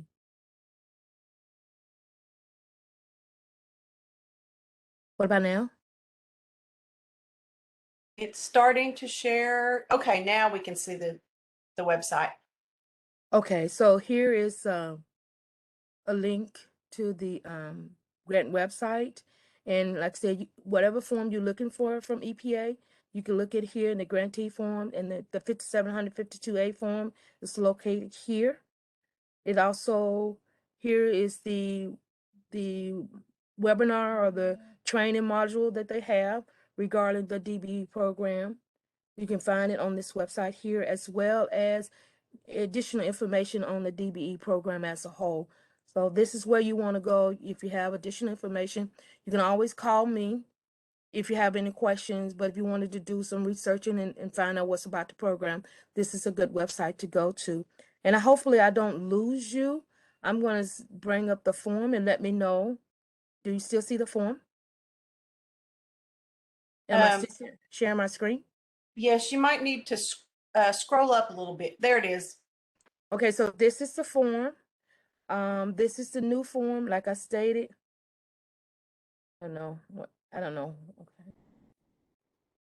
Okay. It's ending and it expires in 2024, but this is the new form that you all need to complete when you're required to submit the MBW reporting form. I would like to say this one last thing. As stated, I think the DBE program applies to any assistance agreement that you're receiving from EPA, especially if you're going to be doing any type of procurement activities. And it does not matter, as I think I stated, if it's a GAP grant, if it's a PPG grant, or even, it doesn't even matter where the funding is come from. If it's a bill money, is it regular money, if you are doing any type of procurement activity under this assistance agreement, then you need to be the DBE program that becomes a part of your terms and condition, and it's a program that you have to follow. And whether or not you have to submit a report, all the other program components still applies to you as a recipient of EPA fund. And the DBE program is a flow down requirement, which means that once you receive the assistance agreement, you go do procurement, you issue it to a prime contractor, and they doing a lot amount of the work for you, and they're gonna go out and do a subcontracting. Then that prime contractor need to also be reporting to you as a recipient what they're doing on the procurement, so you can report back to EPA. Not only your prime contractor, say you go out and you do sub-recipients, they should also be doing good faith effort, doing the DBE program, doing all of those work and reporting back to you. So you roll all that information up and report it back to EPA on the 5752A form. And so that is the program. You have the good faith effort, you have the reporting, you have the record keeping, you have the the certification. And then, like I said, the fair share objectives is no longer part of it. And you have the contract administration. But that is the program in a nutshell. If you have any questions for me, I'm gonna open it up. But as always, please give me a call. I'm here to assist and to help. And like I said, these forms are required, especially if they're required if you have 250K in procurement before a assistance agreement can be closed out. With that, I'm going to open it up for questions.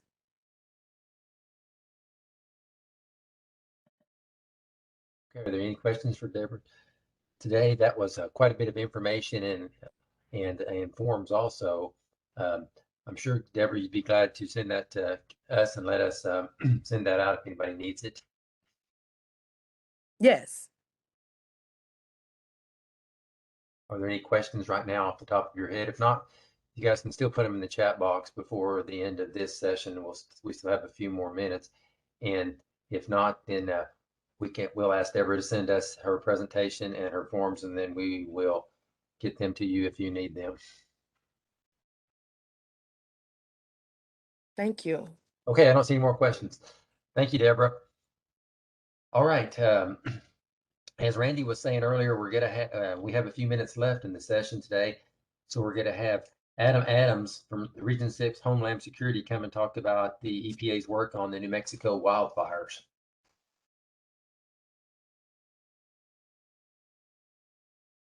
Hey, good afternoon. Can you guys hear me? Yes, we can hear you. All right, great. Let me see if my screen, looks like my screen is sharing. Is that right? Yes, you're on. Awesome, great, thanks. So thank you for the invite today. I really appreciate it. This is just a quick high-level overview briefing on the New Mexico wildfires that are going on. My name is Adam Adams. I'm a Region 6 EPA on-scene coordinator and Homeland Security coordinator. So presently there's about 10 large wildfires throughout the state. As you can see by the red boxes, each one of those is over 1,000 acres. We'll come back to this later, but the McBride fire is 100% contained, and that one's kind of in the south central portion. There's also a link that you can go. This is the interactive map. It's fireweather/avalanche.org/fire/New Mexico, and you can access this yourself. I apologize for those pop-ups. And so zooming in on the three largest wildfires, the Calf Canyon and Hermit's Peak fire, as of noon today, it was over 259,000 acres, and it's 29% contained. The Cooks Creek up in the northeast is over 59,000 acres, 97% contained, so that's really good. And then the Cerro Pilado fire is over 43,000 acres, 11% contained, and that's over there by Los Alamos National Laboratory. So presently, the governor of New Mexico requested an emergency declaration on Wednesday last week, and then the president approved that on May the 4th, the next day. FEMA does have representation in the state, and they have since early last week. EPA did receive, so what happens when there's a big incident like this? The state will request federal assistance through FEMA for specific emergency support functions, and EPA is the primary support agency for ESF 10, which deals with oil and hazardous materials responses. And so they requested yesterday an ESF 10 mission assignment to provide staffing at the Regional Response Coordination Center and the New Mexico Environmental Department Emergency Operations Center. And they wanted a subject matter expert and liaison officer. And then also a field subject matter expert for support to help assess the wildfires as they are contained. So, you know, if it's an active fire, then for health and safety reasons, we can't get personnel in there. So we're focusing on the McBride fire first at the request of NMED. And so based on observations so far and discussions with the state, it's expected that we will receive an emergency support function number 10 mission assignment for household hazardous waste recovery. So this is the McBride fire. It's kind of in the south central portion of the state, over 6,000 acres, and it's 100% contained, which is good. And we actually have resources, personnel that are going to be mobilizing out there to fill this mission assignment request between now and Monday. They'll be out there before Monday, so that's a good thing. And that's kind of a high-level briefing, just kind of for situational awareness. If there's any questions at all, please feel free. Hopefully I can answer those for you. And I'll just go back to this slide where it's got the link to the fire weather, avalanche.org /fire/state /New Mexico if you want to track the wildfires on your own. And we have because it is a state and FEMA lead, and we're in a supporting capacity. We have talked to New Mexico and FEMA to make sure that they are engaging with the tribal nations throughout the state. The federal declaration did have 5 counties on it, and so that's kind of where we are right now. I don't see any questions, but maybe I'm missing them. Let me go to the chat box. Yeah, I don't see any questions in there, Adam, right now. Yes. Yes, sir. Yeah, I don't see any in there right this moment.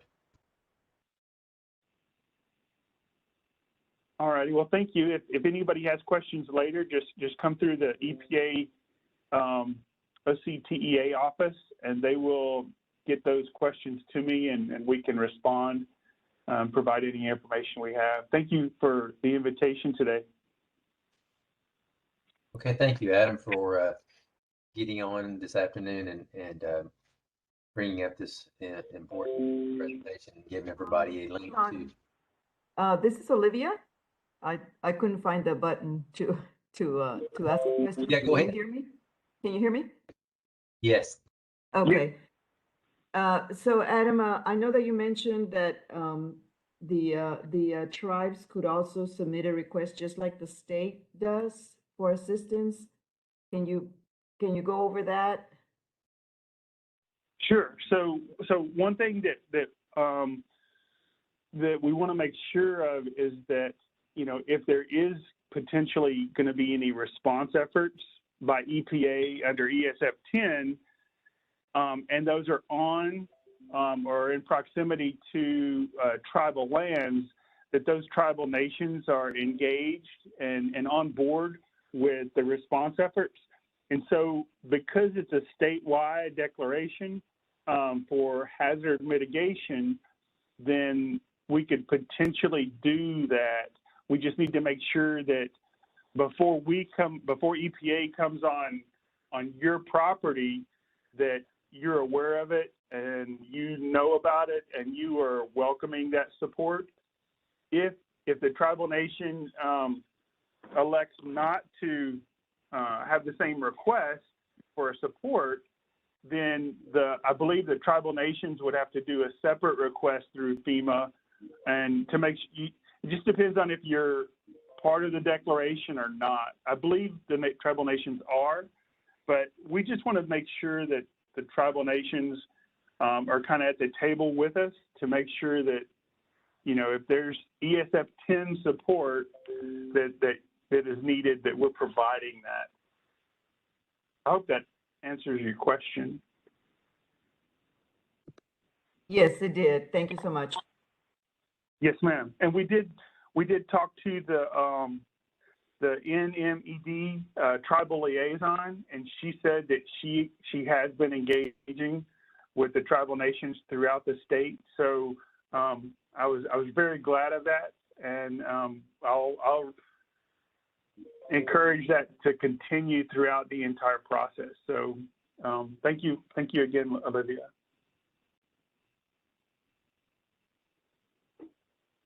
Okay, any other questions for Adam? We still have a few minutes left in the session. Hey, Adam, this is Randy. What does that entail, that oil, the household hazardous waste? What does that mean, actually? Sure. Thanks, Randy. So under ESF 10, what that typically, that's oil and hazardous substances, materials, responses. So typically the states or tribal nations can request support through FEMA for, I think there's like 3 or 4 different types of support. One of them is like household hazardous waste recovery. And we do that in conjunction with the Corps of Engineers. They are the primary support agency for debris. And so we would recover the household hazardous waste. That would be like, if you have a bag of pesticides or insecticides or bottles of bleach or, just household chemicals, when you throw away, you empty the container and you throw it away in the trash, when it's gone, those are just really residual quantities. And so they don't have a big impact in the landfills and stuff. But when you have a larger quantity of those containers during a natural disaster, then those can be more significant. And the proper way to dispose of those would be like in bulk, segregated in bulk by, at a disposal facility rather, for hazardous waste versus a landfill. The second type of incident support we could provide would be like when a hurricane comes in, it'll displace drums and tanks and containers, and we call those orphan containers when that happens. And so we would come in, the state like Louisiana or Texas, wherever the hurricane comes through, they would ask us to come out and assess those orphan containers and help recover those and dispose of them properly. If they're intact and they're not leaking or anything, then we would try to get those back to the responsible parties. But if they're not in good condition, then we would dispose of those in collaboration with the state and the county organizations. And then the third part is kind of doing rapid needs assessment, and that's early in after a big incident so that we can assess industries and refineries and things like that to make sure that those are not having ongoing releases of oil or hazardous substances or discharges of oil. And then naturally the fourth is responding to actual emergencies associated with the large disaster. And that would be like oil spills or releases of hazardous substances. So those are the 4 main types of support that we can provide under ESF 10. That's a great question, Randy. Thank you. Thanks, Adam.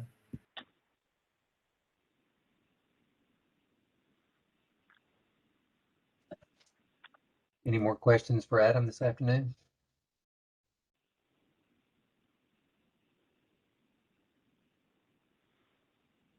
Okay, well, I don't see anything else in the chat box.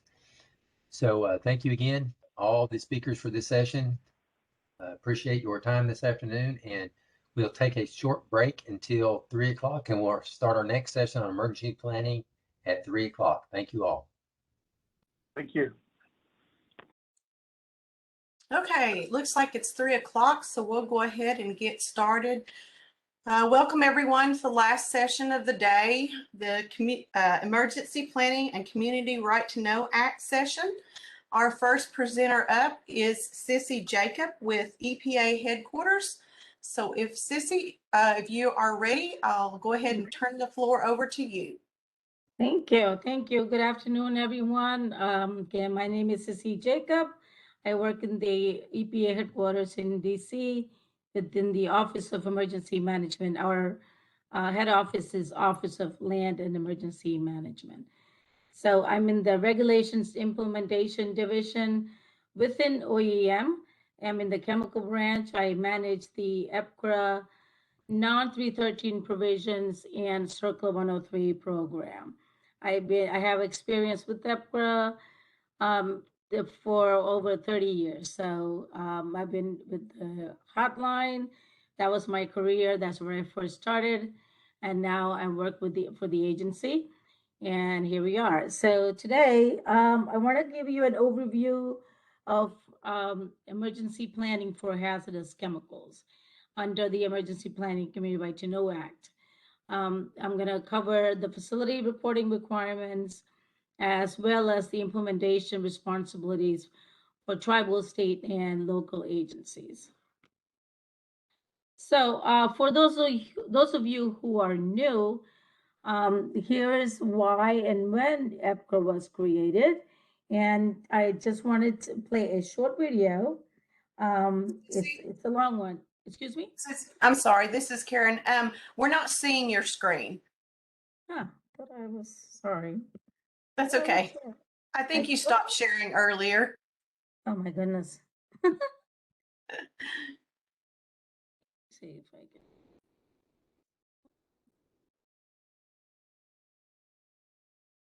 Huh. That's really weird.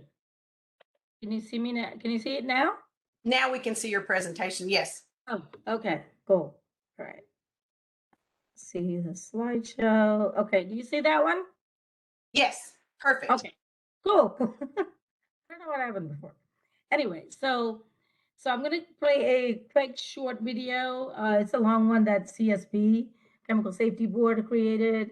I think it was 20 years after the Bhopal incident. So here's the short video.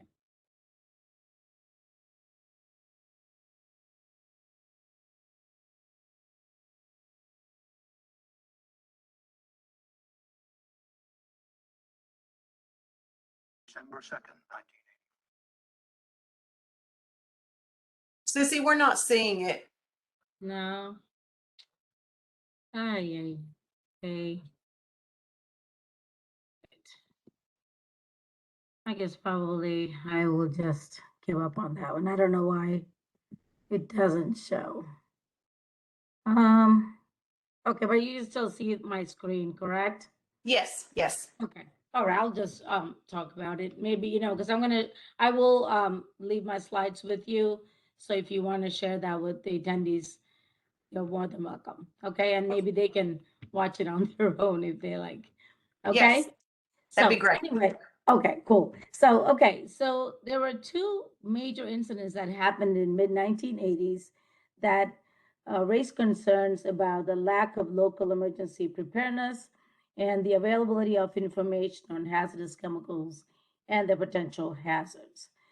So Congress, first it happened in Bhopal, India. They took several thousands of people's lives and injured thousands.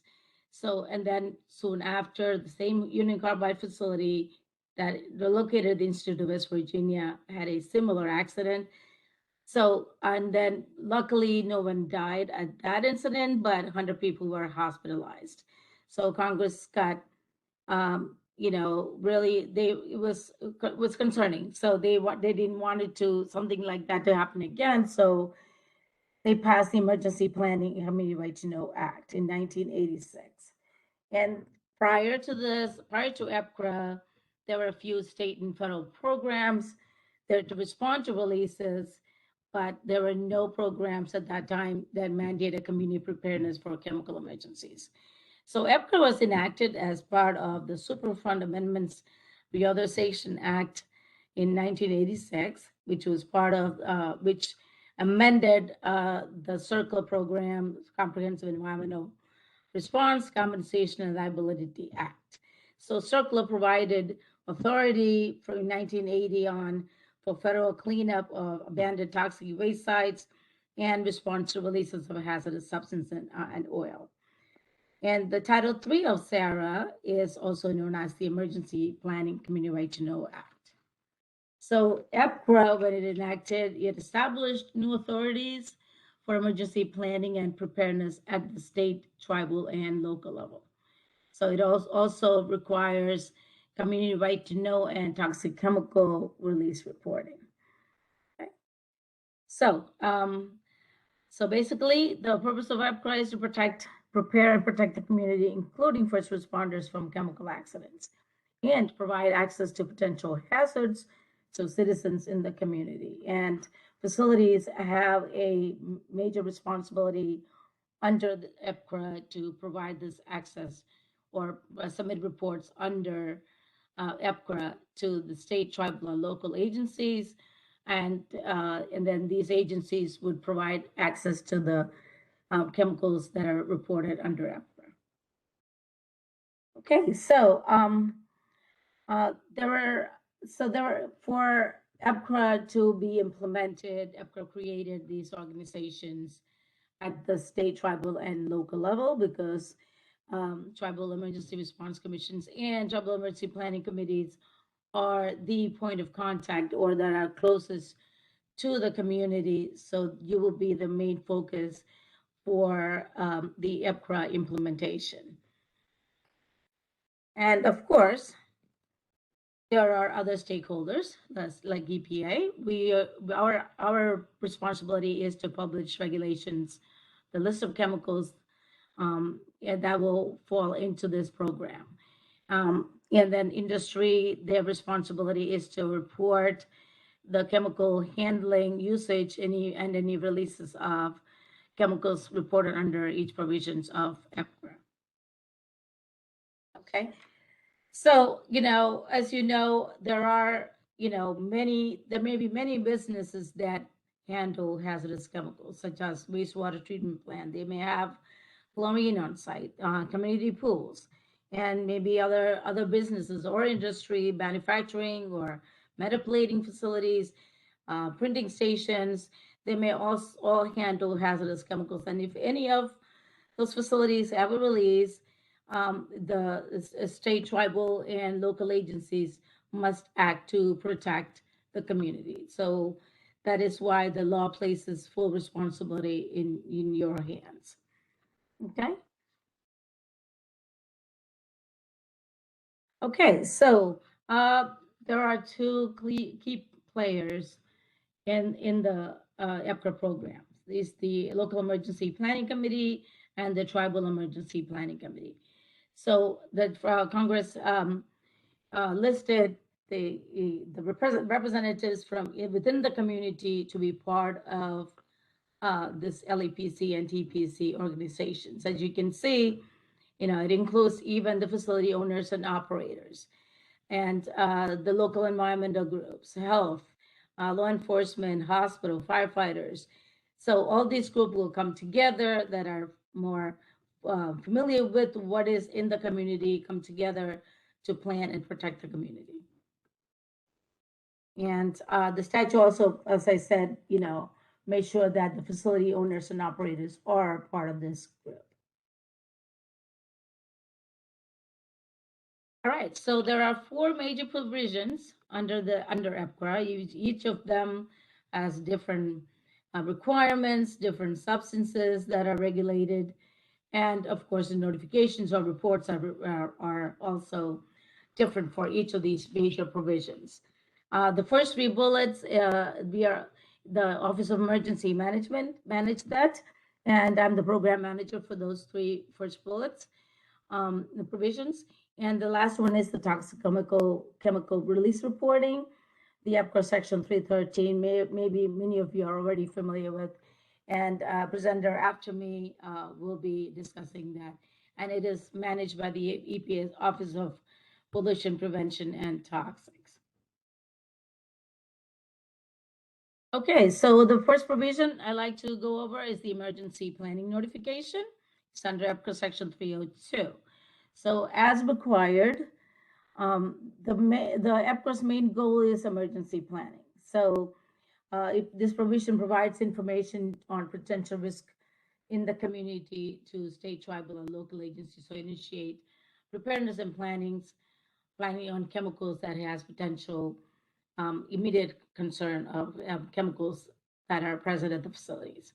So as required, EPA published the list of extremely hazardous substances, and the threshold planning quantity that the facility would have to report if they have any of these chemicals at or above the threshold planning quantity on site at any one time. So like I said, including, facilities can be, some of the facilities that may be at the community will be farms or water treatment plant, community pools, retail stores, etc., that may handle ammonia, chlorine, and many other hazardous substances. Okay. And there are no exemptions under this provision of EPCRA except for substances in transportation or stored incident to transportation. And because that is managed by the Department of Transportation.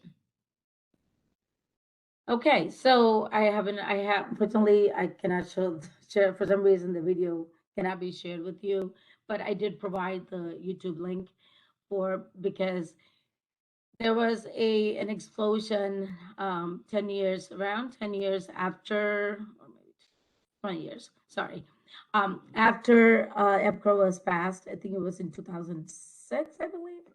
Yeah, I got the years wrong there. There was an explosion at Apex facility in North Carolina, and they were handling hazardous waste, and that entire facility blew up. So, hazardous waste facilities are not subject to EPCRA Section 302. They may not, because they may not have extremely hazardous substances that are on the specific list that we have in the regulations. So there is a provision in EPCRA Section 302 that the governor of the state or the chief executive officer of the tribe or the president are authorized to designate additional facilities to be subject to emergency planning notification. So, facilities such as hazardous waste facilities may or can fall into that preparedness and planning provision. Okay. All right. So facilities, in addition to notifying the state and tribal and local notification that they have certain extremely hazardous substances present on site at or above the threshold planning quantities, they have that is their main responsibility. And these are the list of EHSs, and their threshold planning quantities are in the regulations, and it is also on our list that we have on our website. I provide the link there. I will provide my slides to Karen and others so they can post it and send it to you all. So why is emergency planning notification important? Okay, so, and how is this information used by LEPCs and TEPCs, who are the key players or the key stakeholders of EPCRA? I will cover that in a few minutes. And there you go. So the next provision is the emergency response plan. Is under EPCRA Section 303. So the main responsibility for LEPCs and the tribal emergency planning committees is to develop an emergency response plan. And the statute requires that these plans should be reviewed annually or more frequently as changes occurs in the community. And the plan has to be submitted to either the CERC or the TURC to review. And you can also need to evaluate resources to develop, implement, and exercise the plan.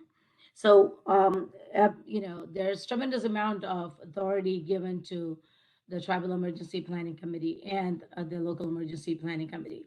You can authorize facilities to give you more detailed information on what kind of chemicals are present and where is located, where is it stored, how they're stored, so that you can modify the local emergency plan.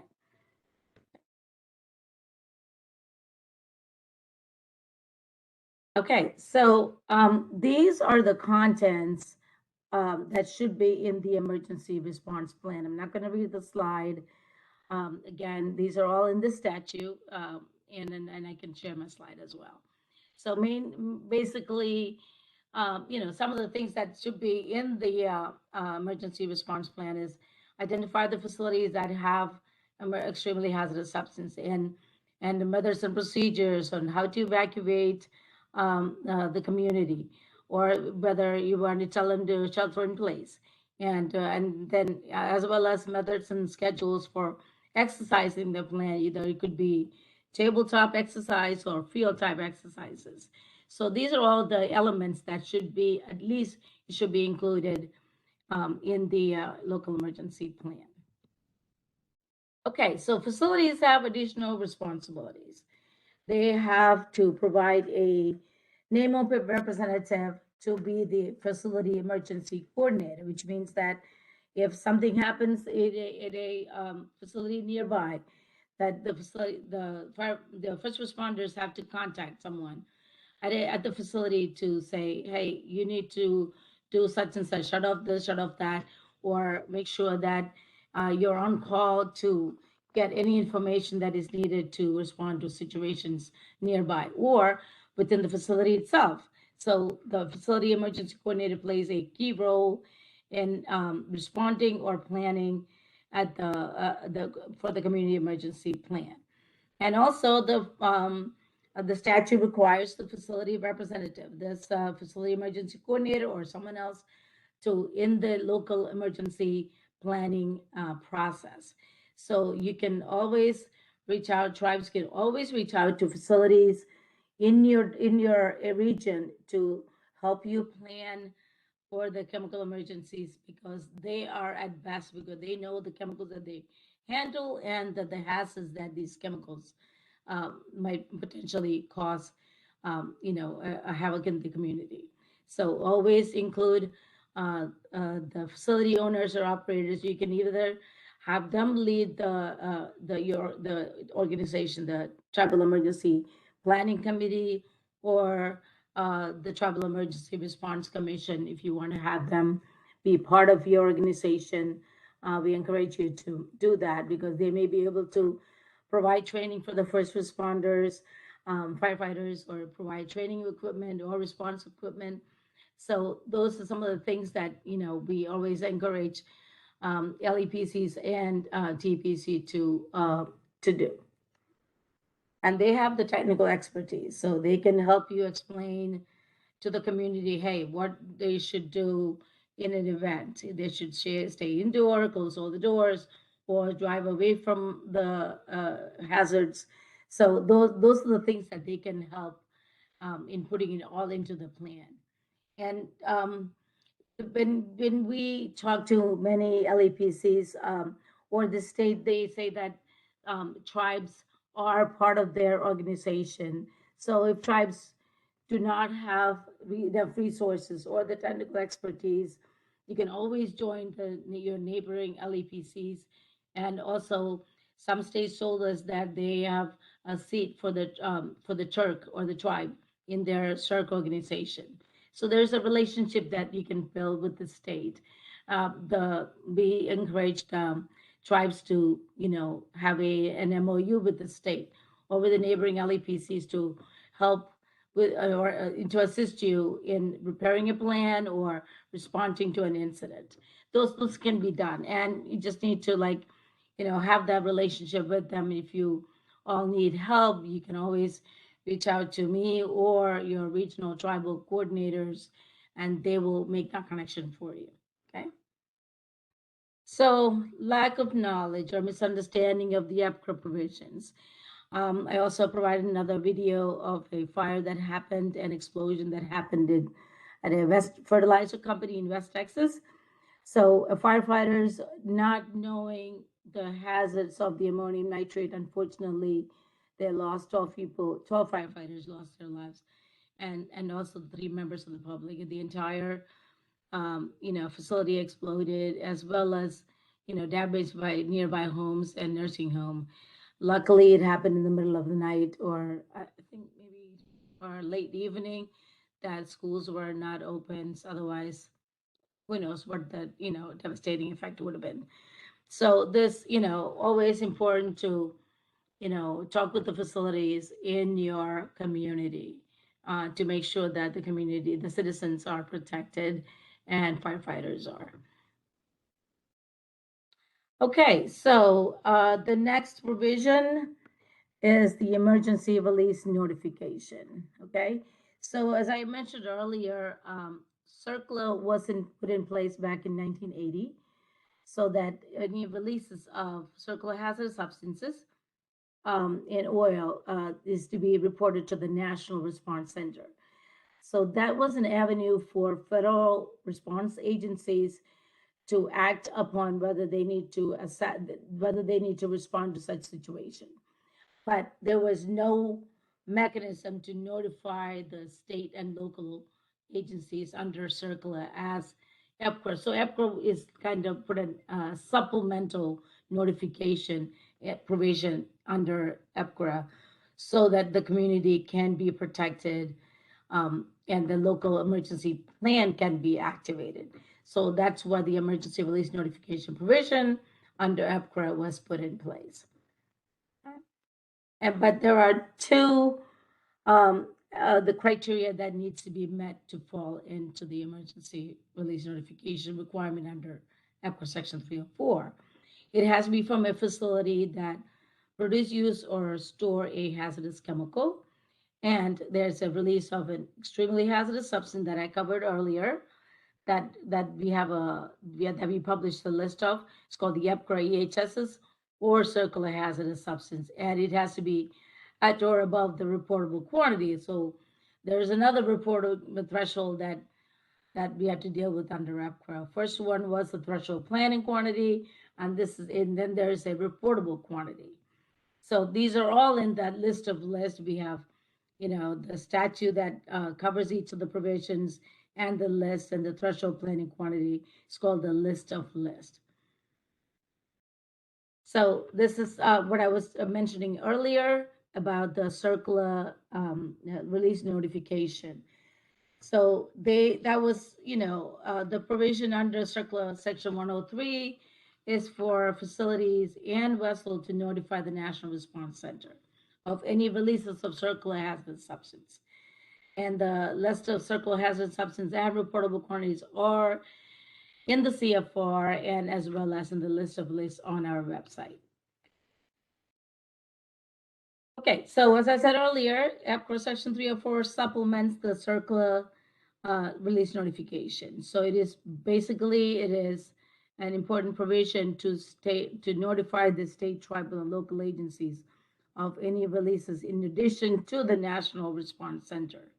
And it is for activating the local emergency plan to protect the community, to have them evacuate or shelter in place. Okay, so I just went over this earlier about the two criteria that needs to be met in order to fall under the reporting requirements under EPCRA. Okay, so these two circles, the chemicals on the left is the big gray is the CERCLA hazardous substances. There are about 800 plus CERCLA hazardous substances, and that there are 355 EPCRA EHSs, and there are only 150 or so are common to both lists. CERCLA only requires that large circle, the gray circle, to be for facilities to provide release notification on. But the small teal blue, for the EPCRA, Section 304 requires notification on all of these, the 800 chemicals in the CERCLA and the EPCRA 3HSs. Okay, so state and tribal and local agencies will get notification from facility on releases in both of these lists under EPCRA. Okay, so just, this is just a summary of what I just spoke to about under the requirements under CERCLA Section 103 and the EPCRA Section 304. As you can see, that CERCLA only covers CERCLA hazardous substance, and the notification goes to the National Response Center. And the EPCRA Section 304 that covers CERCLA HSS and EPCRA EHSs. And it goes to the CERC and TURC, or LEPC, and the LEPC or TPC. So what are the contents of the initial telephone notification? So These are all the, this is all what the EPCOR statute says, that the facility, when they call in to report a release, these are all the information that needs to be called in to a hotline or a dispatcher or 1-800 number that the tribes or the states set up so that facilities can provide the information. And you should train the people who are taking these calls from the facilities, make sure that they are trained to get all this information. You can develop a form so that all this information will be obtained from the facility that is calling in for the releases. Okay.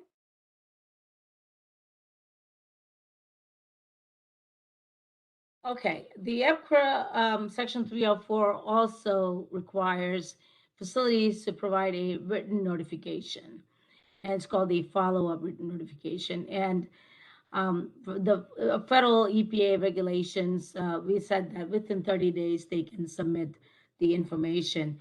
Everything that is they provided in the initial telephone notification, plus the 3 items that I have bulleted on this slide. So, tribes and states can require less than the 30 days for facilities to submit follow-up reports. We know that some states have 7 days or 14 days to requiring facilities to submit the follow-up report. Okay, so here's the summary again for release notification under EPCRA Section 304 that I just covered. And the transportation related release, I forgot to mention earlier, the facilities can, or the transportation operators can call the 911 or the local operator, because some may not have the information, contact information for the tribal or the state agencies. Okay. Okay, so you may have heard of a chemical releases that happened in West Virginia from Freedom Industries in West Virginia that affected the water intake of 300,000 residents. Drinking water was affected. So they had a release of I think it was a rusty tank. They had a release of a chemical that, that contaminated the drinking water intake of West Virginia American Water Company. And then there was another incident happened soon after that.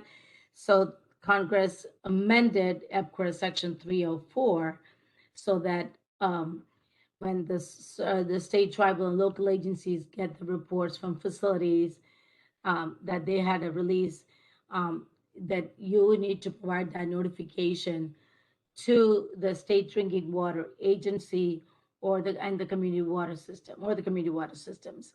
Some states or tribes may not have a drinking water primacy agency, so the requirement is to provide that information of any releases that happens to the community water system so that they can act quickly to prevent contamination of their intake or their water source.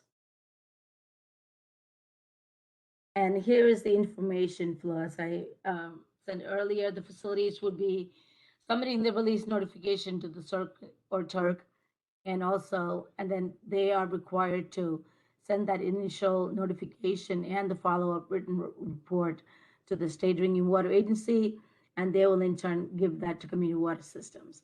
If there is no state drinking water agency, that information is directly going to the community water system. So it is very important for you to set up a notification system, or release notification system, a hotline or dispatcher, so that the community's water system is protected.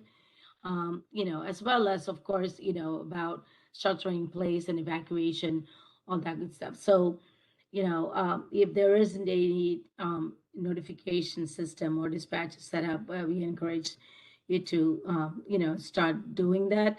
And any help, you can always reach out to us, and we'll provide assistance in setting all that up. Okay, so the next provision that I like to cover is the hazardous chemical inventory reporting. It's under EPCRA sections 311 and 312. And the applicability for this provision is that the facility has to handle hazardous chemicals, which requires a material safety data sheet or safety data sheet under the OSHA hazard communication standard. So that all the hazardous chemicals, the OSHA hazardous chemicals includes the extremely hazardous substances that I mentioned earlier. And the applicability for this is that all those chemicals are covered under this provision. Okay, so there are two parts to this. Section 311 is the material safety data sheet submission or the list of hazardous chemicals. Again, the CERC, CERC and LEP, TPC, and the local fire department get that information from the facilities. They may submit a bunch of MSCSGU or a list of hazardous chemicals showing the potential chemical hazards and what kind of chemicals are on site, the location, and the manner of storage. And this was, a one-time reporting requirement. And any time after 3 months of acquiring a new chemical or any significant new information, then they will be providing that information. So, and then Section 312 is an annual reporting. The same entities, it's called the Tier 2 inventory form, that is commonly known as a Tier 2 inventory form. And the same, tribal agencies would get this information as well as the local fire department. And this information is submitted annually by March 1st from facilities. So earlier I talked about the Section 302 and 303 of EPCRA about planning for extremely hazardous substances. We have learned that most LEPCs now focus on all OSHA hazardous chemicals because ammonium nitrate was involved in the West Texas incident, and the one that happened in North Carolina a few weeks ago, that ammonium nitrate was involved in that accident. But unfortunately, that is not on the extremely hazardous substances under EPCRA because it did not meet the criteria. So, however, it does pose a hazard, explosion, and so right now, all majority of the LEPCs are focusing on all planning for all hazardous chemicals in their community. Okay, so I'm not going to go too much into the reporting thresholds. Extremely hazardous substances have a lower reporting threshold because of the immediate potential hazards that it causes. So, and then, then the gasoline and the diesel, they have a different type of threshold. And then all other chemicals, including alternative fuels that are used, is as a 10,000 pound reporting threshold for this provision. And there are exemptions under EPCRA Section 311 and 312. OSHA focus on workers, so they would require employers to have a material safety data sheet for all the chemicals that are handled by workers. However, EPCRA is focused on the community, so some of these chemicals may not be a threat to the, we're not focusing on the workers, but basically the first responders and the community will be focusing on all other hazardous chemicals. However, certain chemicals, the way they are used or packaged, like personal products or things that are used in a research lab or ones that are used for agricultural operations. Anything that is listed on this are exempt from reporting under Section 311, 312 hazardous chemical inventory.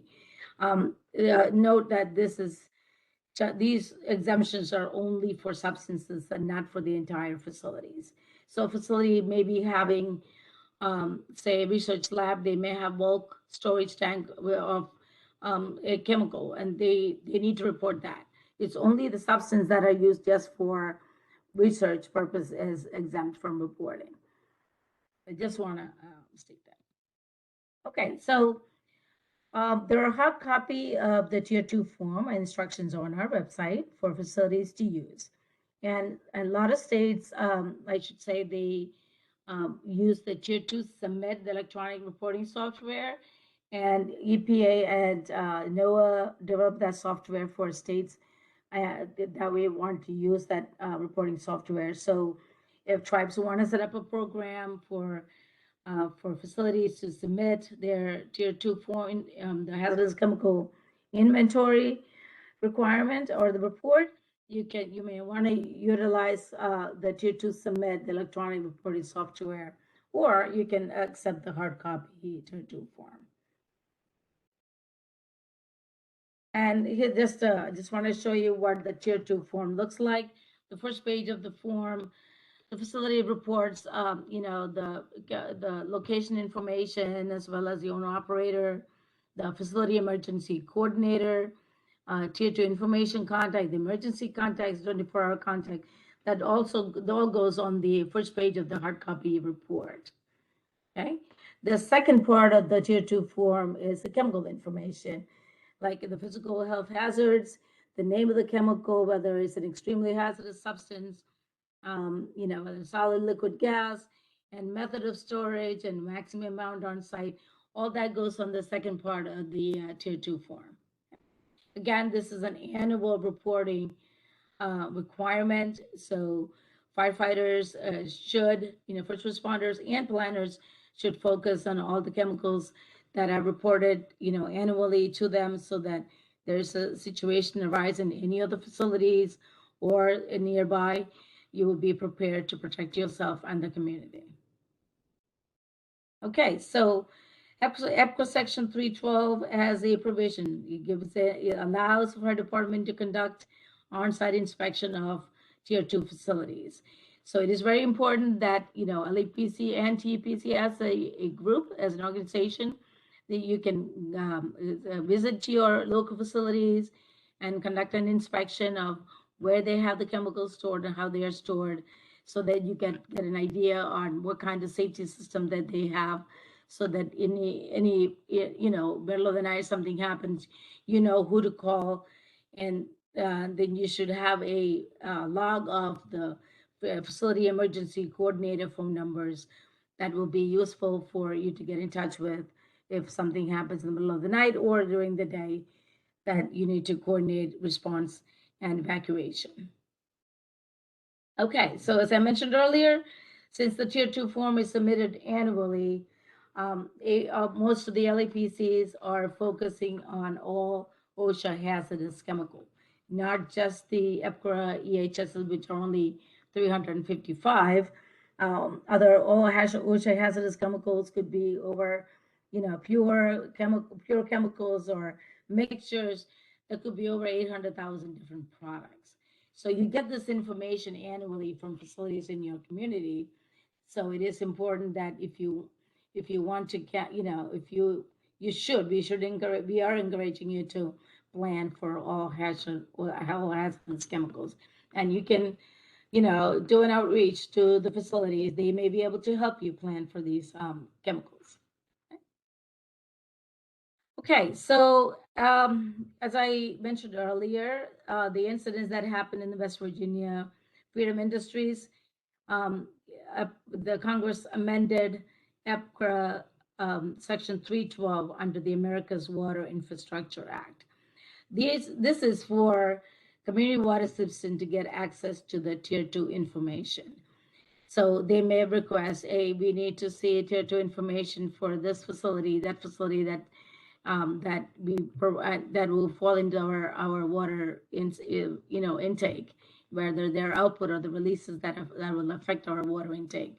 So we want to see it. So they can provide a request, and then you folks need to the agencies needs to provide that information.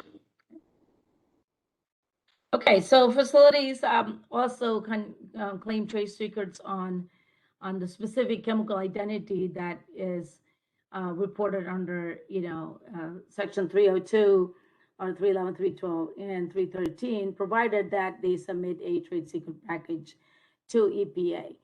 Under Section 304 release notification, no trade secret claim is allowed. That means any releases that occurs, they need to let you all know that a chemical was released and what the amount is. So they cannot claim trade secret under EPCRA Section 304 emergency release notification.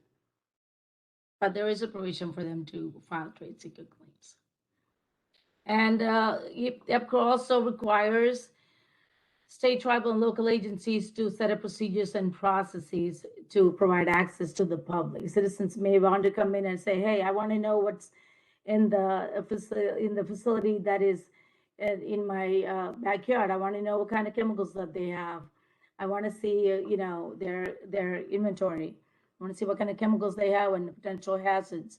So the information that is under EPCRA that is collected, or even the emergency response plan that is developed by the local emergency planning companies and the tribal emergency planning company must be available to the public. So just you have to, set up procedures on how you want to handle that. Usually a coordinator is set up for providing access for the public.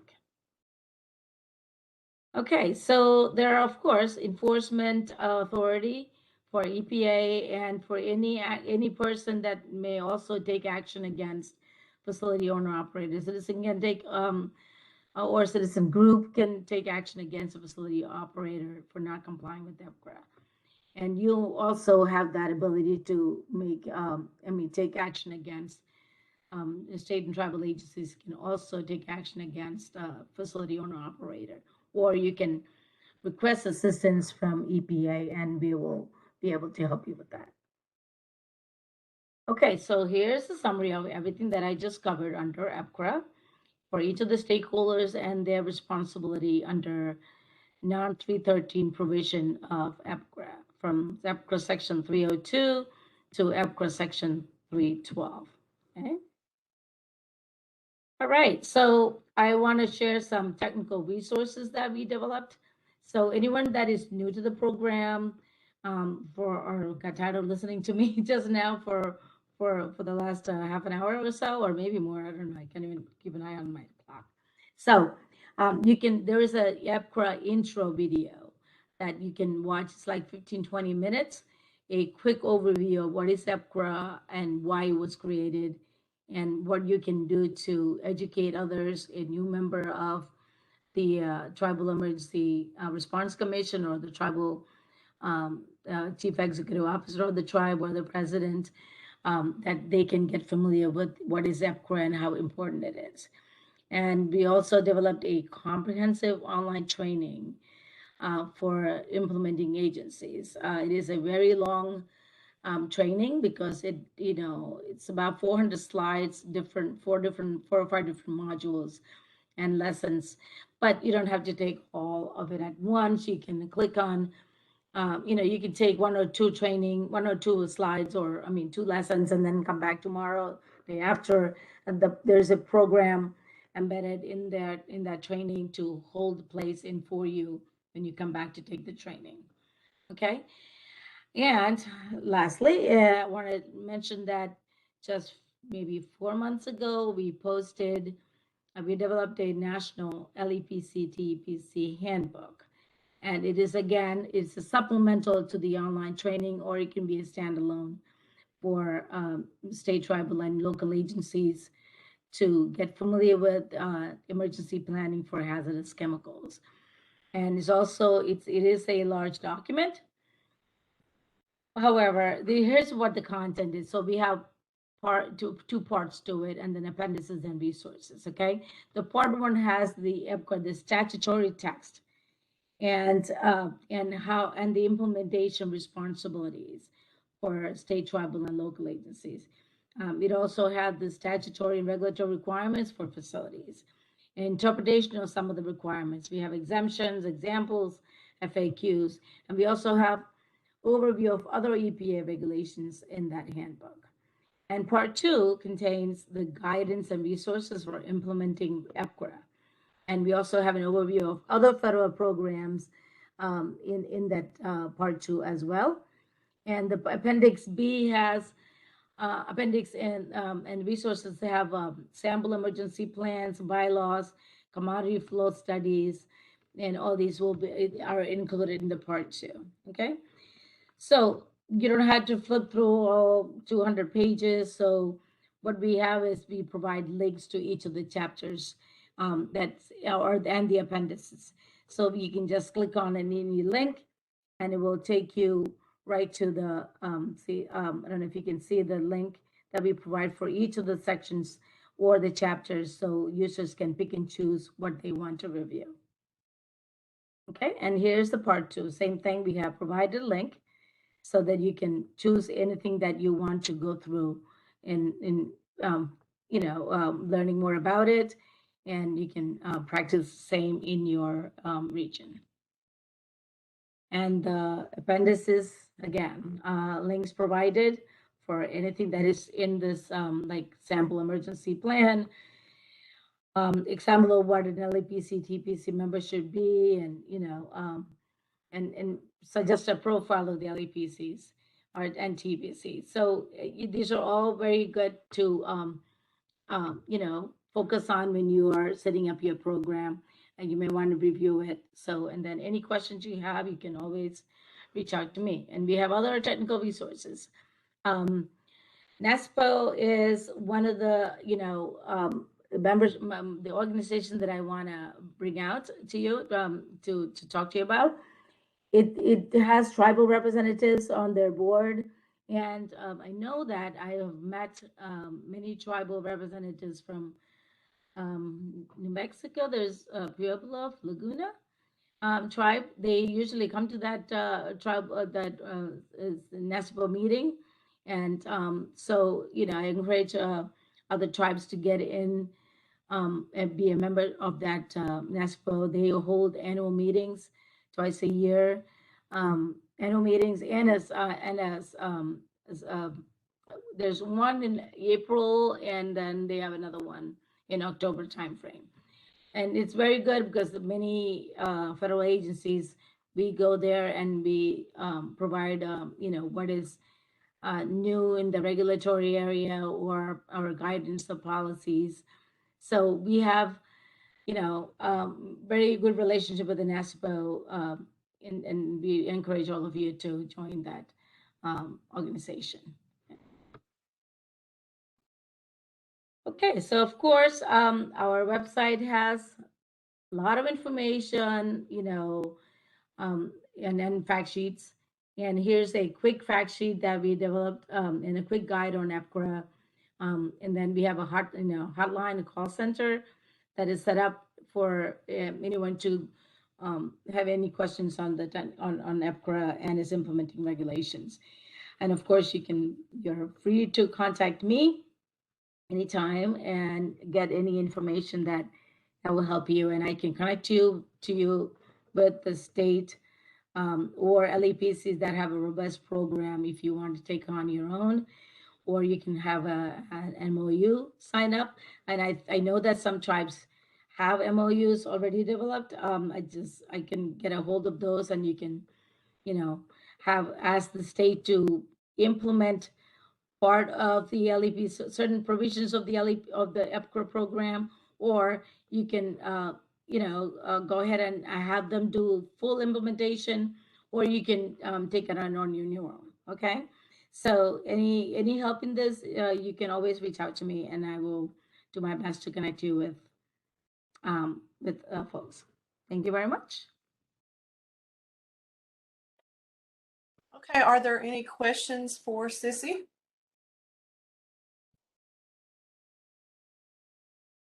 I see there is a comment. Pueblo Laguna has an MOA/MOUs in place.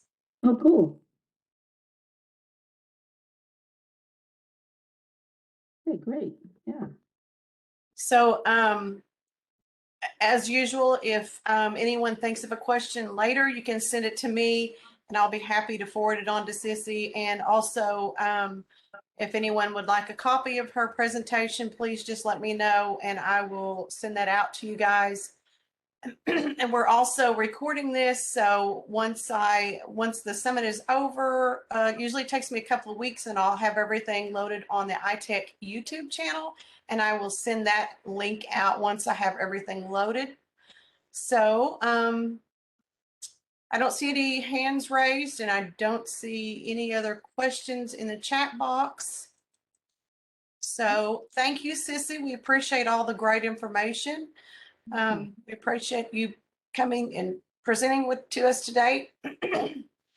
So with that, we'll move on to our next presenter, which is Mort Wakeland with EPA Region 6.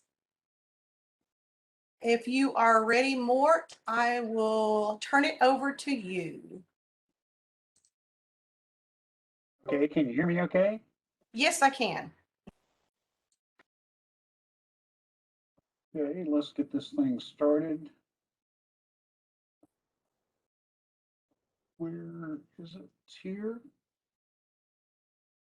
Here. Can everyone see my screen okay? Yes, I still see the slides over on, no, now it's perfect, perfect. Like you said, technology. This afternoon's presentation is about the last part of EPCRA, which is EPCRA 313, and it's about something called TRI reporting, which stands for Toxic Release Inventory, and it's a collection of data that is stored in databases that you have access to. And I will try to rip through here very quick because I'm sure that everyone's floppy is just about full right now. Okay. Here's my contact information. If you have any questions, like Karen said, if you have questions after the presentation, feel free to give me a call.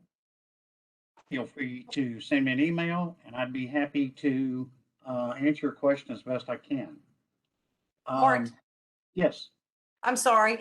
We can see your notes. So if you'll go to display settings and switch it.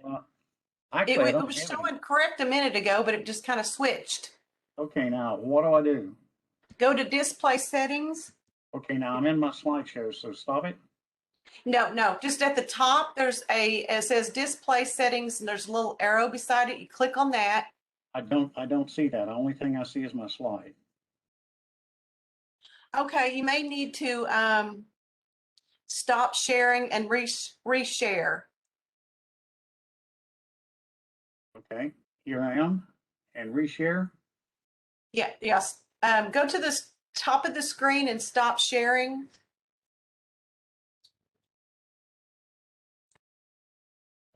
Okay.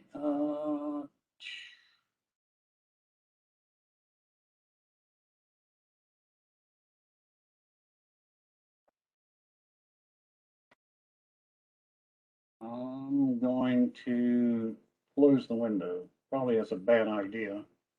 Did I lose you?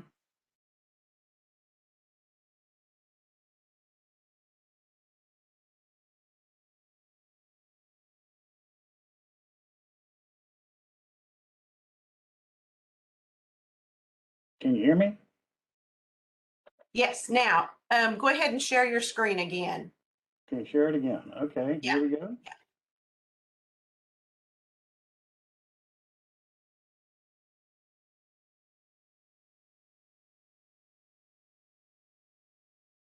Okay, we can see your PowerPoint. Okay, let me go to slideshow from beginning. Yep.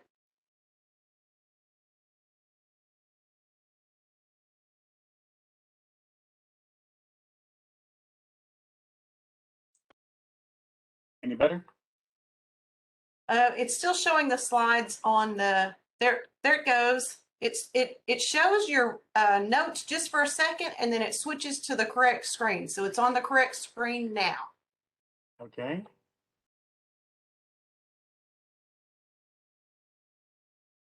Well, I'm trying to get it to advance. There we go. My contact information, I'll go on. Because there are a number of slides here, what I've tried to do is to let you know what slides apply to what topic. So that is right here. There's some more slides, Okay, abbreviations. You're probably wondering what a lot of the abbreviations are that EPA has. EPCRA, you may have wondered what it means, and I'll let you read that. The toxic release inventory, I'll let you read what that is. I like this, TRIFID, the Toxic Release Inventory Facility ID number. And I like to think of it as a little bug. So you will hear TRI folks talk about the TRIFID of a facility. That's simply their alphanumeric designated number for that facility. TryMeWeb. TryMeWeb is the software that facilities use in order to fill out a Form R or a Form A. FERS. You'll hear about FERS, the Facility Registry Service. That is another identification number. You can use that in something like ECHO. You can use it in EnviroFax. You can use it in lots of TRI databases, or actually EPA databases. RCRA, you've heard about RCRA. You know, what does it stand for? This is what RCRA stands for and what it's about. The first thing to understand about TRI reporting is there are due dates for the report. Usually it's July the 1st for the previous year's data.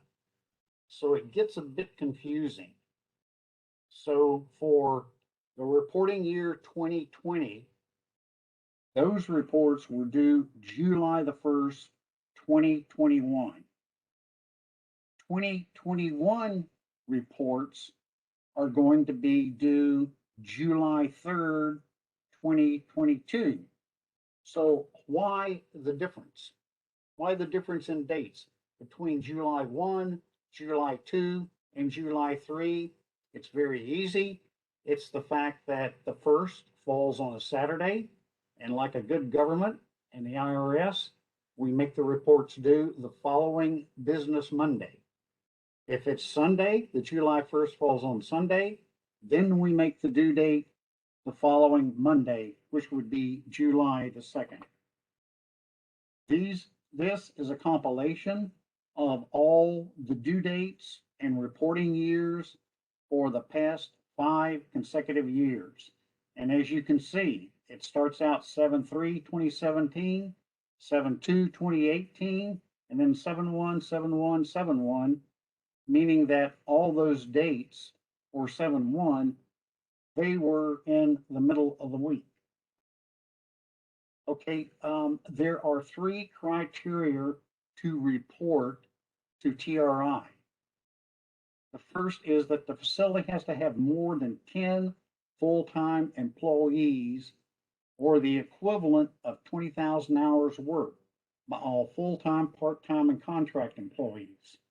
So if the facility actually only had 7 employees, if you add up all the hours worked of the 7 and part-time and contract employees and exceeds 20,000 hours, then they meet that criteria of 10.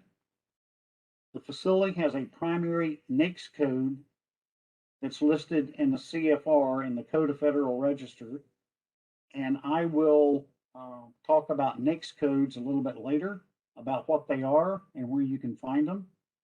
And the facility has to manufacture, process, or otherwise use a TRI chemical above a threshold amount. And the important thing is all 3 criteria have to be met.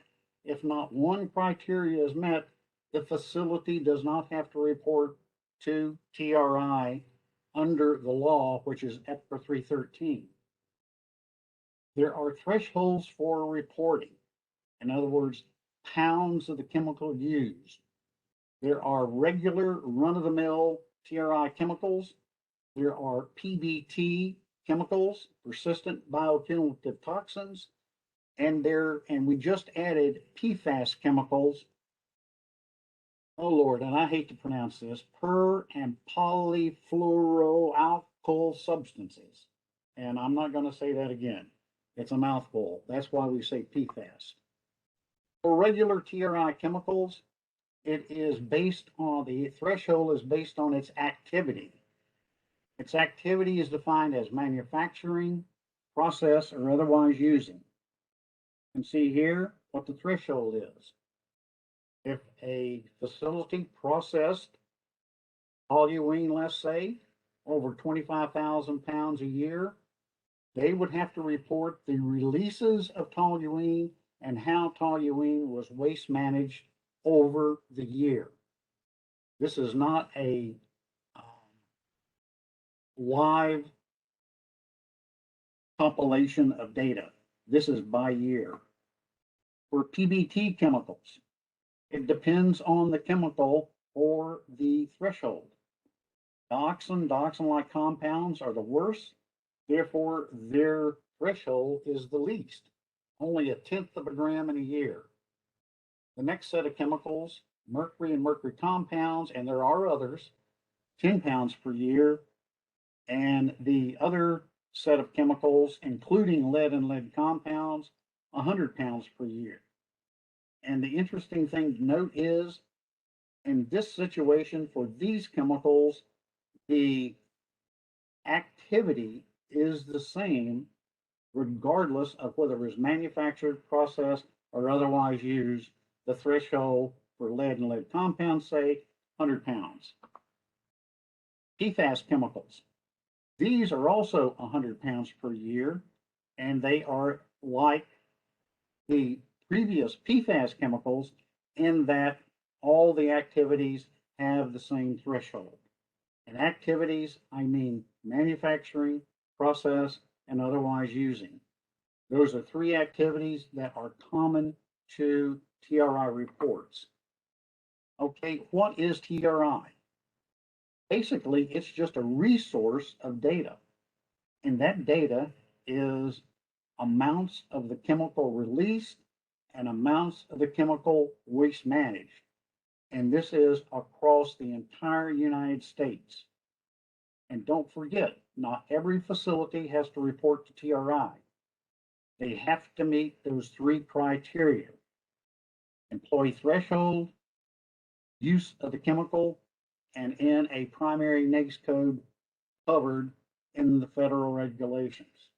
And again, the data is collected on a yearly basis, not real time. So you're wondering, okay, where is all this TRI data? Where is it for me to look at? It's in an EPA website called EnviroFacts. If you just type in EPA EnviroFacts into your search bar, you will come to this site. It is the home page for EnviroFacts. And as you see in the lower right-hand corner, this is the reports that are available for TRI. But notice to the left, there are many, many different reports and information that you can run. And so, and I don't know how many have seen, I'm going blank now, the Three Amigos, but there is a plethora of information here. Okay. Information, important information regarding EnviroFacts. It's a historical database.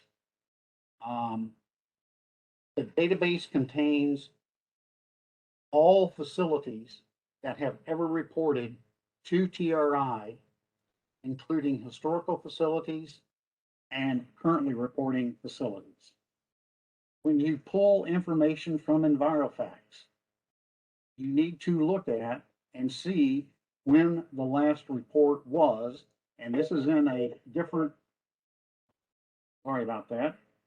Their information is in EnviroFacts about when the last report was filed, and I will show you a slide of that just a wee bit later.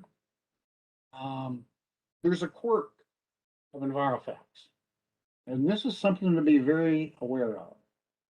That is, when a facility changes hands, that name will pre-populate all the previous years to make it look like that facility has reported from day one or when the site first reported. There is a way to retrieve when and what the facility was for a particular reporting year. It's in something called customized search. Don't have time to go over it now, But if you want the instructions for doing a customized search on a facility, please let Karen or myself know, and I will send you some hopefully easy instructions to pull that data. Okay, searching for facilities in Oklahoma.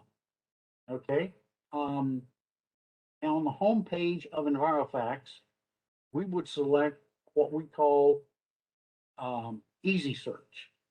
Easy Search is for retrieving multiple facilities, not just one. It is more robust than the upper TRI search right underneath TRI Explorer. This is much more versatile. Easy Search. If you're interested in seeing what a facility submitted as far as a TRI reporting form and what chemicals, you would go and under facility information within Easy Search, you'd click submissions.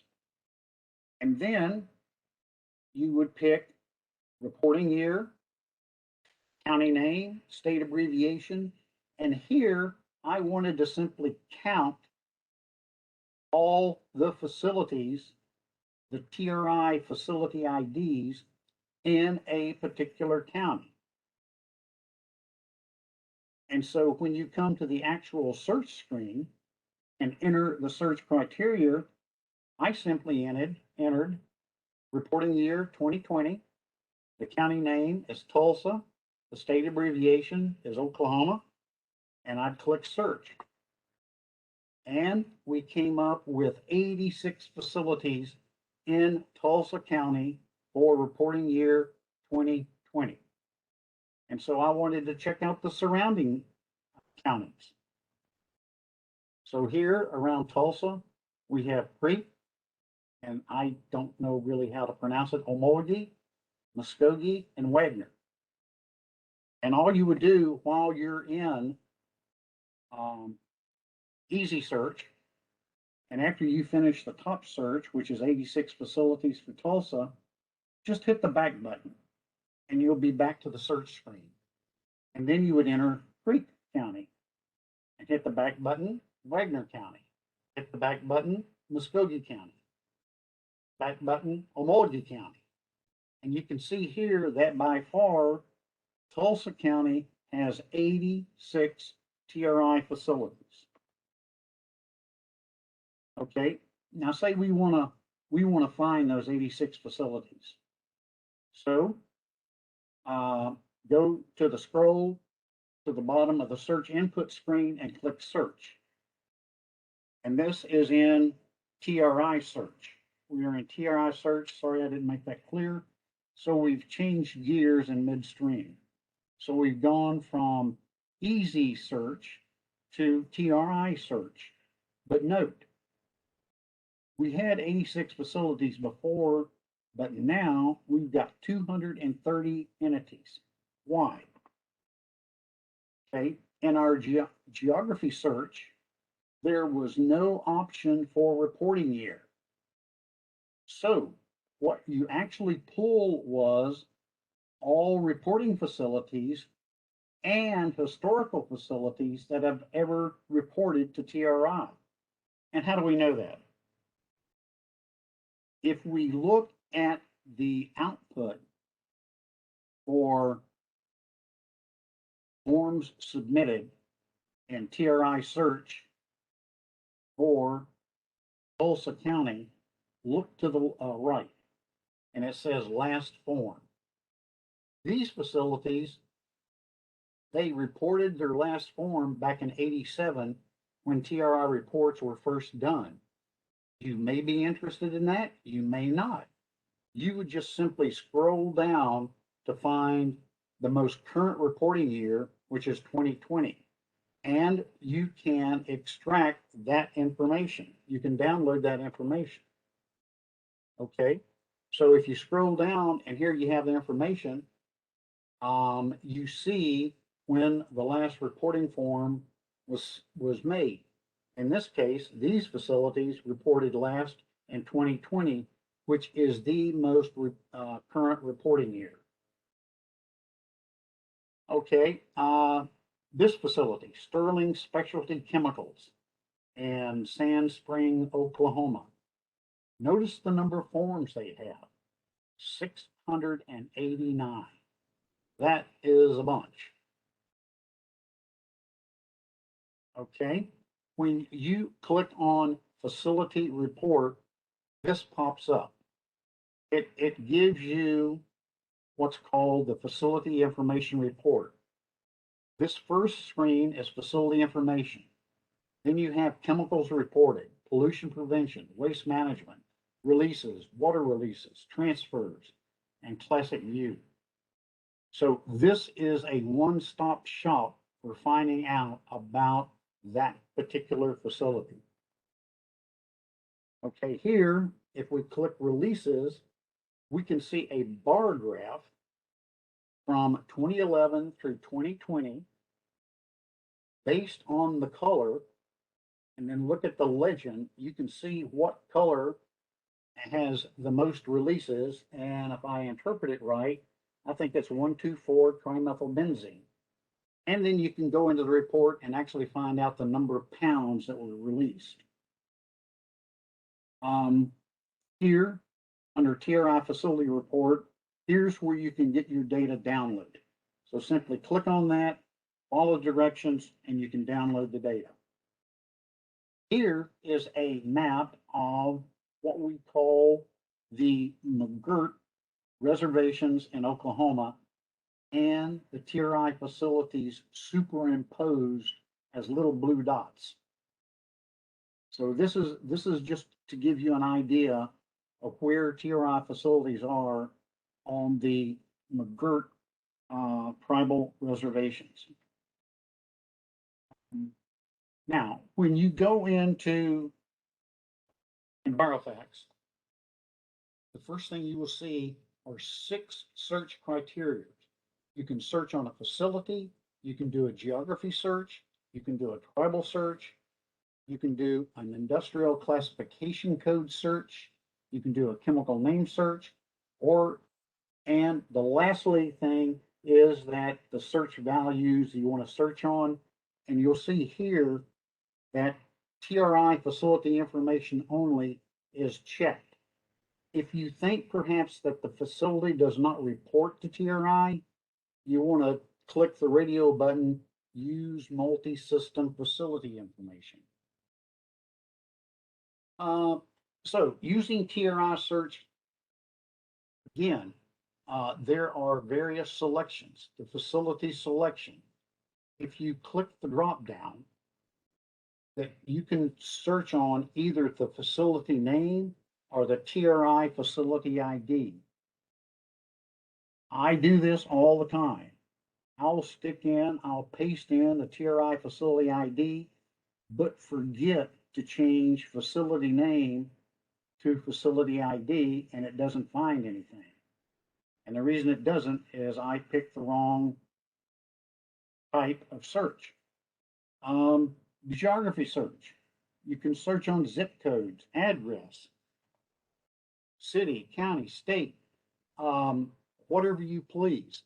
Usually it's best if you have an idea of where the facility is to do the broadest search, like maybe a county, state, maybe a zip code and the state abbreviation. Tribal search. Again, there is a pull down, and you will see here tribal searching. I will explain more in a later slide. The industrial facility, industrial classification search. We call it NAICS codes. I'll explain that in just a minute. SIC codes, standard industrial classification codes, are no longer used by EPA since 2005. They were only 4 digits. Now the NAICS codes are 6 digits, which more accurately describe what it is the facility does. Again, this explains that 6 digits, 4 digits to 6 digits. And again, NAICS codes were adopted by EPA in 2006. And the codes are updated every 5 years. You will be happy to know that the 2022 NAICS code manual is free.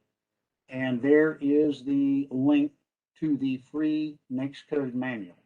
You may or may not like to have a copy, but it is very useful sometimes. If you want to understand NAICS codes a little better, here are a couple of links that you can follow and read more about NAICS codes. Chemical names, search on chemical names. The important thing here is that chemical name has to be entered exactly as it exists in the database. So you may want to search the database for any chemical whatsoever, just leave it blank. Search in Tulsa County and also select chemical, but only put in Tulsa County, Oklahoma, leave chemical blank, and it'll spit out all the chemicals that were reported by facilities in Tulsa County. Again, here's the multi-system facility search or TRI facility information search only. I'm going to rip through here because we've actually already gone through this, but here's the thing about the down arrow and facility name. Notice here the second option is TRI facility ID. If you're going to search by the ID, don't forget to change that. Also, if you stick in a name, it may behoove you to, rather than say beginning with, is to click the radio button for containing. BIA codes, click the down arrow. And look here, there's the BIA codes available in the TRI search. But if you notice, here is Muskogee Creek Tribal Reservation in Oklahoma.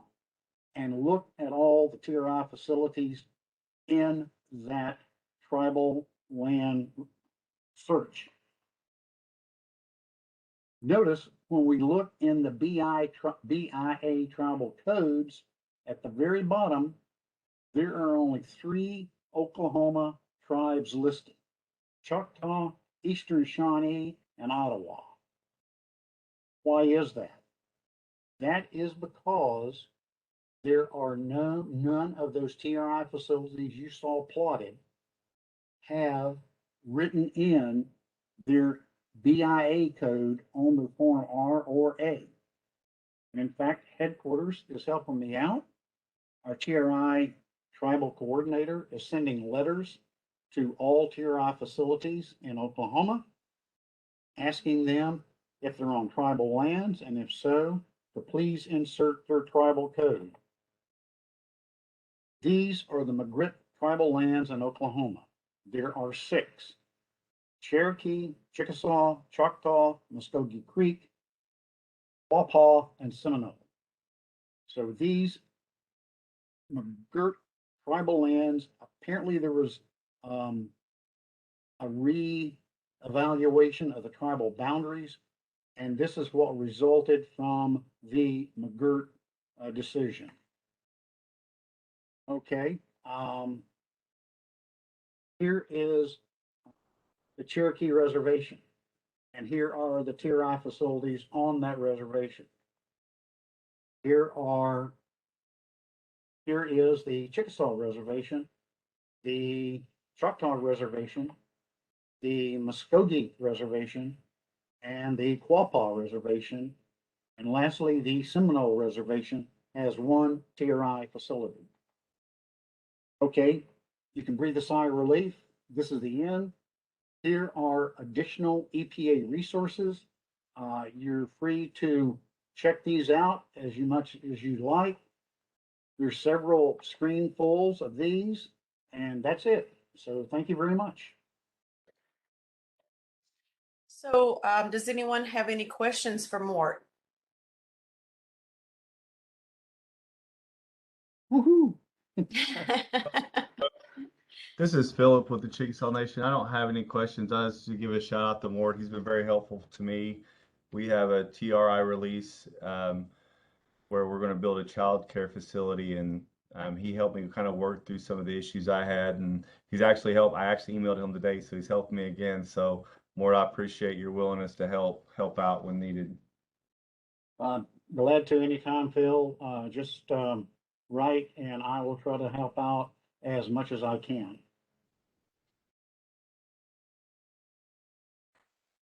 Are there any other questions or comments for Mort?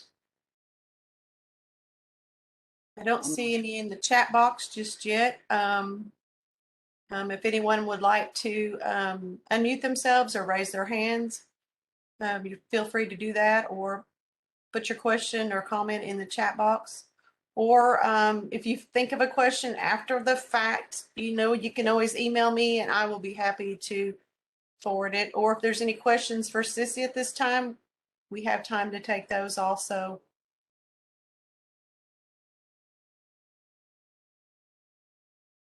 I realize it's late in the day. I hope I got through that okay. I was trying to rush through it as quick as I could.